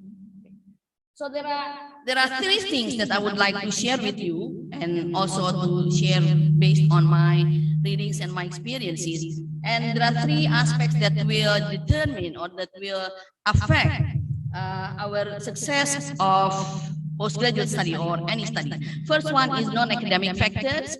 Second one, academic factors, and your ability to write. And writing a thesis or dissertation is a journey. So you cannot finish writing only one time. Next. Yeah. So non-academic factors. Okay. So we need to remember that postgraduate students, especially those who take a doctoral degree, are usually married and no longer young. So you need to be aware of this. What does it mean? That when you are not young, when you are no longer young, so you need to think about everything very carefully. And because you need to think about your energy, your also your family, yeah. So you are not like undergraduate students. And the decision to take a postgraduate study, both master and postdoctoral programs, must be a thoughtful decision made involving considerations from different people close to them, especially the family, the institution. So you need to ask for permission from the family, from the institution, so they will become the supporters of your study. And next. So enrolling for a doctor is rarely a snap decision, and given the amount of time, effort, energy, and commitment that will be required on the part of the student and of their family and friends, nor should it be, then this is not something to take up in a whim, since most doctors take a minimum of 3 or 4 years study to complete. And although it might sound something of altruism, in order to be successful on a doctoral program, you have really got to want to do it. So you need to want to do it, otherwise you will not succeed, yeah, especially a doctoral program. So before we make a decision, we need to do several things. First, do self-assessment, and the second one is build self-confidence. Yeah. Okay, yeah. So we need to do self-assessment and build self-confidence. Be ready to face various challenges that can hinder the productivity of writing a thesis or dissertation. So self-assessment, and then be confident, and then be ready to face challenges. And the self-assessment, so we need to ask, what do we want to sacrifice, or what sacrifice do we want to do? Because any success needs sacrifice. No success without sacrifice. No success without sweat. Yeah? Success is the result of sweat, always. And then, so can we sacrifice a short fun for a long-term goal? So for 3 years, for example, when we are doing a doctoral degree. So we need to sacrifice. We cannot have fun, for example. Yeah. But that is only for 3 years. And then you will be happy for the rest of your life. So what if you have fun still while you are doing a postdoctoral doctoral study, but then you will sacrifice all the time. So which one do you choose? Yeah. So writing a thesis on dissertation can create a tension in the relationship between us, the students, the husband, wife, children, etc. Yeah. And many of my students, several of my students were divorced with the husband or wife because of the postgraduate study. Why? Because they are kehel with the spouse. Yeah. because they feel annoyed. Yeah, they are annoyed with the fact that the husband or the wife cannot finish their study while they have paid a lot of money. Yeah, so that is a tension, and many students also reported or said to me that, oh, my husband was angry. Why? Because he had to pay for the internet, etc. And then it took for a long time, and it is not surprising that they become annoyed. Yeah, and then postgraduate students should ask for support and understanding from people around them. Institution, for example, you need to ask for your institution to have no extra work. Yeah. Tell them, and therefore we need to tell them that you are doing a postgraduate study. And family, for a messy room while learning, while writing, saying no to activities irrelevant to postgraduate studies. So say no to activities which will not make you a doctorate or a master degree holder, yeah, without feeling guilty. Nah, itu ya. Jadi colleagues saying no without guilty feeling to invitations irrelevant to the study. And therefore, I always remind my my students to tell their spouse, not to ask for the students, for example, to have a walk, to do sightseeing over the weekend because they will have to do the assignment. The husband not to ask for, to ask the wife, for example, to be, to be served as usual. So when they cook, when they can cook by themselves, just cook. When the husband can cook, they can cook. When the husband can clean the house, and then when, yeah, so we need to support, yeah, balance, yeah, we need to support each other because, yeah, because if, yeah.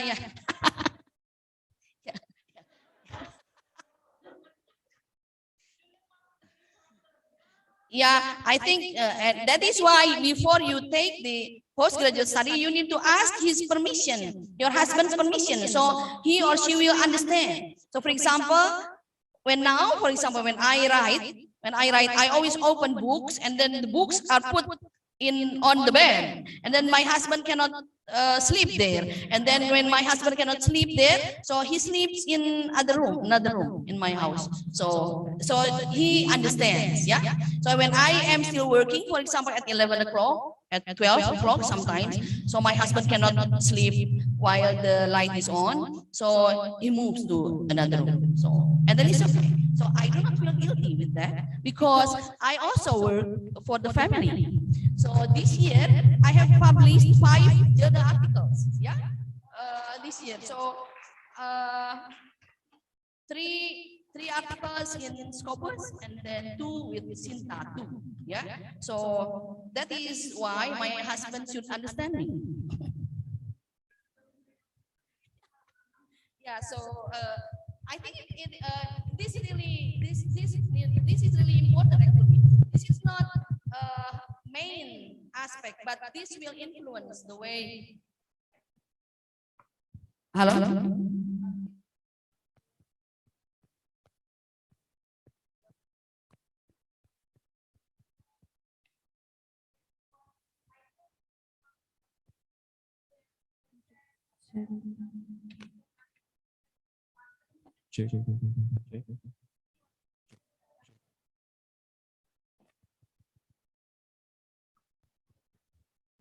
Tes. Halo. Terdengar?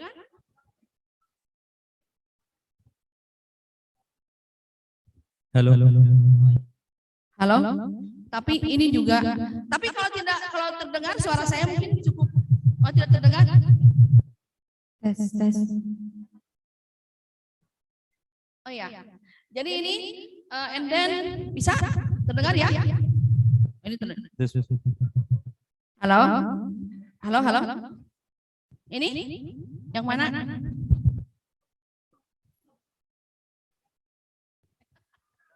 Halo?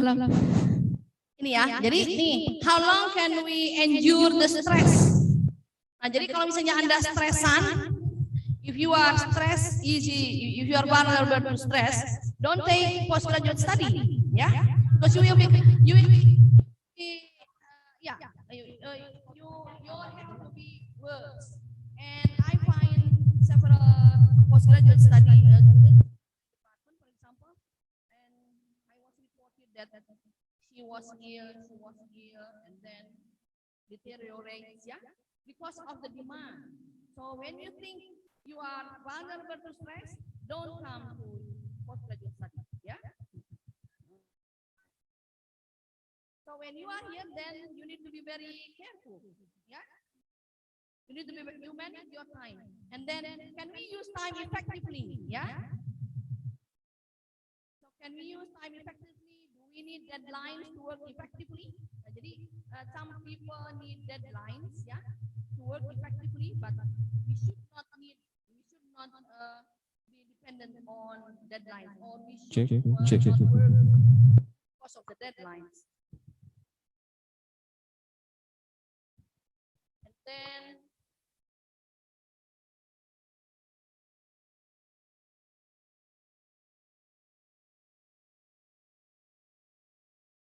yeah.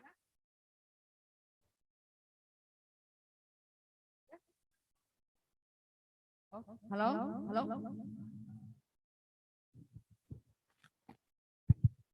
Check.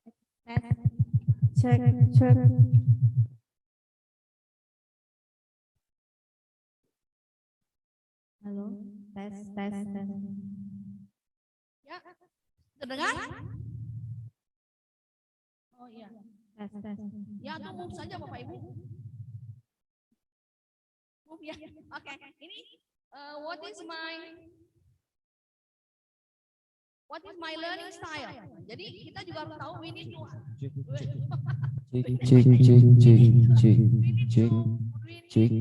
be familiarized with our own learning style.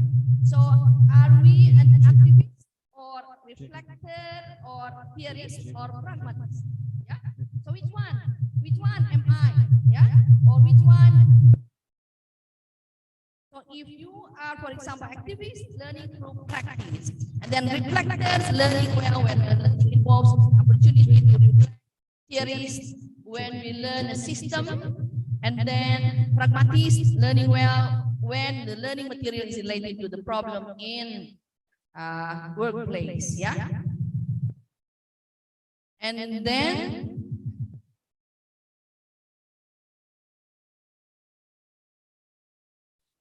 the second one is build self-confidence, yeah.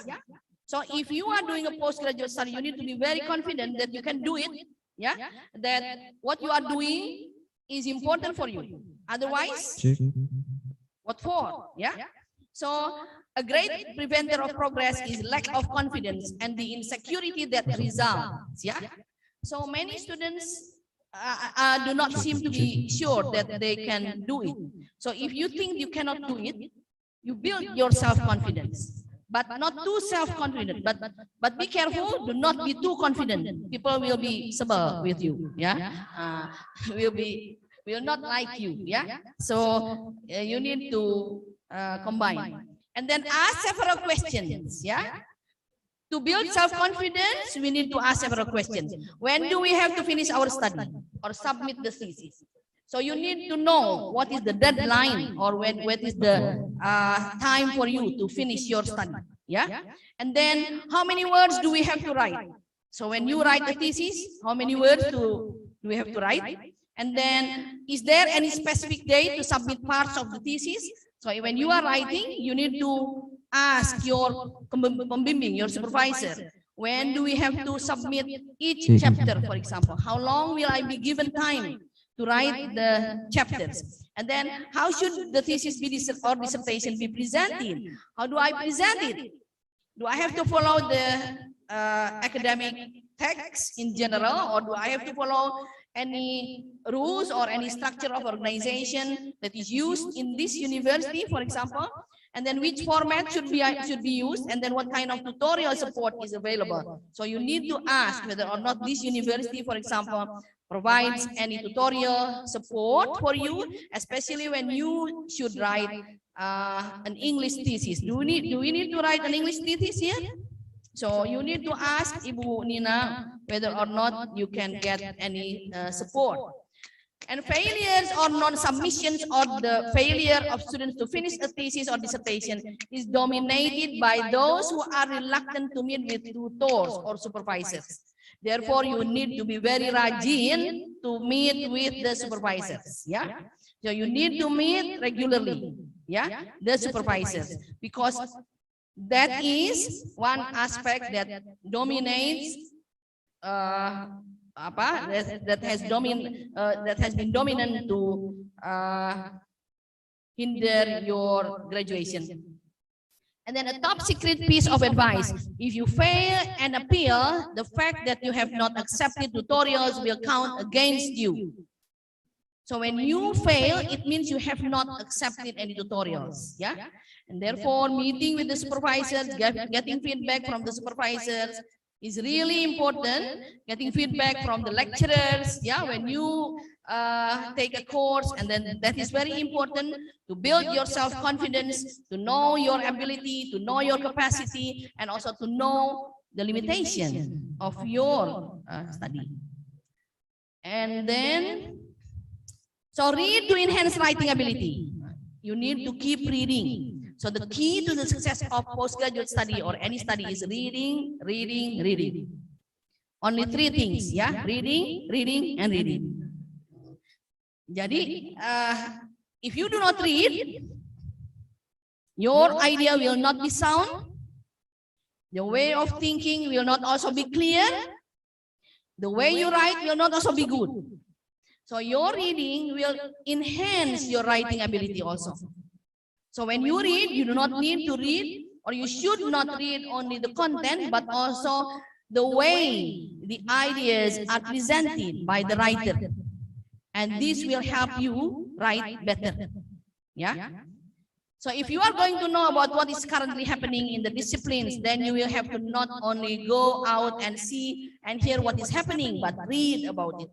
Yeah. Many students go to conferences. They listen to speeches, but not read. Yeah? And then the idea, the paper is what? Is confusing. Make people have to have Panadol after reading their work. And this is very, yeah, this is common. Yeah? Yeah, paracetamol. So when I became the head of the department, 3 months after becoming the head of the department in my university, and then my blood pressure increased very drastically. Yeah, why? Because I had to read papers, and the papers are all confusing. So if you want to do research that will publish well to find out what is being done. So reading allows the writer to gain ideas, and writing can clarify the ideas, communicating them to others, making them explicit. So reading makes you have an idea. Yeah. So you will also know whether or not the idea is old-fashioned, what is current issues in Islamic education, for example, yeah, in Islamic societies, etc. So we need to read.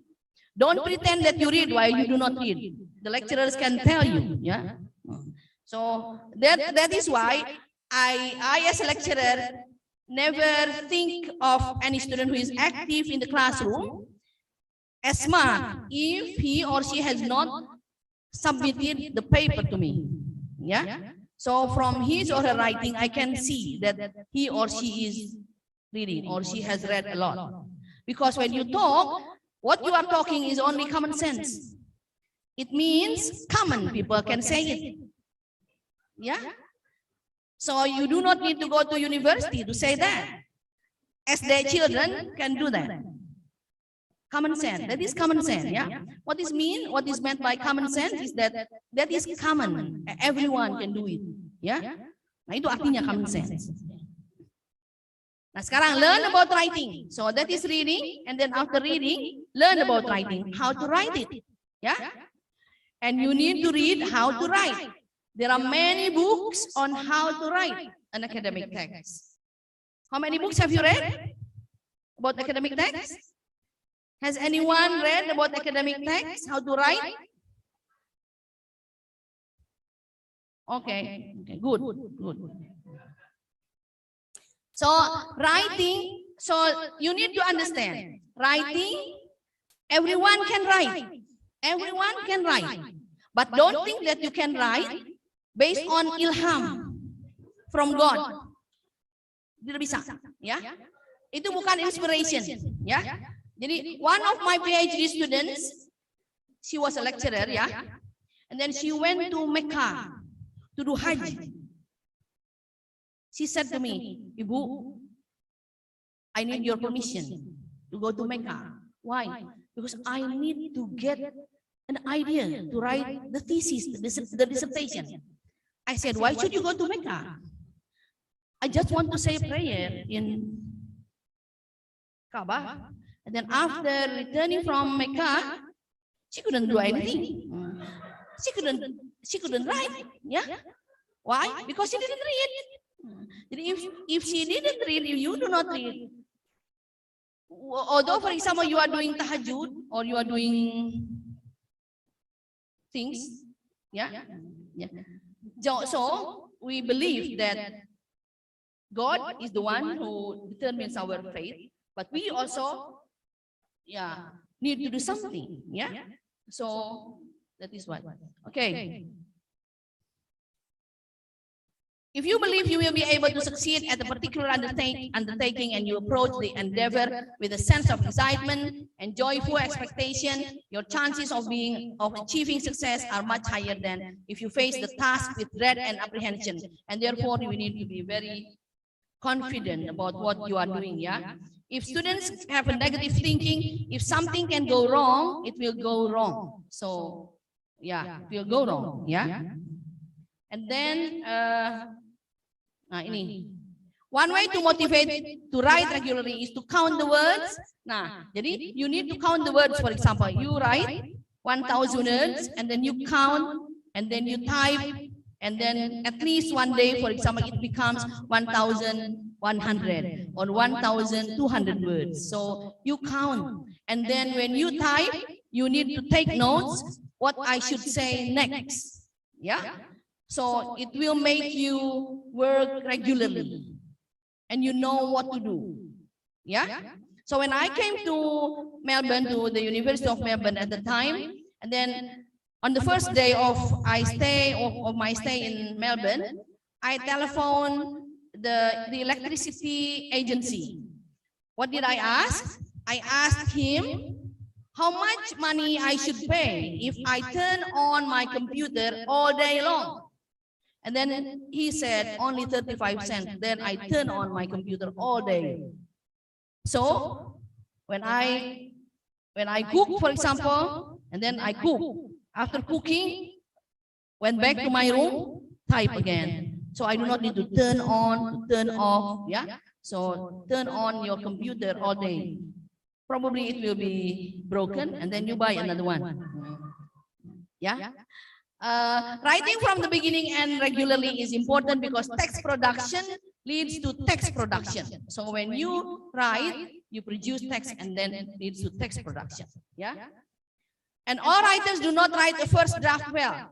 Yeah. So no one can write the first draft well. So if you can write the first draft well, you are not a human being. Probably you are a jinn, or you are a ghost. So because no one can produce the first draft which is good, and therefore you cannot submit the first draft to your supervisor. So you should revise, you should edit first, and then probably first, second, third, or fourth draft, and then you give it to your supervisor. Yeah. And then writers indulge themselves by waiting until their thoughts are clear, run the risk of never beginning at all. So many people say, I haven't started writing because I think my idea is not clear yet. So writing can make your ideas clear. Yeah. Itu salah besar, ya. That is a big mistake. Yeah. That you need to write to make your ideas clear. Yeah. So don't keep on preparing and thinking about what you will write when you start. An idea I offer to anyone contemplating a qualitative descriptive study, and especially to those who express concern about how they will write. They will write up a study before the research has even begun. This is this. Write a preliminary draft of the study, then do the field work. So write first and then do the field work. Write first, do the field work. So reading and writing. That is your main activities while you are doing a postgraduate study. Ya. Jadi insya Allah kalau Anda reading and writing maka Anda akan sukses. Terus ini, irrespective of where your research stands, start the writing the minute of some of the material begins coming together in your mind. Get the words down, you can always change them. So write. Ya. Jadi jangan dulu melamun. And then number 3 is facing the challenges that can hinder the study or writing the dissertation. So writing a thesis, especially a dissertation, is like climbing a mountain. Yeah. So can you imagine how to climb a mountain? So when you reach the top, you can see all beneath the top, but you cannot see the top. Yeah, before you reach the top. So, and then climbing a mountain is very easy. Is it easy or difficult? So difficult, and therefore you need to be ready to do that. So when you have criticisms, for example, you get criticisms from the supervisor, from the colleagues, don't cry. Yeah, you need to revise the paper. Yeah, or the work, and then involving not only intellectual activities but also physical stamina, self-confidence, and emotional reliance. Yeah, jadi you need to have a good physical stamina. Ibu Nina always does sport, and I also did sport. Yeah, at the time, but not now. So because I have a lot of, but sometimes still. So at the time I was really healthy. Yeah, Ibu Nina. So we could work very effectively because I also did sport. Yeah, almost every day, at least 3 times a week. And then eat also healthy food to make us have good stamina. The only way to become a doctor is to be willing to face the challenges in the journey of writing a dissertation and to do it continuously. So we need to do it continuously. Yeah. So don't stop, don't ever stop, because when you stop and then you will miss all the ideas, and then you need to start from the beginning again. It is a waste of time and energy. So, and then next.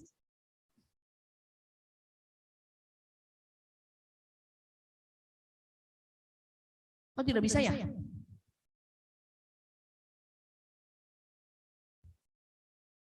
Oke.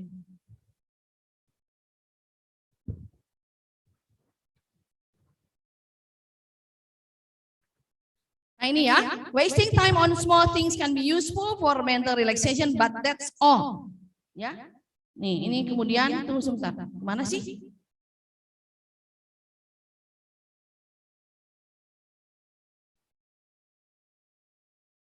Ada 3 hambatan ya. There are 3 things. Okay. Nah, there are 3 things that can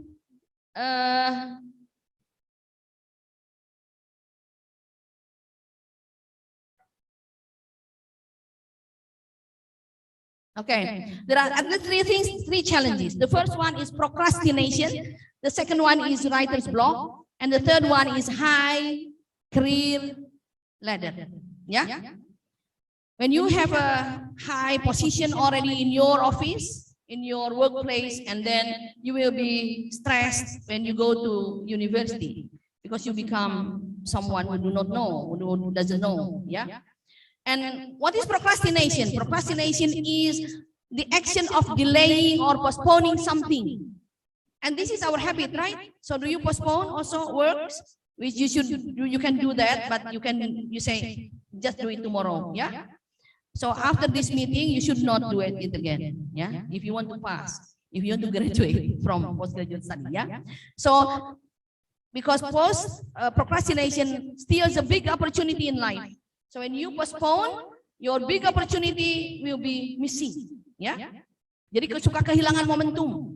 So big opportunity will be missing, and then it is common among students to write a dissertation and can result in the status of ABD, all but dissertation. Yeah. So in many universities, students should take the courses. Yeah. While in Australia, for example, when we do a PhD, we do not do the course. We do not take any course, but we do write thesis or dissertation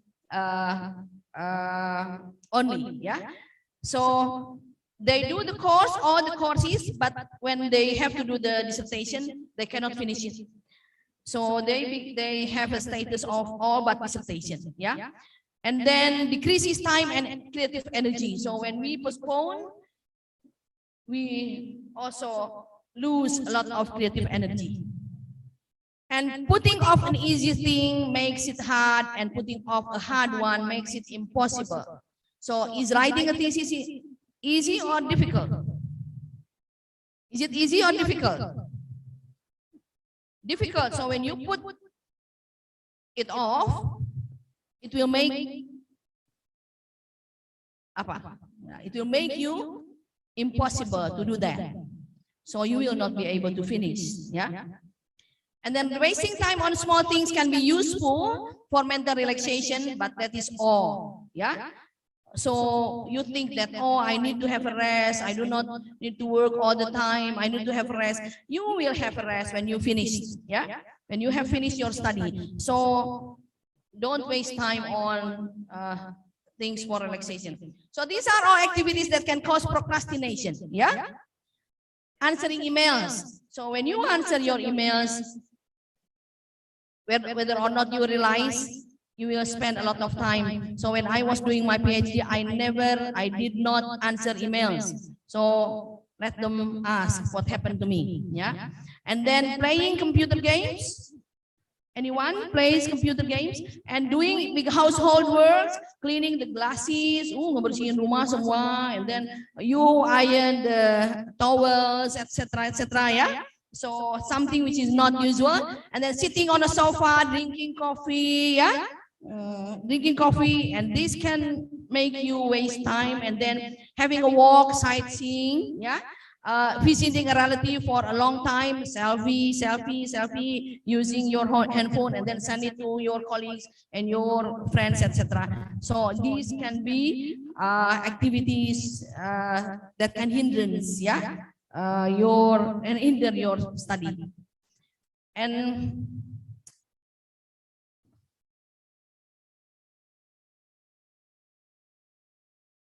so procrastination is actually related to emotional problem. Yeah. So when writing a thesis or dissertation, writing feels like in a roller coaster with clear ups and downs. Yeah. Nah, jadi seperti roller coaster. So writing a thesis or doing a postgraduate study is like a roller coaster. Yeah. So you experience ups and downs. So you need to be very, you need to be ready, and you need to expect it. So when we feel demotivated, we need to think about several things, like rethink and reflect why we take a master or let alone PhD program. So when we are demotivated, we need to ask us, why should I take a doctoral study? Why should I take a master degree? What is it for?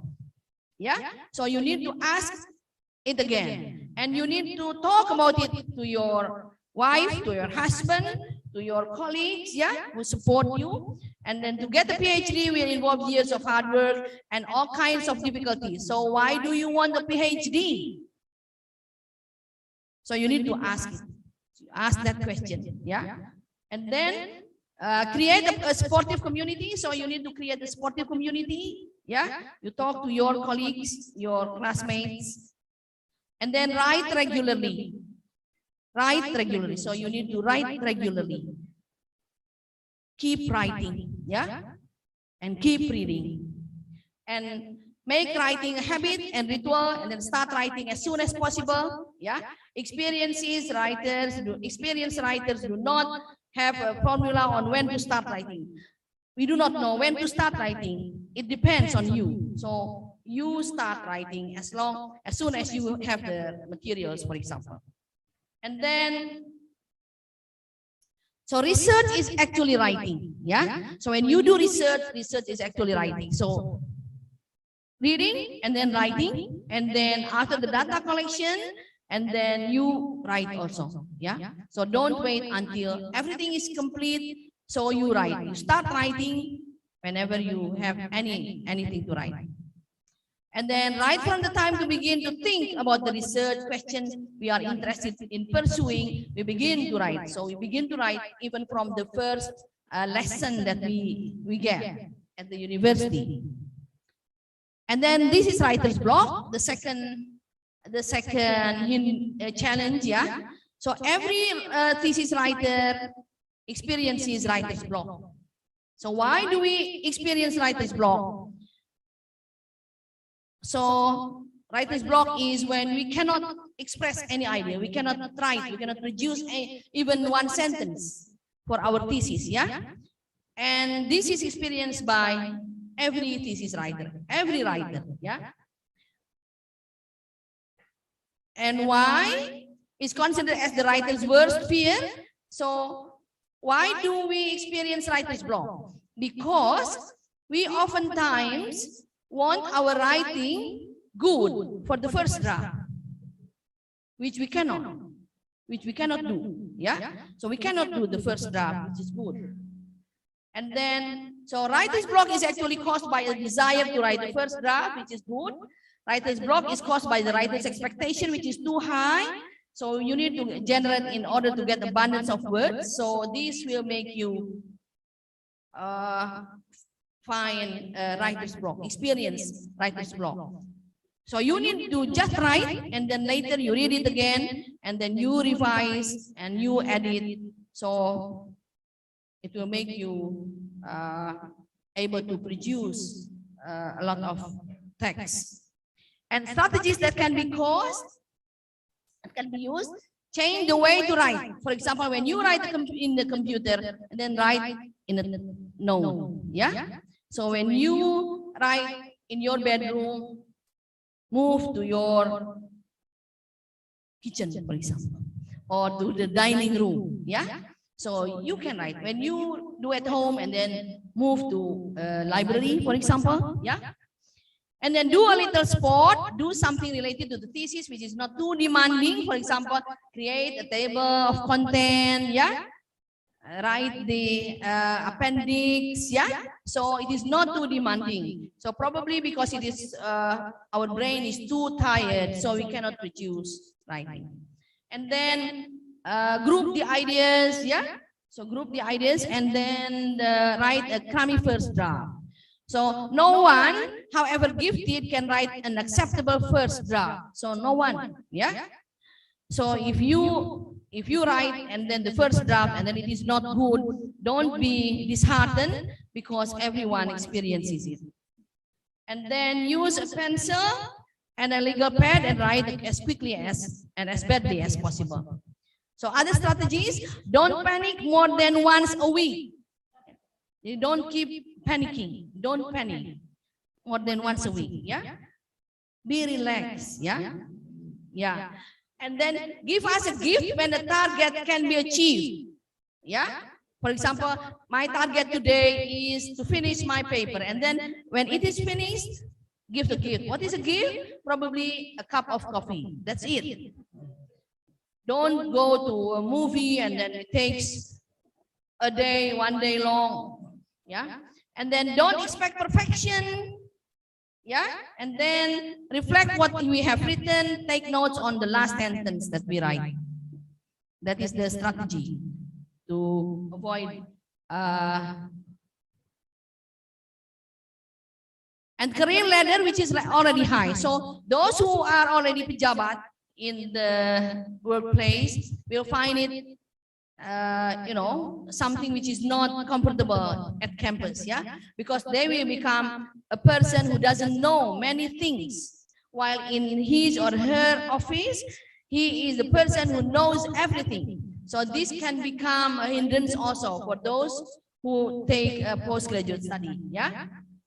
And then the academic factors. So the first one is we need to do the preparation, choosing a topic, and then choosing a supervisor, and then planning a realistic timeline, understanding the research methodology, and then understanding the academic writing style, analyzing finished thesis, and getting around the concept of writing up.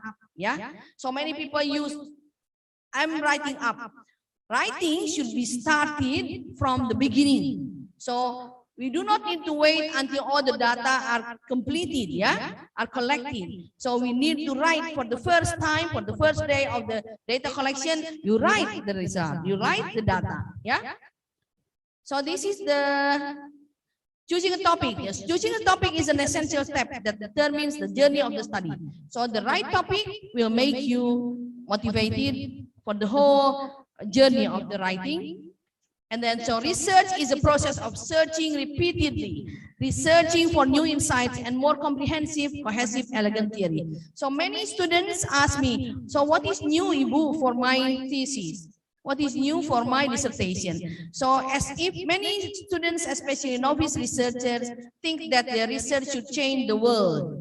And then after that, they realize that only half of the world can be changed. And then only a quarter of the world can be changed. And then 1/10 of the world can be changed. And then finally, he or she will end up only with an instance of their daily activities or their daily professional activity. So we need to understand that research means read and then search. Searching again what other people have searched. So you do not need to think too many things, yeah, about what is the new thing? What is the new thing? And then when you try to find something new, it means you invent something. It is not the task of a postgraduate student. Yeah, it is the task of those who get the Nobel Prize. Okay. Yeah.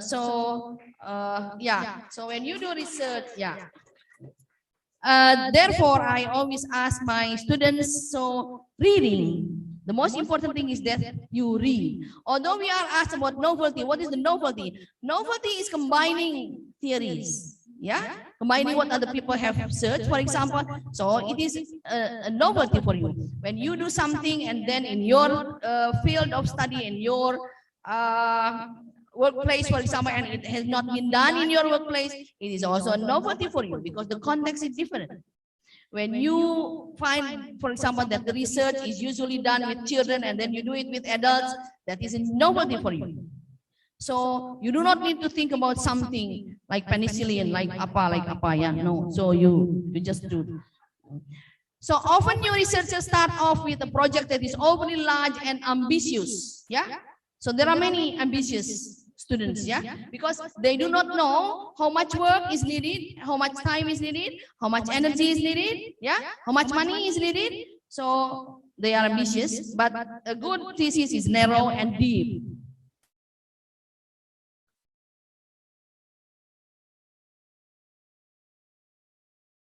So for example, choosing a topic is like sharpening a pencil, yeah. So the most important thing that you need to think is the manageability, whether or not it is manageable.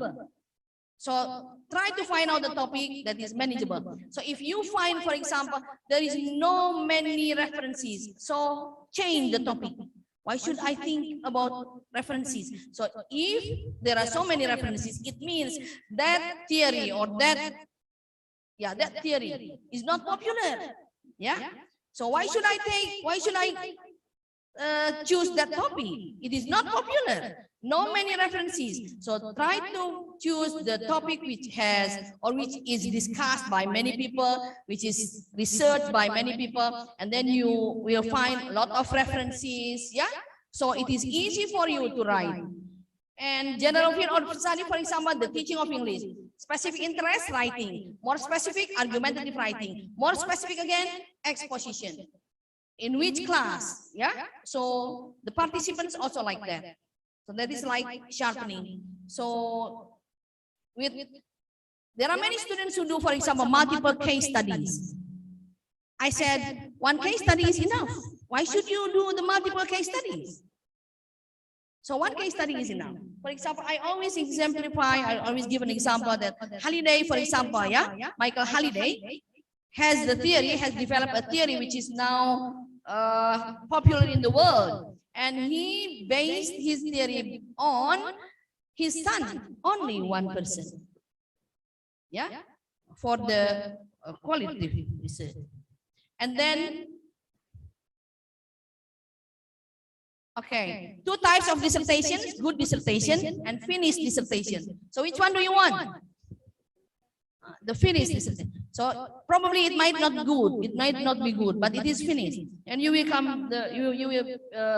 get the title. Which topic approved by the supervisor? Is it really research? Is it significant?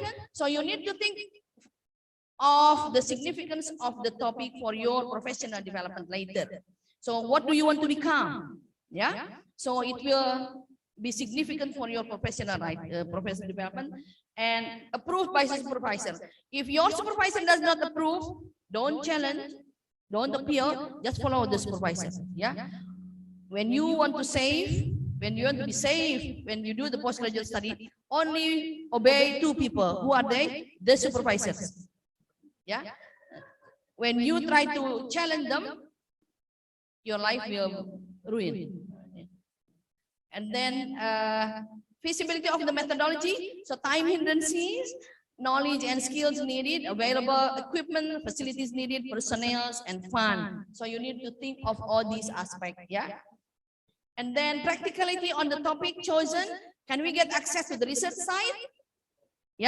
So when you want to do, for example, you want to do research in Turkey, but then you cannot get access.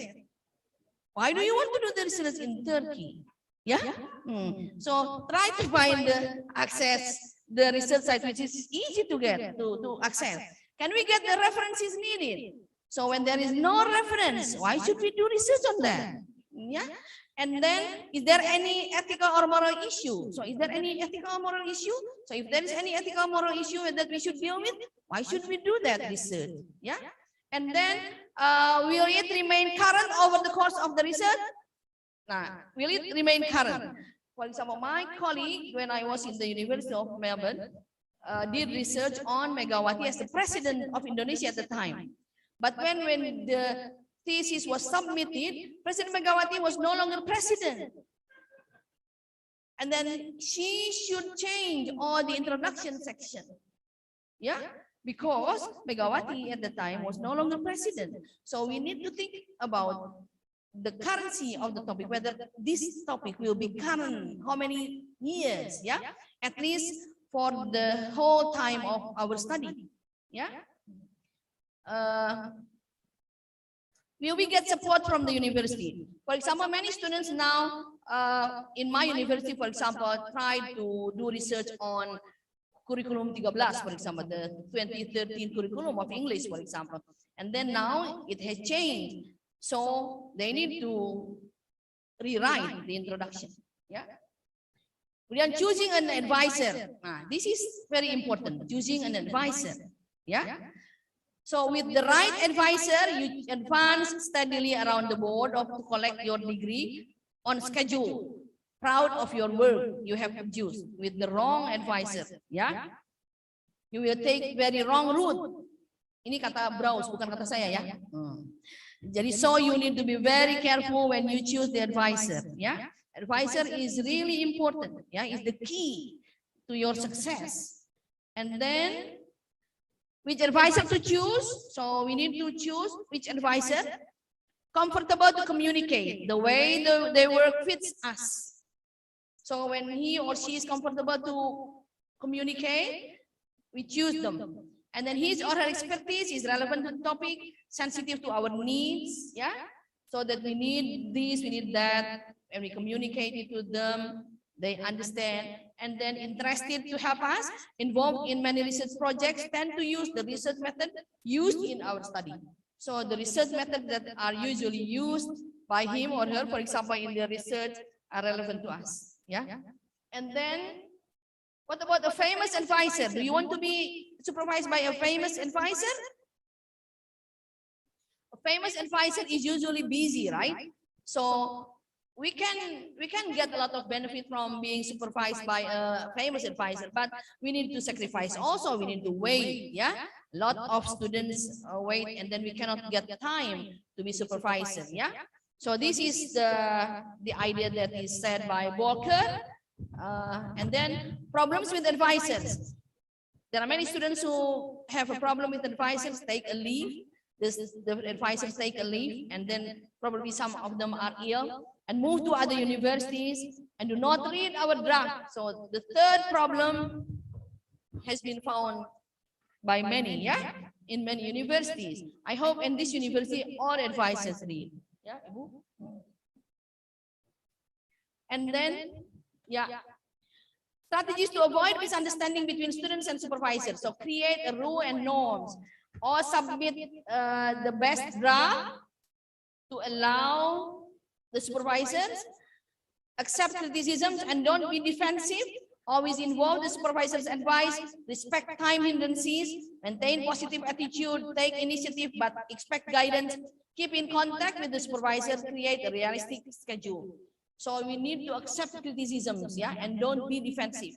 Many students do not want to be criticized by the supervisors, and then they do not want to revise what is suggested, and it made them waste a lot of time because he or she does not directly or immediately revise the thesis, correct the thesis.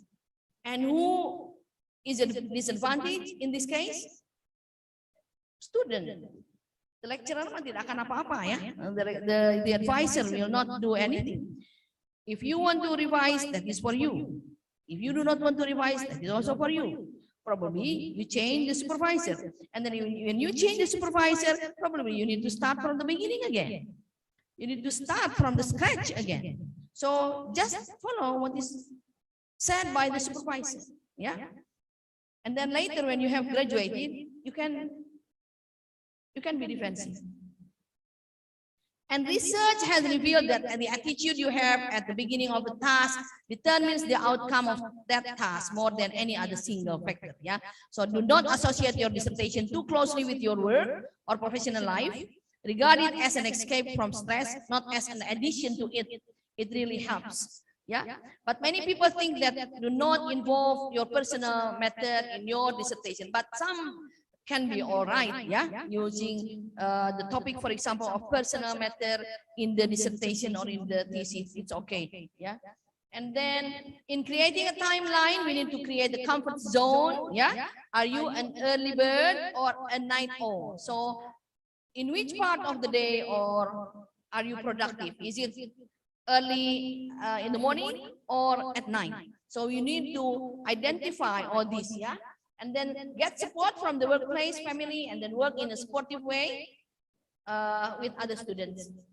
So understand the research methodology. So you need to understand the research methodology because otherwise you will not be able to do the research or to do the data collection appropriately. So you need to understand the research methodology and be aware of the limitation of each research methodology. So you need to understand, if I do a case study, for example, what is the limitation? If I do an action research, what is the limitation? What about the time? What is the what about the participants? Yeah, and then understand the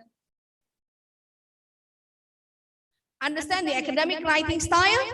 So you need to understand the academic writing style. For example, in English, we cannot use don't, we cannot use can't, we use cannot, we use do not, and how to start the writing. For example, we need to introduce what we are going to write.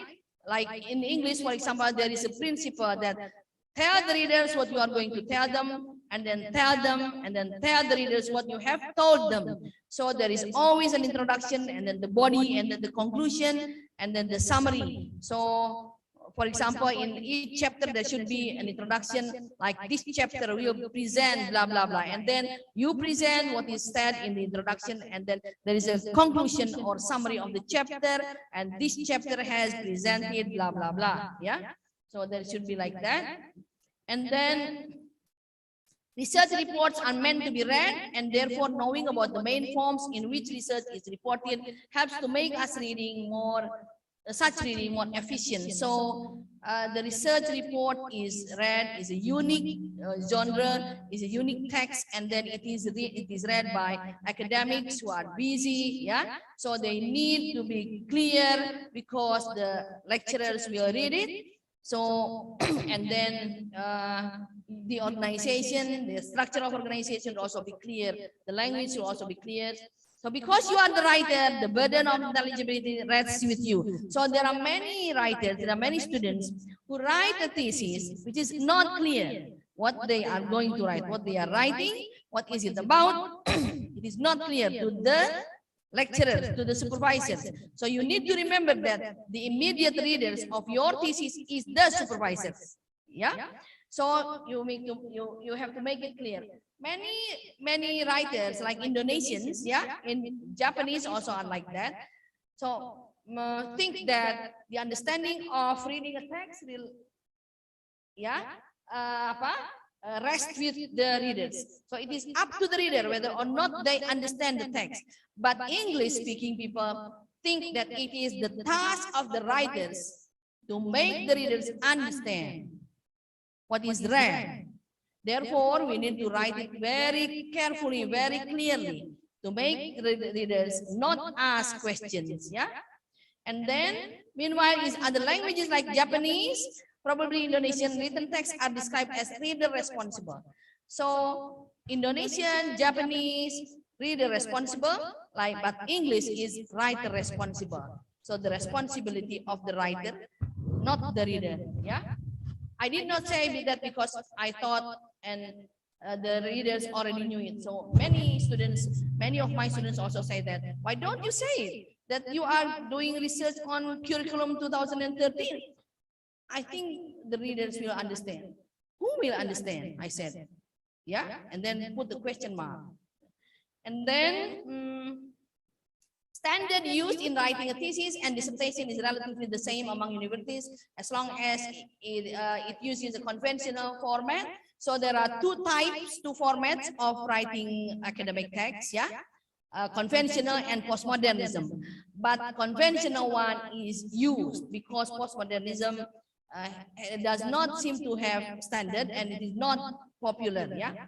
So conventional format of thesis writing is like a logo of McDonald's. So wherever you go to any country, logo McDonald's will be the same. And therefore, when we write a thesis, it is like a logo of McDonald's. So you can taste, you can see, you can predict what is served, for example, in McDonald's. So it is also like this.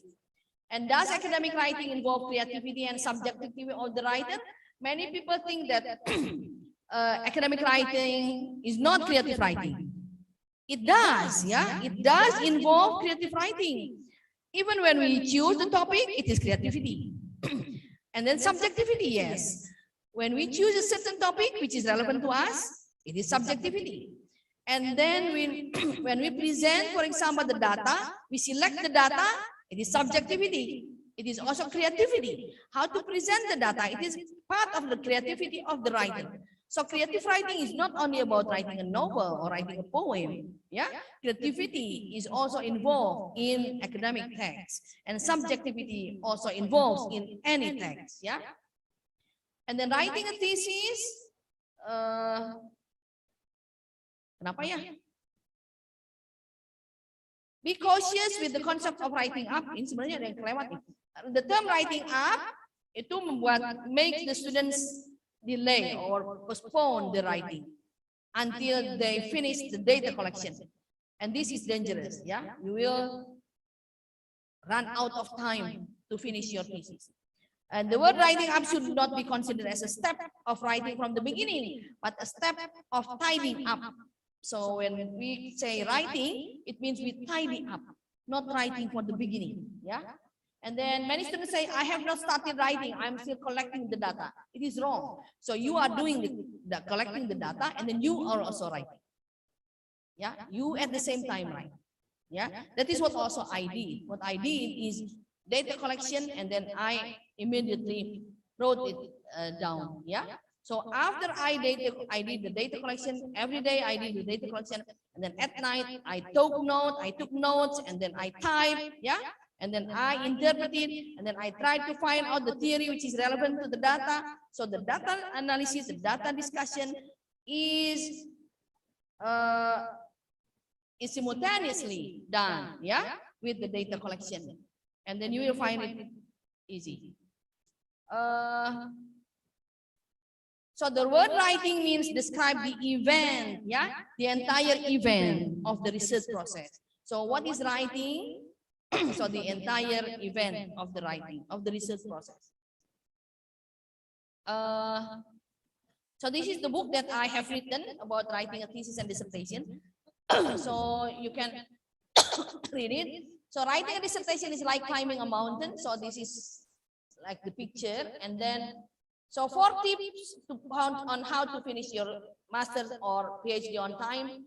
Have a research topic ready early in your schooling, in your study.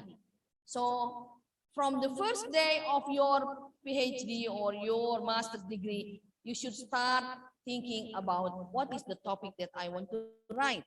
Yeah. And then procrastinate up to a certain point. Okay, you can procrastinate, but only, for example, 1 hour for rest. Yeah. And then 2 hours, for example, but not 2 weeks, 1 month. Oh no. And then use a fishbone planning guide, and then play. Play what kind of play? Don't play all day. No. Yeah. Play, for example, 10 minutes, 15 minutes. Yeah. Keep working, keep working, keep working. Say no to any activities which will not make you a doctorate or a master degree holder. And then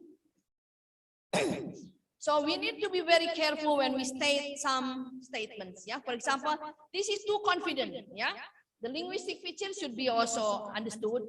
The study proves that schools are loosely coupled systems. And then too tentative. One conclusion might be drawn from this study is that this particular school, on the basis of this investigation, seem to have elements. So this is too tentative.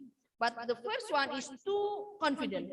And the better one is the findings suggest that most of the organization element of this school were only loosely linked, so that it might be generally blah, blah, blah. So when you are too confident, people will ask you, why are you so confident? What is the proof? If you are not confident, people will say, if you are not confident, why did you take this topic? Why did you talk about it? Yeah. So we need to combine the certainty and then with tentativity, and then your statement will become acceptable. Yeah. Especially for the academic discourse, academic society.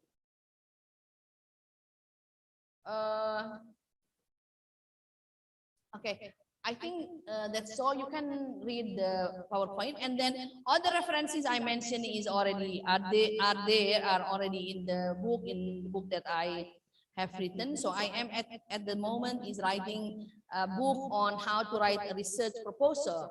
And why I wanted to write that book, because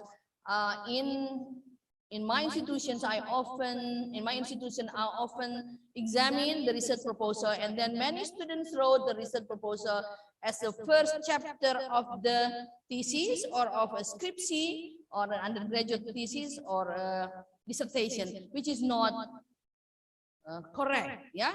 So a research proposal is a document which consists of 3 parts.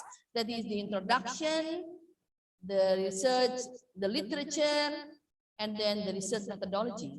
So they need to read, and therefore I am at the moment writing, because once I examined 36 proposals, and then all of them did not pass.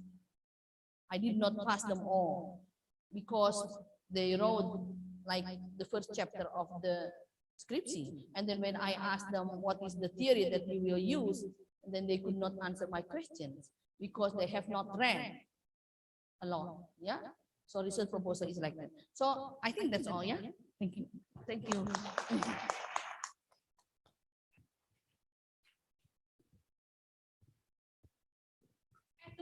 Ini ada, there are some excuses, ya. Some excuses that you need to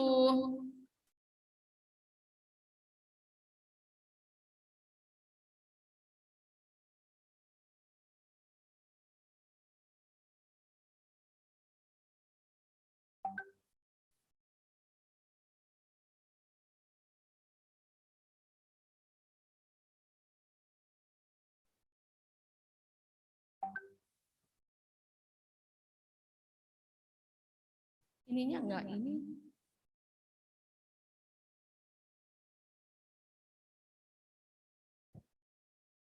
Kayaknya ada excuse, ada.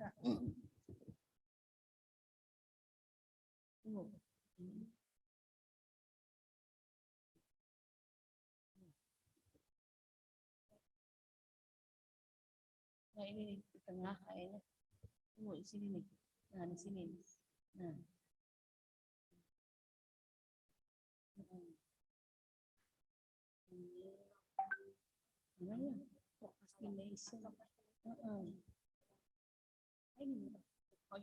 Ini ya, ini ada beberapa excuse yang suka dikatakan oleh, there are several excuse that students usually say. For example, oh I don't have time so I cannot do my thesis. Yeah, and then you should challenge. My time is limited, but I can always start to do something. I will feel much happier if I can do it. And then the second excuse, I'm not motivated today, so I cannot do my thesis. I cannot do my dissertation. And then I'm not motivated to work today, but I will be glad if I make progress in my thesis writing. So you should challenge that condition. Yeah. And then the third one, I have a lot of work to do. There is much work to do, but they all will not make me gain a doctoral degree. I will do other activities after I made progress in my thesis writing. So thesis writing should become your priority. Dissertation writing should become your priority. Yeah. Many students, for example, get married and then have a child. So if you still can do the thesis, the dissertation, that will be very good. Yeah. Okay, thank you very much. Terima kasih.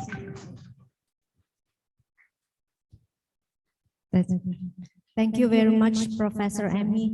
I do agree with you about the priority, because when we cannot determine our priority, then everything will be go awry.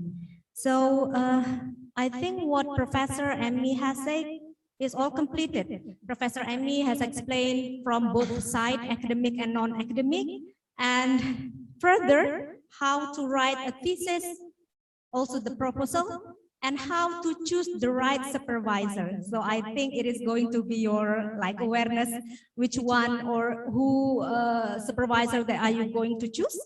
And Professor Emmy, so actually that when I saw my students at the beginning with the new environment, new fresh air, and then they are very highly motivated and then smiling a lot. But now at the second semester, yeah, kind of complaining,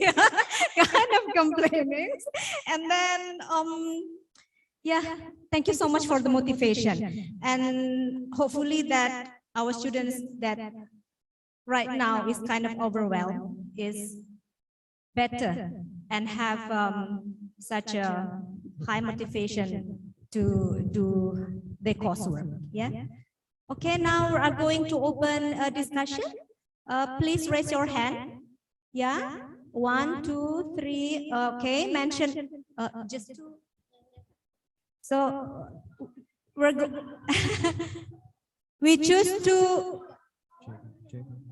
which one? Okay, Fadla and Abdul. Okay, So mention your name again and then say the question.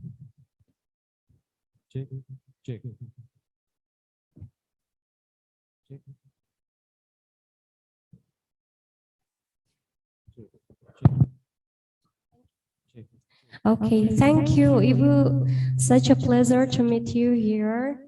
Thank you for the helpful tips. It's actually very motivating as well as piercing. Actually, it hits us hard because most of the excuses that you mentioned before, it became our problems as well.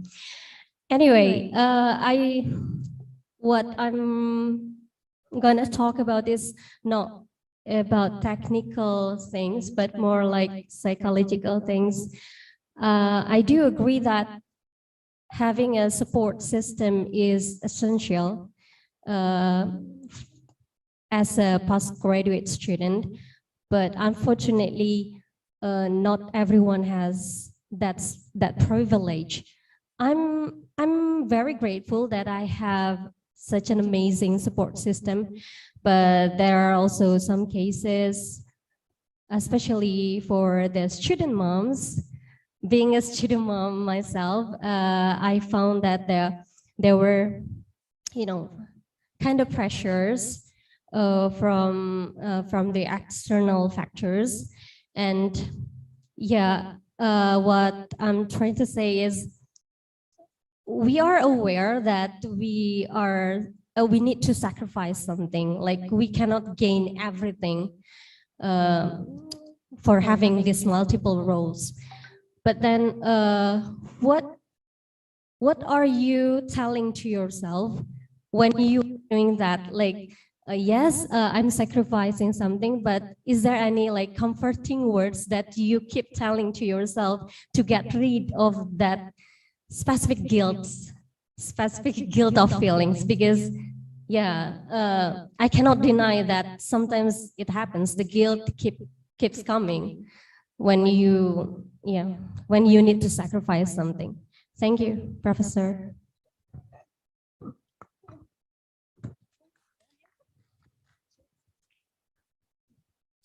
The second one? Oh, okay. Thank you for the opportunity. Actually, my questions are related to the academic aspect of your presentation regarding thesis writing. You've mentioned that we can start writing while we are collecting the data. Like, to my understanding, this is practically possible if we are using qualitative study. While we are collecting data, we can start writing some of the findings. But how about for some of us who intend to write quantitative research? How can we write our findings while collecting data for quantitative studies? Actually, is one of the questions. And the second part is the proposal aspect of it, like your last part of the statement saying having proposal at the beginning of your first chapter of the thesis, usually you consider it inappropriate, if I am not mistaken. Like, to my understanding and my history, like I studied in Sharif Hidayatullah and my first degree. Therefore, the thesis that I wrote, the first chapter was actually the proposal, which consists of the introduction, the methodology, as well as theoretical and literature aspect of it. So if I'm given a sense that that approach seems to be off guard a bit, how would you put us through as far as we are preparing to write our thesis, hopefully next semester onwards? So can you please give us some guidance regarding that to shed more light on that aspect? Thank you so much. Yeah. Thank you very much. So the psychological thing. So we need to sacrifice means that we need to sacrifice. So we need to make people around us understand what we are doing. Yeah. So therefore, for example, when we are married, our husband should understand us, and when our wife should understand us. that we are busy, that our thinking is full of our work for the study. And therefore, before you decide to do the postgraduate program, you need to get permission.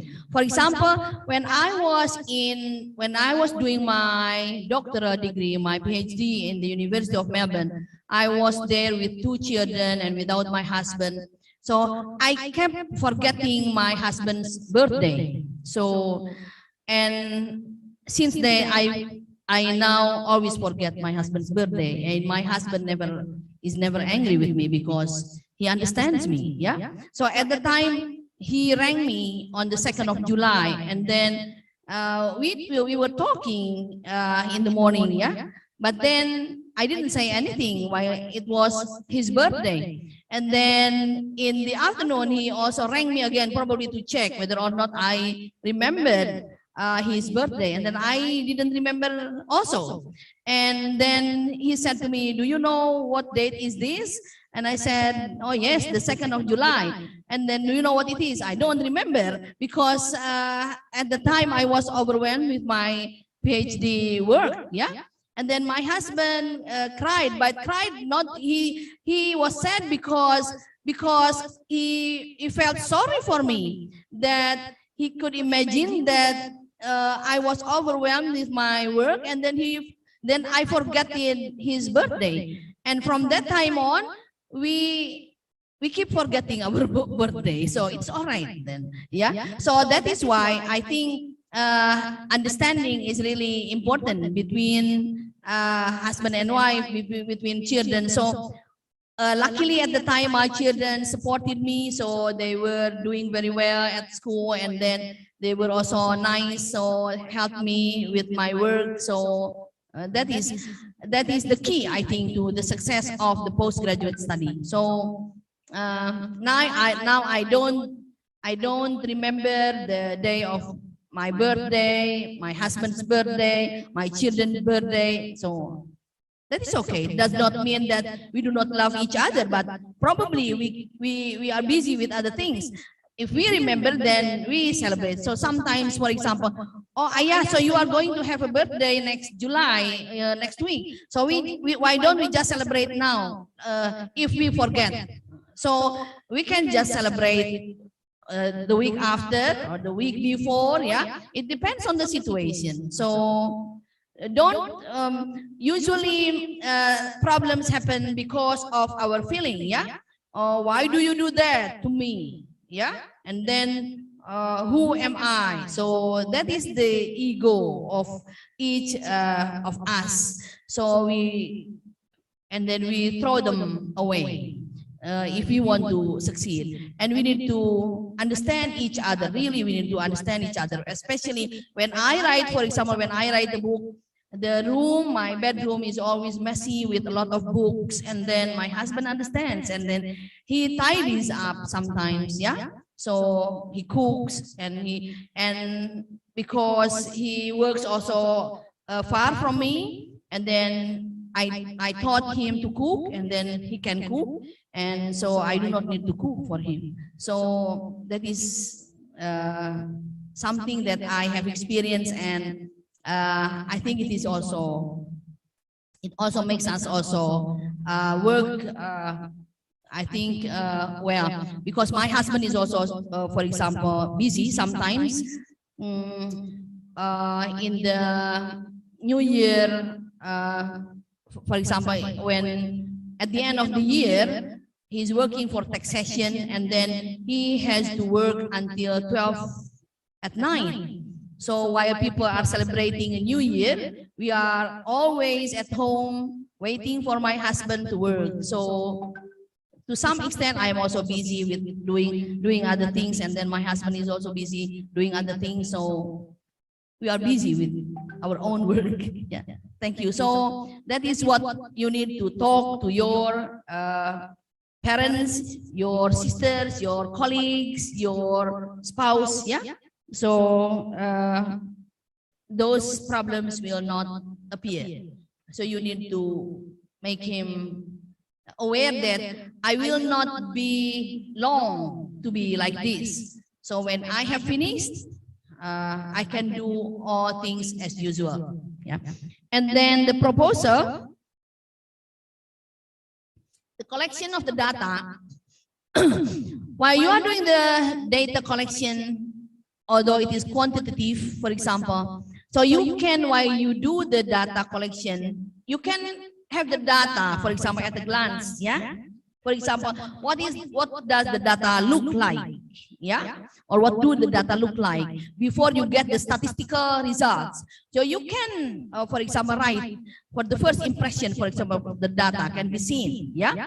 So before we do the quantification or the analysis using statistics, so we also have a picture of what the data look like, and then we try to write. That is what I mean, yeah. That also writing. So don't wait. So at a glance, for example, the data can be seen, and then try to find out the theory that can support the analysis. What should I say with this data? Yeah, and then try to find out the theory. What does the theory say if the data is like this? So that is when we do the data collection and then the writing. Because I also did the research once, a nationwide study on the quality of madrasah. So we did research involving 220 schools organized by the Ministry of Religious Affairs. Yeah, it was in 2009, and then in 2018 I also did a research nationwide about the students' teaching reading ability, like PISA reading. So it involved 6,500 students. So when we did the data collection, when we saw the data, for example, at a glance, so we can also see, we can also guess what the data will look like. Yeah, what the statistical result look like. So we can see, and therefore we can start also how to analyze the data, how to comment on the data. Yeah, and then the proposal. If you write a research proposal like the first chapter of your thesis, and then you will not have a deep understanding of the theory that you are going to use, because introduction will not have a very clear theory, because it is not meant to be written in the introduction, the literature review. So the literature review should be written in a separate chapter.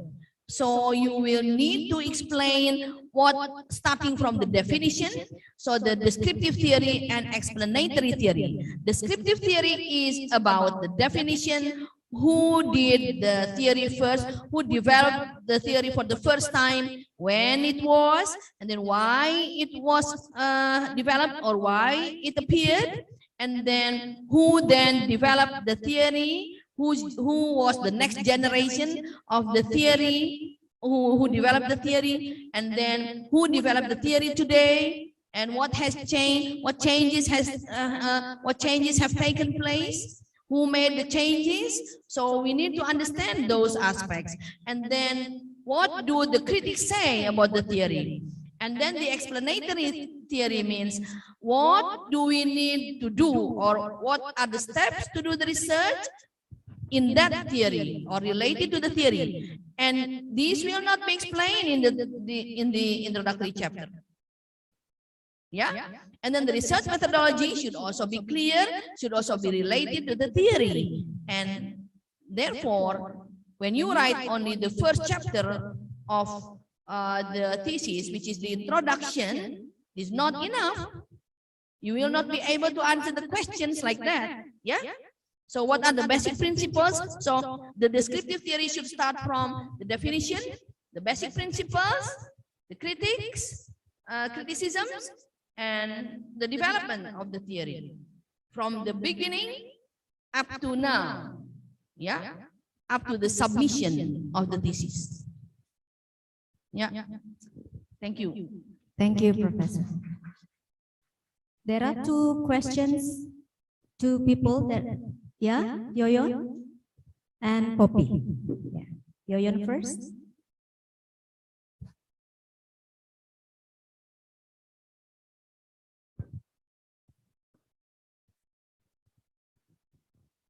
Thank you very much for the opportunity. So my question is maybe a bit personal.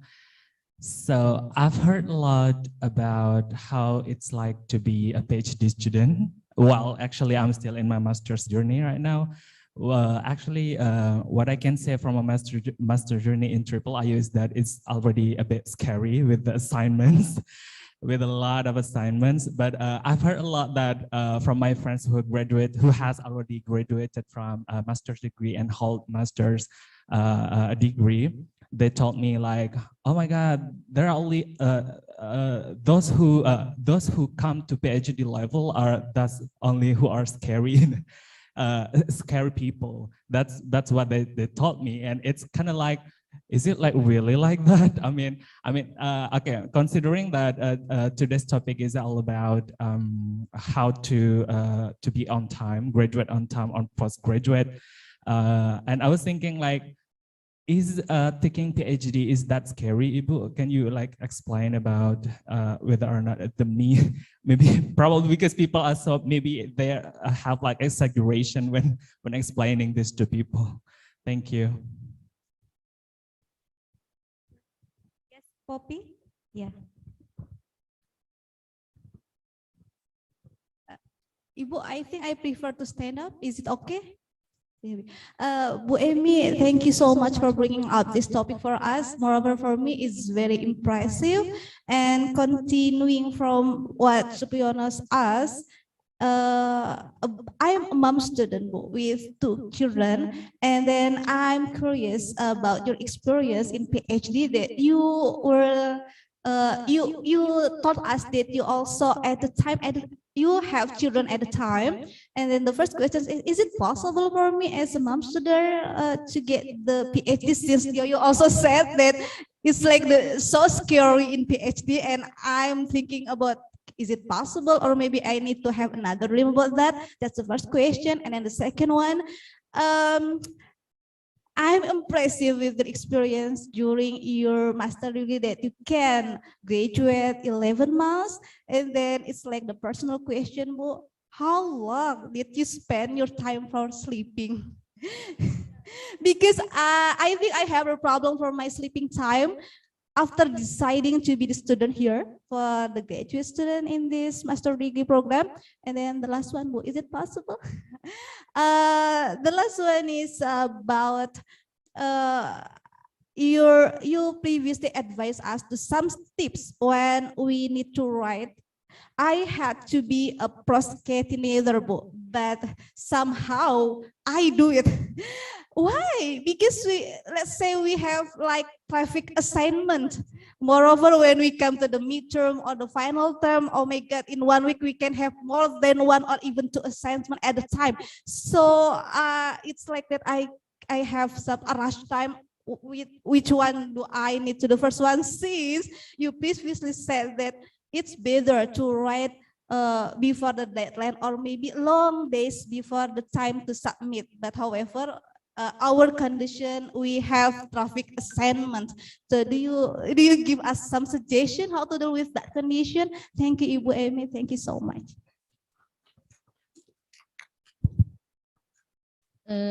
Yeah, thank you for the question. So doing a PhD is actually not scary, yeah, it is enjoyable. So something which is enjoyable, so especially when we can finish it. So we have pride, and then we are proud of it. And what is important for us is to focus on what we do.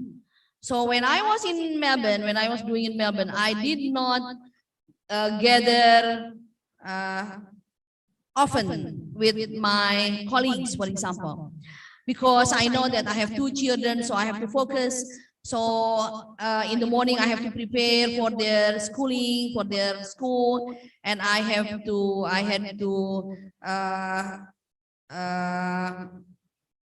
accompany them to go to school, yeah, and to read a story to my second child especially.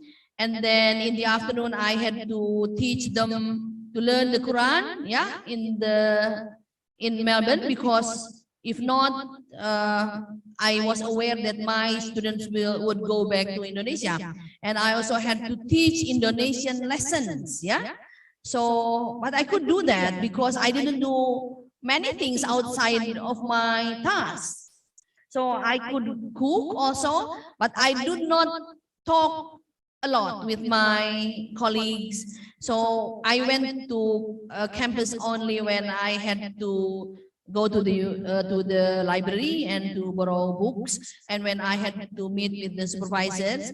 And sometimes I went to my campus just to disturb my colleagues who were serious writing a dissertation, and then they said, "You come here to disturb us." So at the time, I just came to campus to do that. So if we focus on our task, our job, we will have a lot of time. Yeah, like me, for example, today I am as head of the department, so I could write a lot of several journal articles, and I could also write books when I was the head of the department before. So we could do that. So don't use your handphone very often. Don't selfie, and then don't do many household works. Yeah. So now, for example, when I have to do something, I need to tell my husband that Ayah, next Saturday, I will not be able to go anywhere because I have to do something. So my husband knows, yeah. So if he doesn't know, and then I just inform him immediately, all of a sudden, so he would be annoyed. But when I inform my children that I cannot do anything on this weekend, so it is okay. So we need to make them understand. Yeah. So especially when I often say no, even today, to things that will not make me finish my work. Yeah. So that is also what I did when I did my PhD. And when I was in undergraduate program, when people asked me, which one is Emmy? Emmy who is not gaul. So I was known as a not gaul person, which means that not a socialized person. But it is okay, yeah? Finally, we are socialized when we have finished our work. And when we have finished our PhD, when we have finished our masters. So when people think, oh, that person is unsourced, yeah? If we do not graduate, who will think about us? No one, yeah? So therefore, it is only us who think about us, about our progress, our study. So it is only us who think about the tuition fee. So if we keep paying tuition fee, who will pay the tuition fee? If we are given scholarship, for example, if we get the scholarship, and then if we do not finish our study, we need to return the scholarship, who will pay for the scholarship? And that is what is meant by sacrifice. Yeah? So we need to do the sacrifice. We need to keep working. We need to keep focusing on what we do. And then we can finish it on time with good result. Yeah. So that is what we need to keep in mind, that no success without sweat. So all success is the result of sweat, and no shortcut to success. So life is like a text. So life is a text. So the text is always related to the previous text. So we cannot be suddenly successful in doing something if there is no previous work which have been done related to the current work. So that is the most important thing that we need to understand, that life is a text, and the text is like textile. So what is at the end of the thread that, for example, that is in the textile is related to, will always unfold like this, yeah, so straight. So if the thread, for example, is not complete, so the textile will have a hole, and then the hole will not make the textile good. So there is no textile which is good with holes. That is life. Yeah. That's. Oh yeah, Ibu Poppy. Yeah. You can do the same. You can do the same thing. I think when you do the postgraduate study, you do the PhD. You can do the PhD, of course. Yeah. And then when you have a lot of assignments, again, which one should be prioritized? For example, some assignments are due on the 1st, and then some others next week, for example, and next 2 weeks. So which one should be finished first? You need to prioritize also. But you try to start all the assignments as early as possible. So when you already hear, for example, the news that we need to write the assignment of 1,500 and then it will due on May the 13th, for example, try to do it, yeah, as soon as possible. So when you have known what you are, what you have to do, so it will make you easy to finish it. So you need to do the assignments gradually, not as a one-shot activity. Yeah, so it is impossible. And then, procrastination. So you can procrastinate in a certain time. Yeah, for example, procrastinate 1 hour, 2 hours, and then not procrastinate for 2 months, 1 month. Yeah. 1 week, no. Jadi 1 or 2 hours is enough. Yeah. Jadi don't procrastinate. So procrastination is actually our habit. Yeah. It is said by the writer in the writing state that procrastination is already our habit. So therefore, we need to be very careful. So don't do the procrastination. Procrastination is actually a mental condition. Yeah. When we are tired. So what should we do when to make us motivated, to keep us motivated? So as I mentioned, that you need to create a community which can share our happiness, our problem, yeah, with our colleagues who have the same aim, the same condition with us, and then we keep reading. So reading makes us motivated. Because when we read, we know what to do. We know what other people have done, and then this will motivate us to do our work our work on time. And then we keep contacting the supervisor.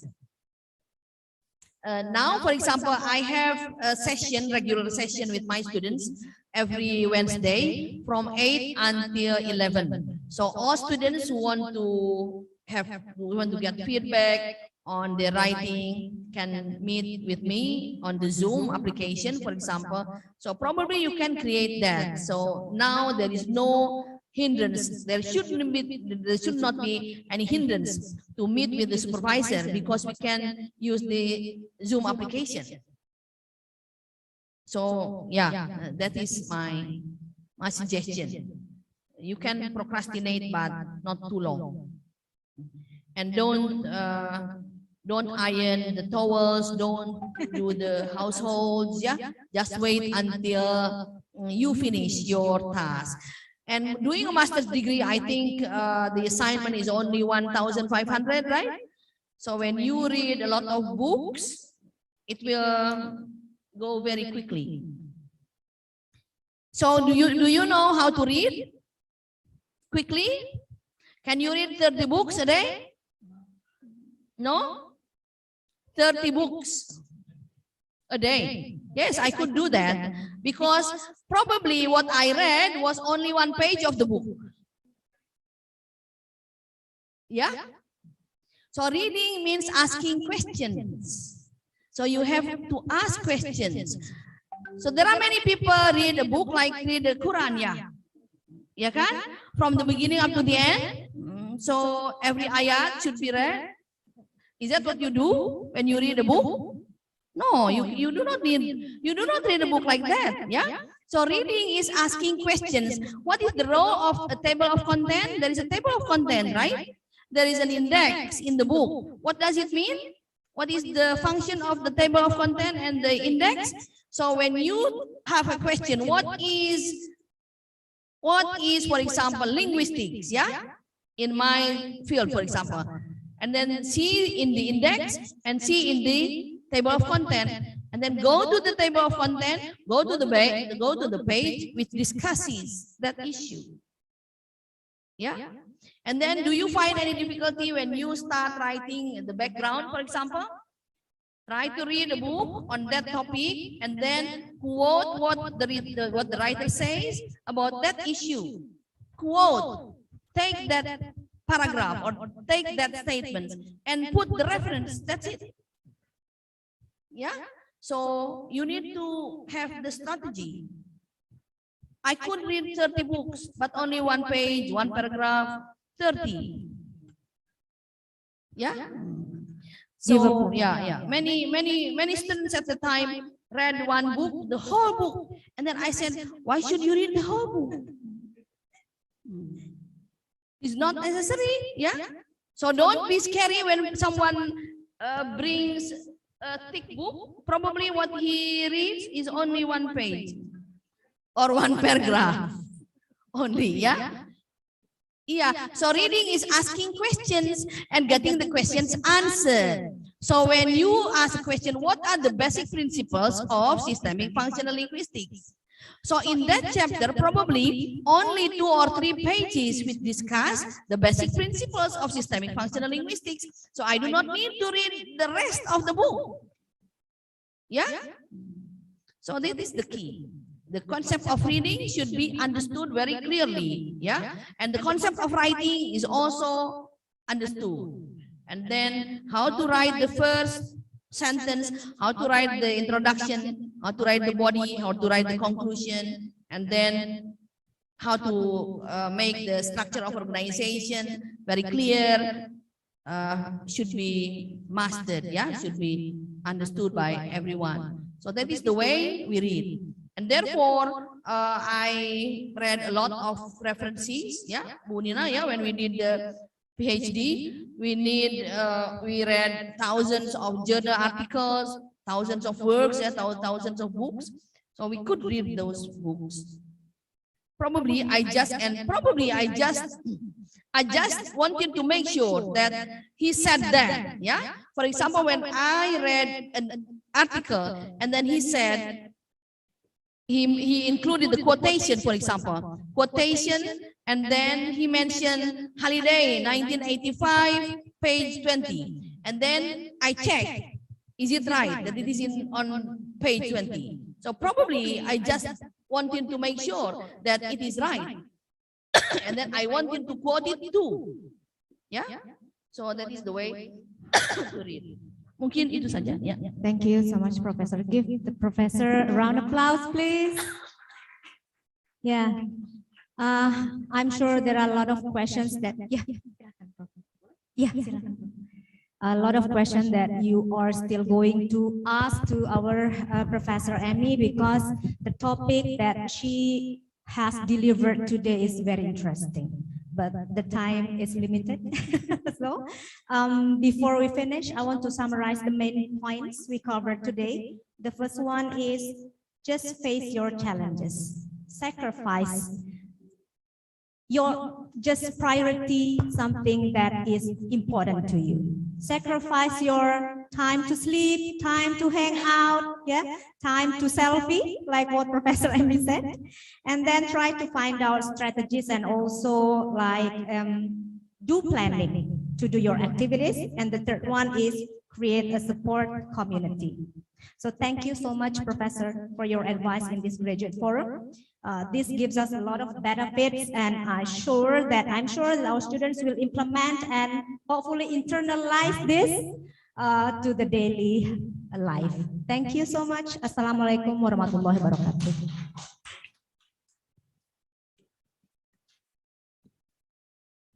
Thank you very much for this practical discussion on completing postgraduate study on time. I'm more than confident it will help students of IIIU successfully complete their postgraduate studies. The Indonesian International Islamic University has a special package for Prof. Emmy Emilia. We kindly request the Dean of the Faculty of Education, Professor Nina Nurmila, to present this package to our speaker.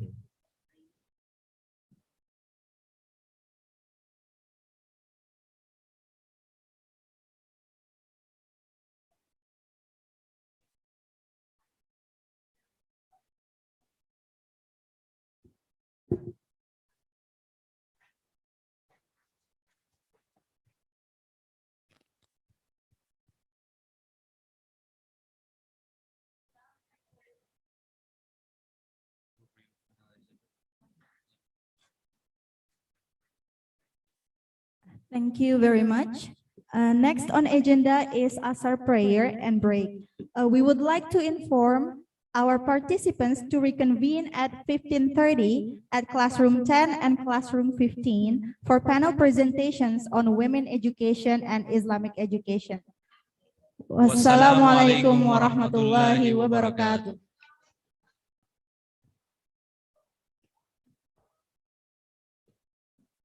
Before going for the break, I just want to remind you that tomorrow will be the second day of our conference.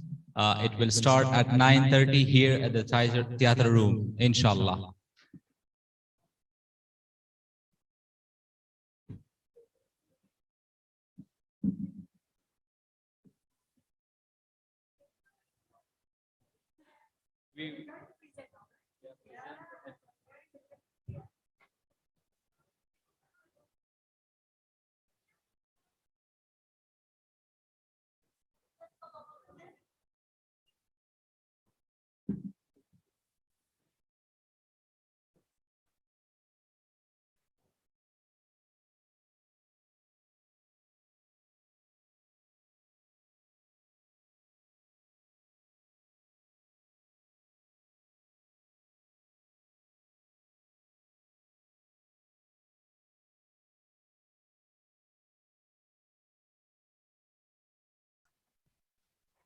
Okay, so I'm back just to remind you about the time. It's 6:28. We're going to start now. But before that, I will tell Asep, ready with the audio? Okay, inshallah. Bismillah. Yes, thank you. And then one thing that I would like to announce that there will be day 2 of conference, which is tomorrow, and it will start at 9:30 a.m. here at the theater. Oh, yes, and yeah, we have our keynote speaker here, Professor Yukari Amos. Welcome. Hope you enjoyed the performance this evening. Yes, so everyone, especially for the students, please let each others know, remind another one to 9:30 a.m. We're trying our best to practice punctuality. So before 9:30 a.m., we should be here. Thank you very much. We're about to start.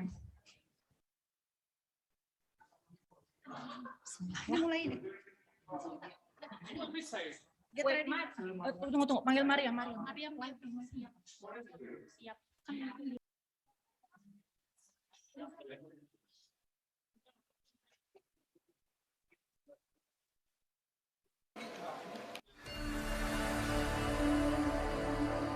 Indonesia is the most beautiful land in the universe. The land where we were born. The nation where we grew up. So many colors that live together in peace. With 1,000,000 timeless treasures. With an abundance of natural wealth. Indonesia is not just wonderful. Indonesia is a wonderland. Kota baru, dunia abang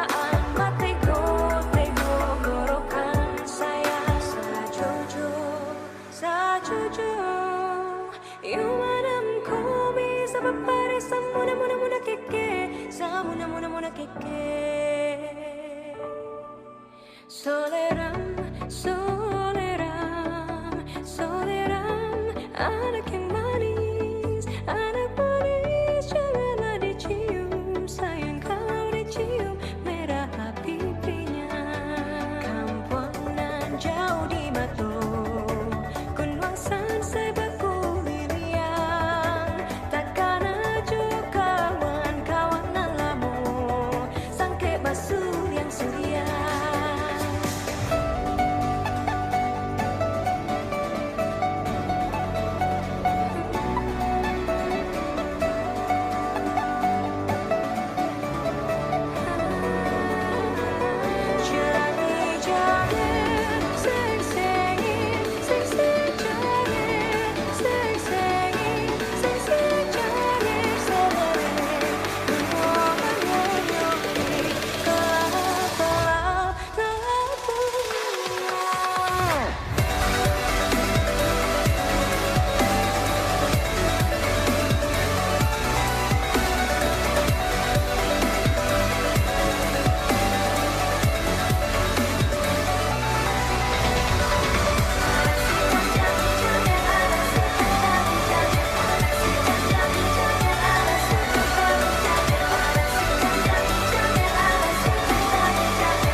Assalamualaikum warahmatullahi wabarakatuh.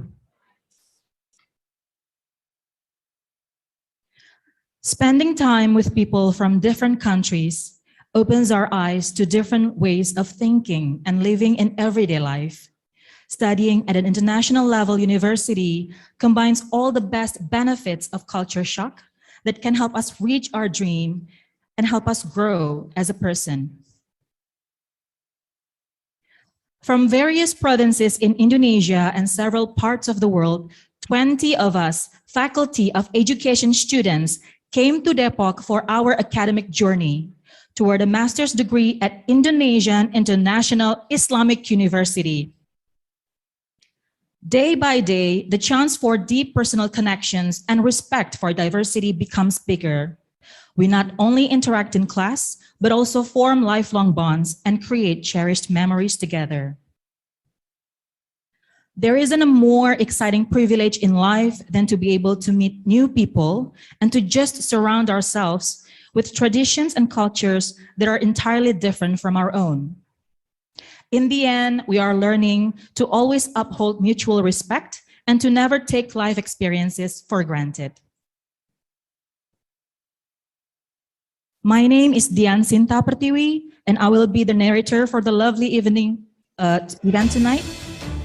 This previous amazing performance you saw was a medley of Indonesian dances performed by Diva Mahaya Zahara,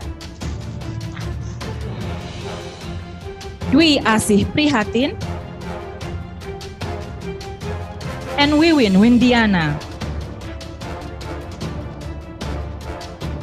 Now, you're about to witness the beauty of local and international culture presented by students from the Faculty of Education of IIIU. Allow us to show you the richness of our heritage of traditional clothes from Afghanistan, Bangladesh, Gambia, Pakistan, and several provinces of Indonesia.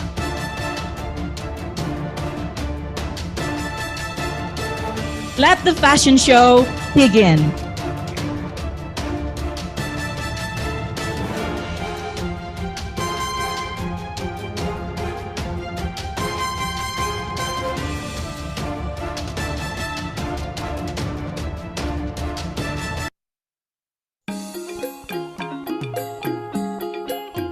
Murni Murpadila.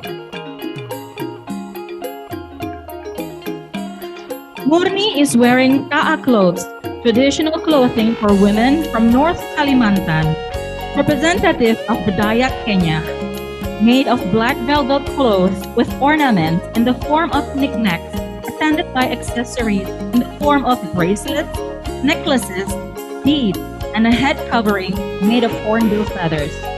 With the motif of tengkawang plant, or known as kokawang, it signifies the fertility of the soil of the island of Borneo.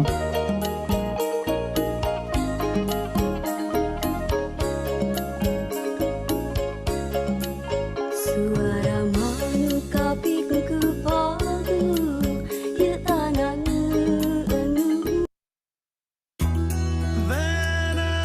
Muhammad Efta Khairul Alam. Alam represents the traditional dress from Bangladesh.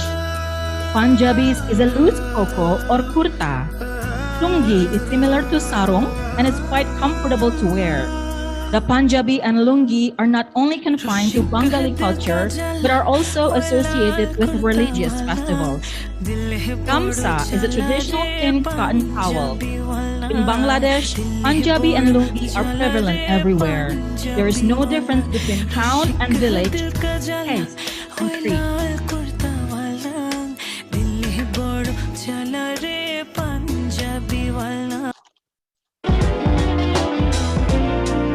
Ririn Karina Nuraini. Beautifully dressed with special fabric crossed in the middle of the body, Ririn proudly represents Batak Mandailing from North Sumatra, Indonesia. This traditional dress is equipped with ulos fabric with 4 back tanagmis, has high power and position. Ulos is dominated by a red color with a touch of elegant gold accent, giving an attractive ethnic impression and so charming to look at. For Mandailing women, the bulang on the forehead is the symbol of glory and social structure.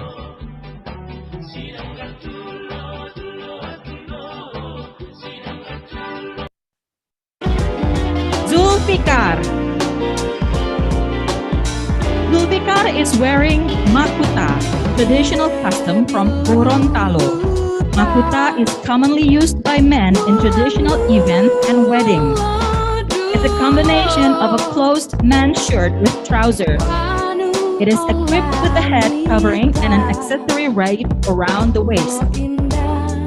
Makuta has a beautiful combination of colors such as red, black, gold, and yellow that symbolize glory, loyalty, greatness, and honesty.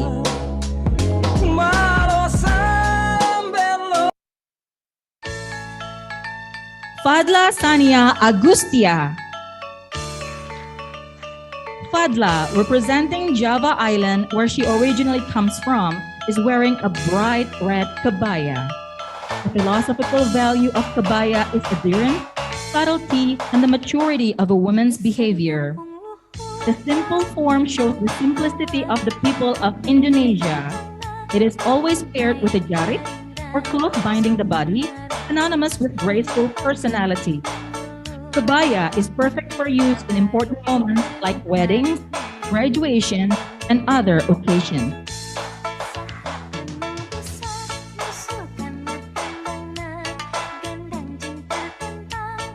Still from the same island, Supriyono. Walking with grace and confidence, Supriyono is representing the people of Java. Javanese male traditional attire worn with a blankon and accessorized with a kris is one of the main customs of Javanese culture, especially during wedding ceremonies. In weddings, this attire is usually worn by the family of the bride and of the groom.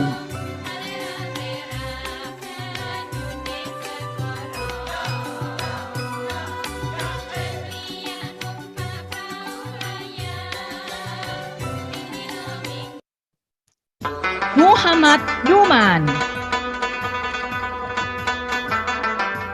With a smile on his face, Numan is wearing a shalwar kameez, the national dress of his country, Pakistan. The shalwar is loose pajamas like trousers, with the legs wide at the top and narrow at the ankle, while kameez is a long tunic that is usually worn with pajamas. This type of dress represents the dignity, modesty, and respect of its wearers.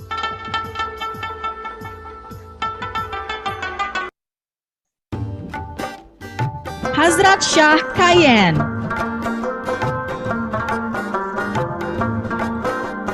Here we have Hazrat wearing one of the traditional Afghan clothes named Kandahari Gara. Afghans wear this traditional dress to show solidarity and unity at Eid celebration and other special events like wedding. Its origin is from Afghanistan's southern Kandahar province. Around the sleeves and chest area, the clothing has an embroidered and hand-knitted design.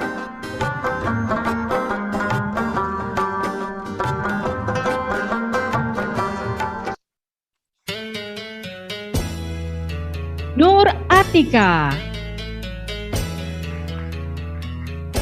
Atika is wearing baju kurung, one of the traditional Riau clothes worn by women of all ages that represent the value of modesty. This outfit has long sleeves and the length of the shirt is above the knee. The clothing model should be loose and the fabric used should not be thin or see-through. Melayu cultures embody noble values that are upheld by the community. In this case, everything will be related to religious norms, customs, and also social.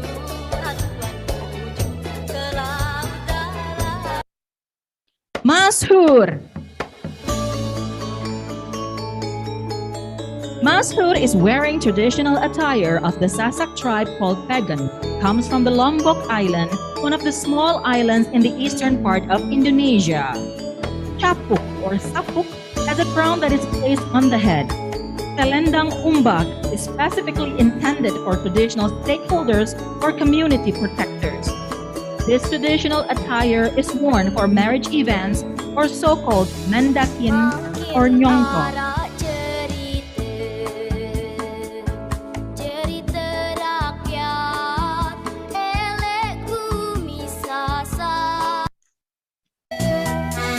Cut Mandasari. Manda is wearing baju makesa, traditional clothes from Aceh made from silk that are commonly worn by Dara Baro or newlywed in the special marriage event. You can see the gold thread embroidery like on the colors of Chinese clothes. It is thought as the unification of Acehese and Chinese culture by a number of sailors and traders from China in the past. The crown that is used is called Patamdo, with the meaning of being able to handle responsibilities.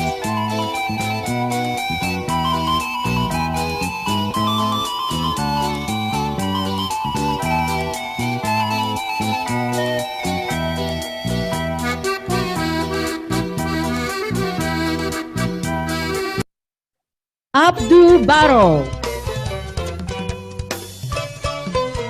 Now, we have Abdul here with kaftan. This attire attire is mainly worn by men in sub-Saharan Africa, in the Gambia particularly.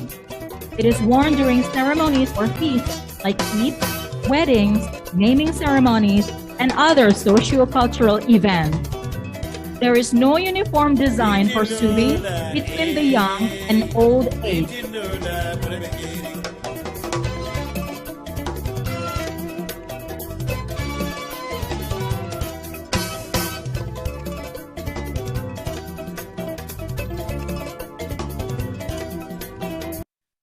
Mariam Ulpa.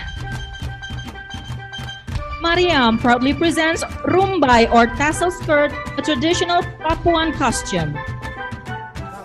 Papua is one of the most culturally diverse provinces in Indonesia.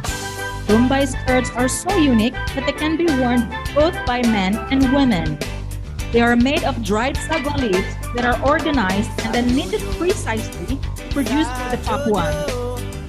Rumbai skirt covers the lower half of the body and is worn every day as well as for traditional Papuan ceremonies.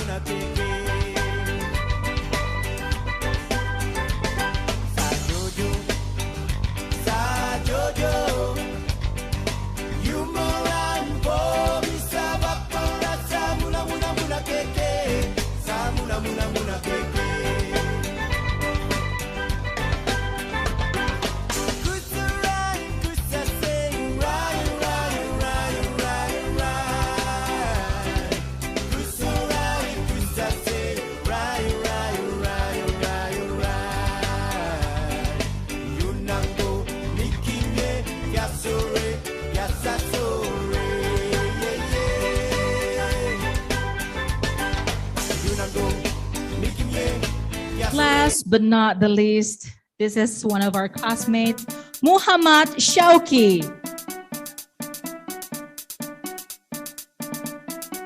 Shauki is wearing baju rote from Nusa Tenggara Timur. This clothing is an original woven cloth that is draped over the right shoulder to the left waist with the same motif as the lower one. The main character is above his head, named Ilanga. Ilanga is a hat similar to a cowboy hat that has a strange horn like a tall unicorn. The Ilanga symbolizes the spirit of leadership, authority, and self-confidence.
It is an honor for us to show you 14 traditional clothes from 5 different countries.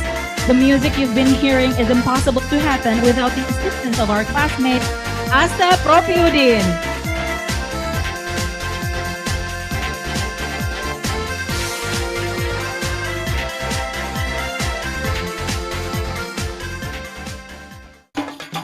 Thank you very much for giving us the opportunity to share and present our culture. Hope you enjoy our performance. We, students from the Faculty of Education of Triple IU, are signing off. Thank you very much. Wassalamualaikum warahmatullahi wabarakatuh.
Ladies and gentlemen, as the cultural performance finished, you may go upstairs and look outside. There is a dinner provided for all of you. Thank you very much.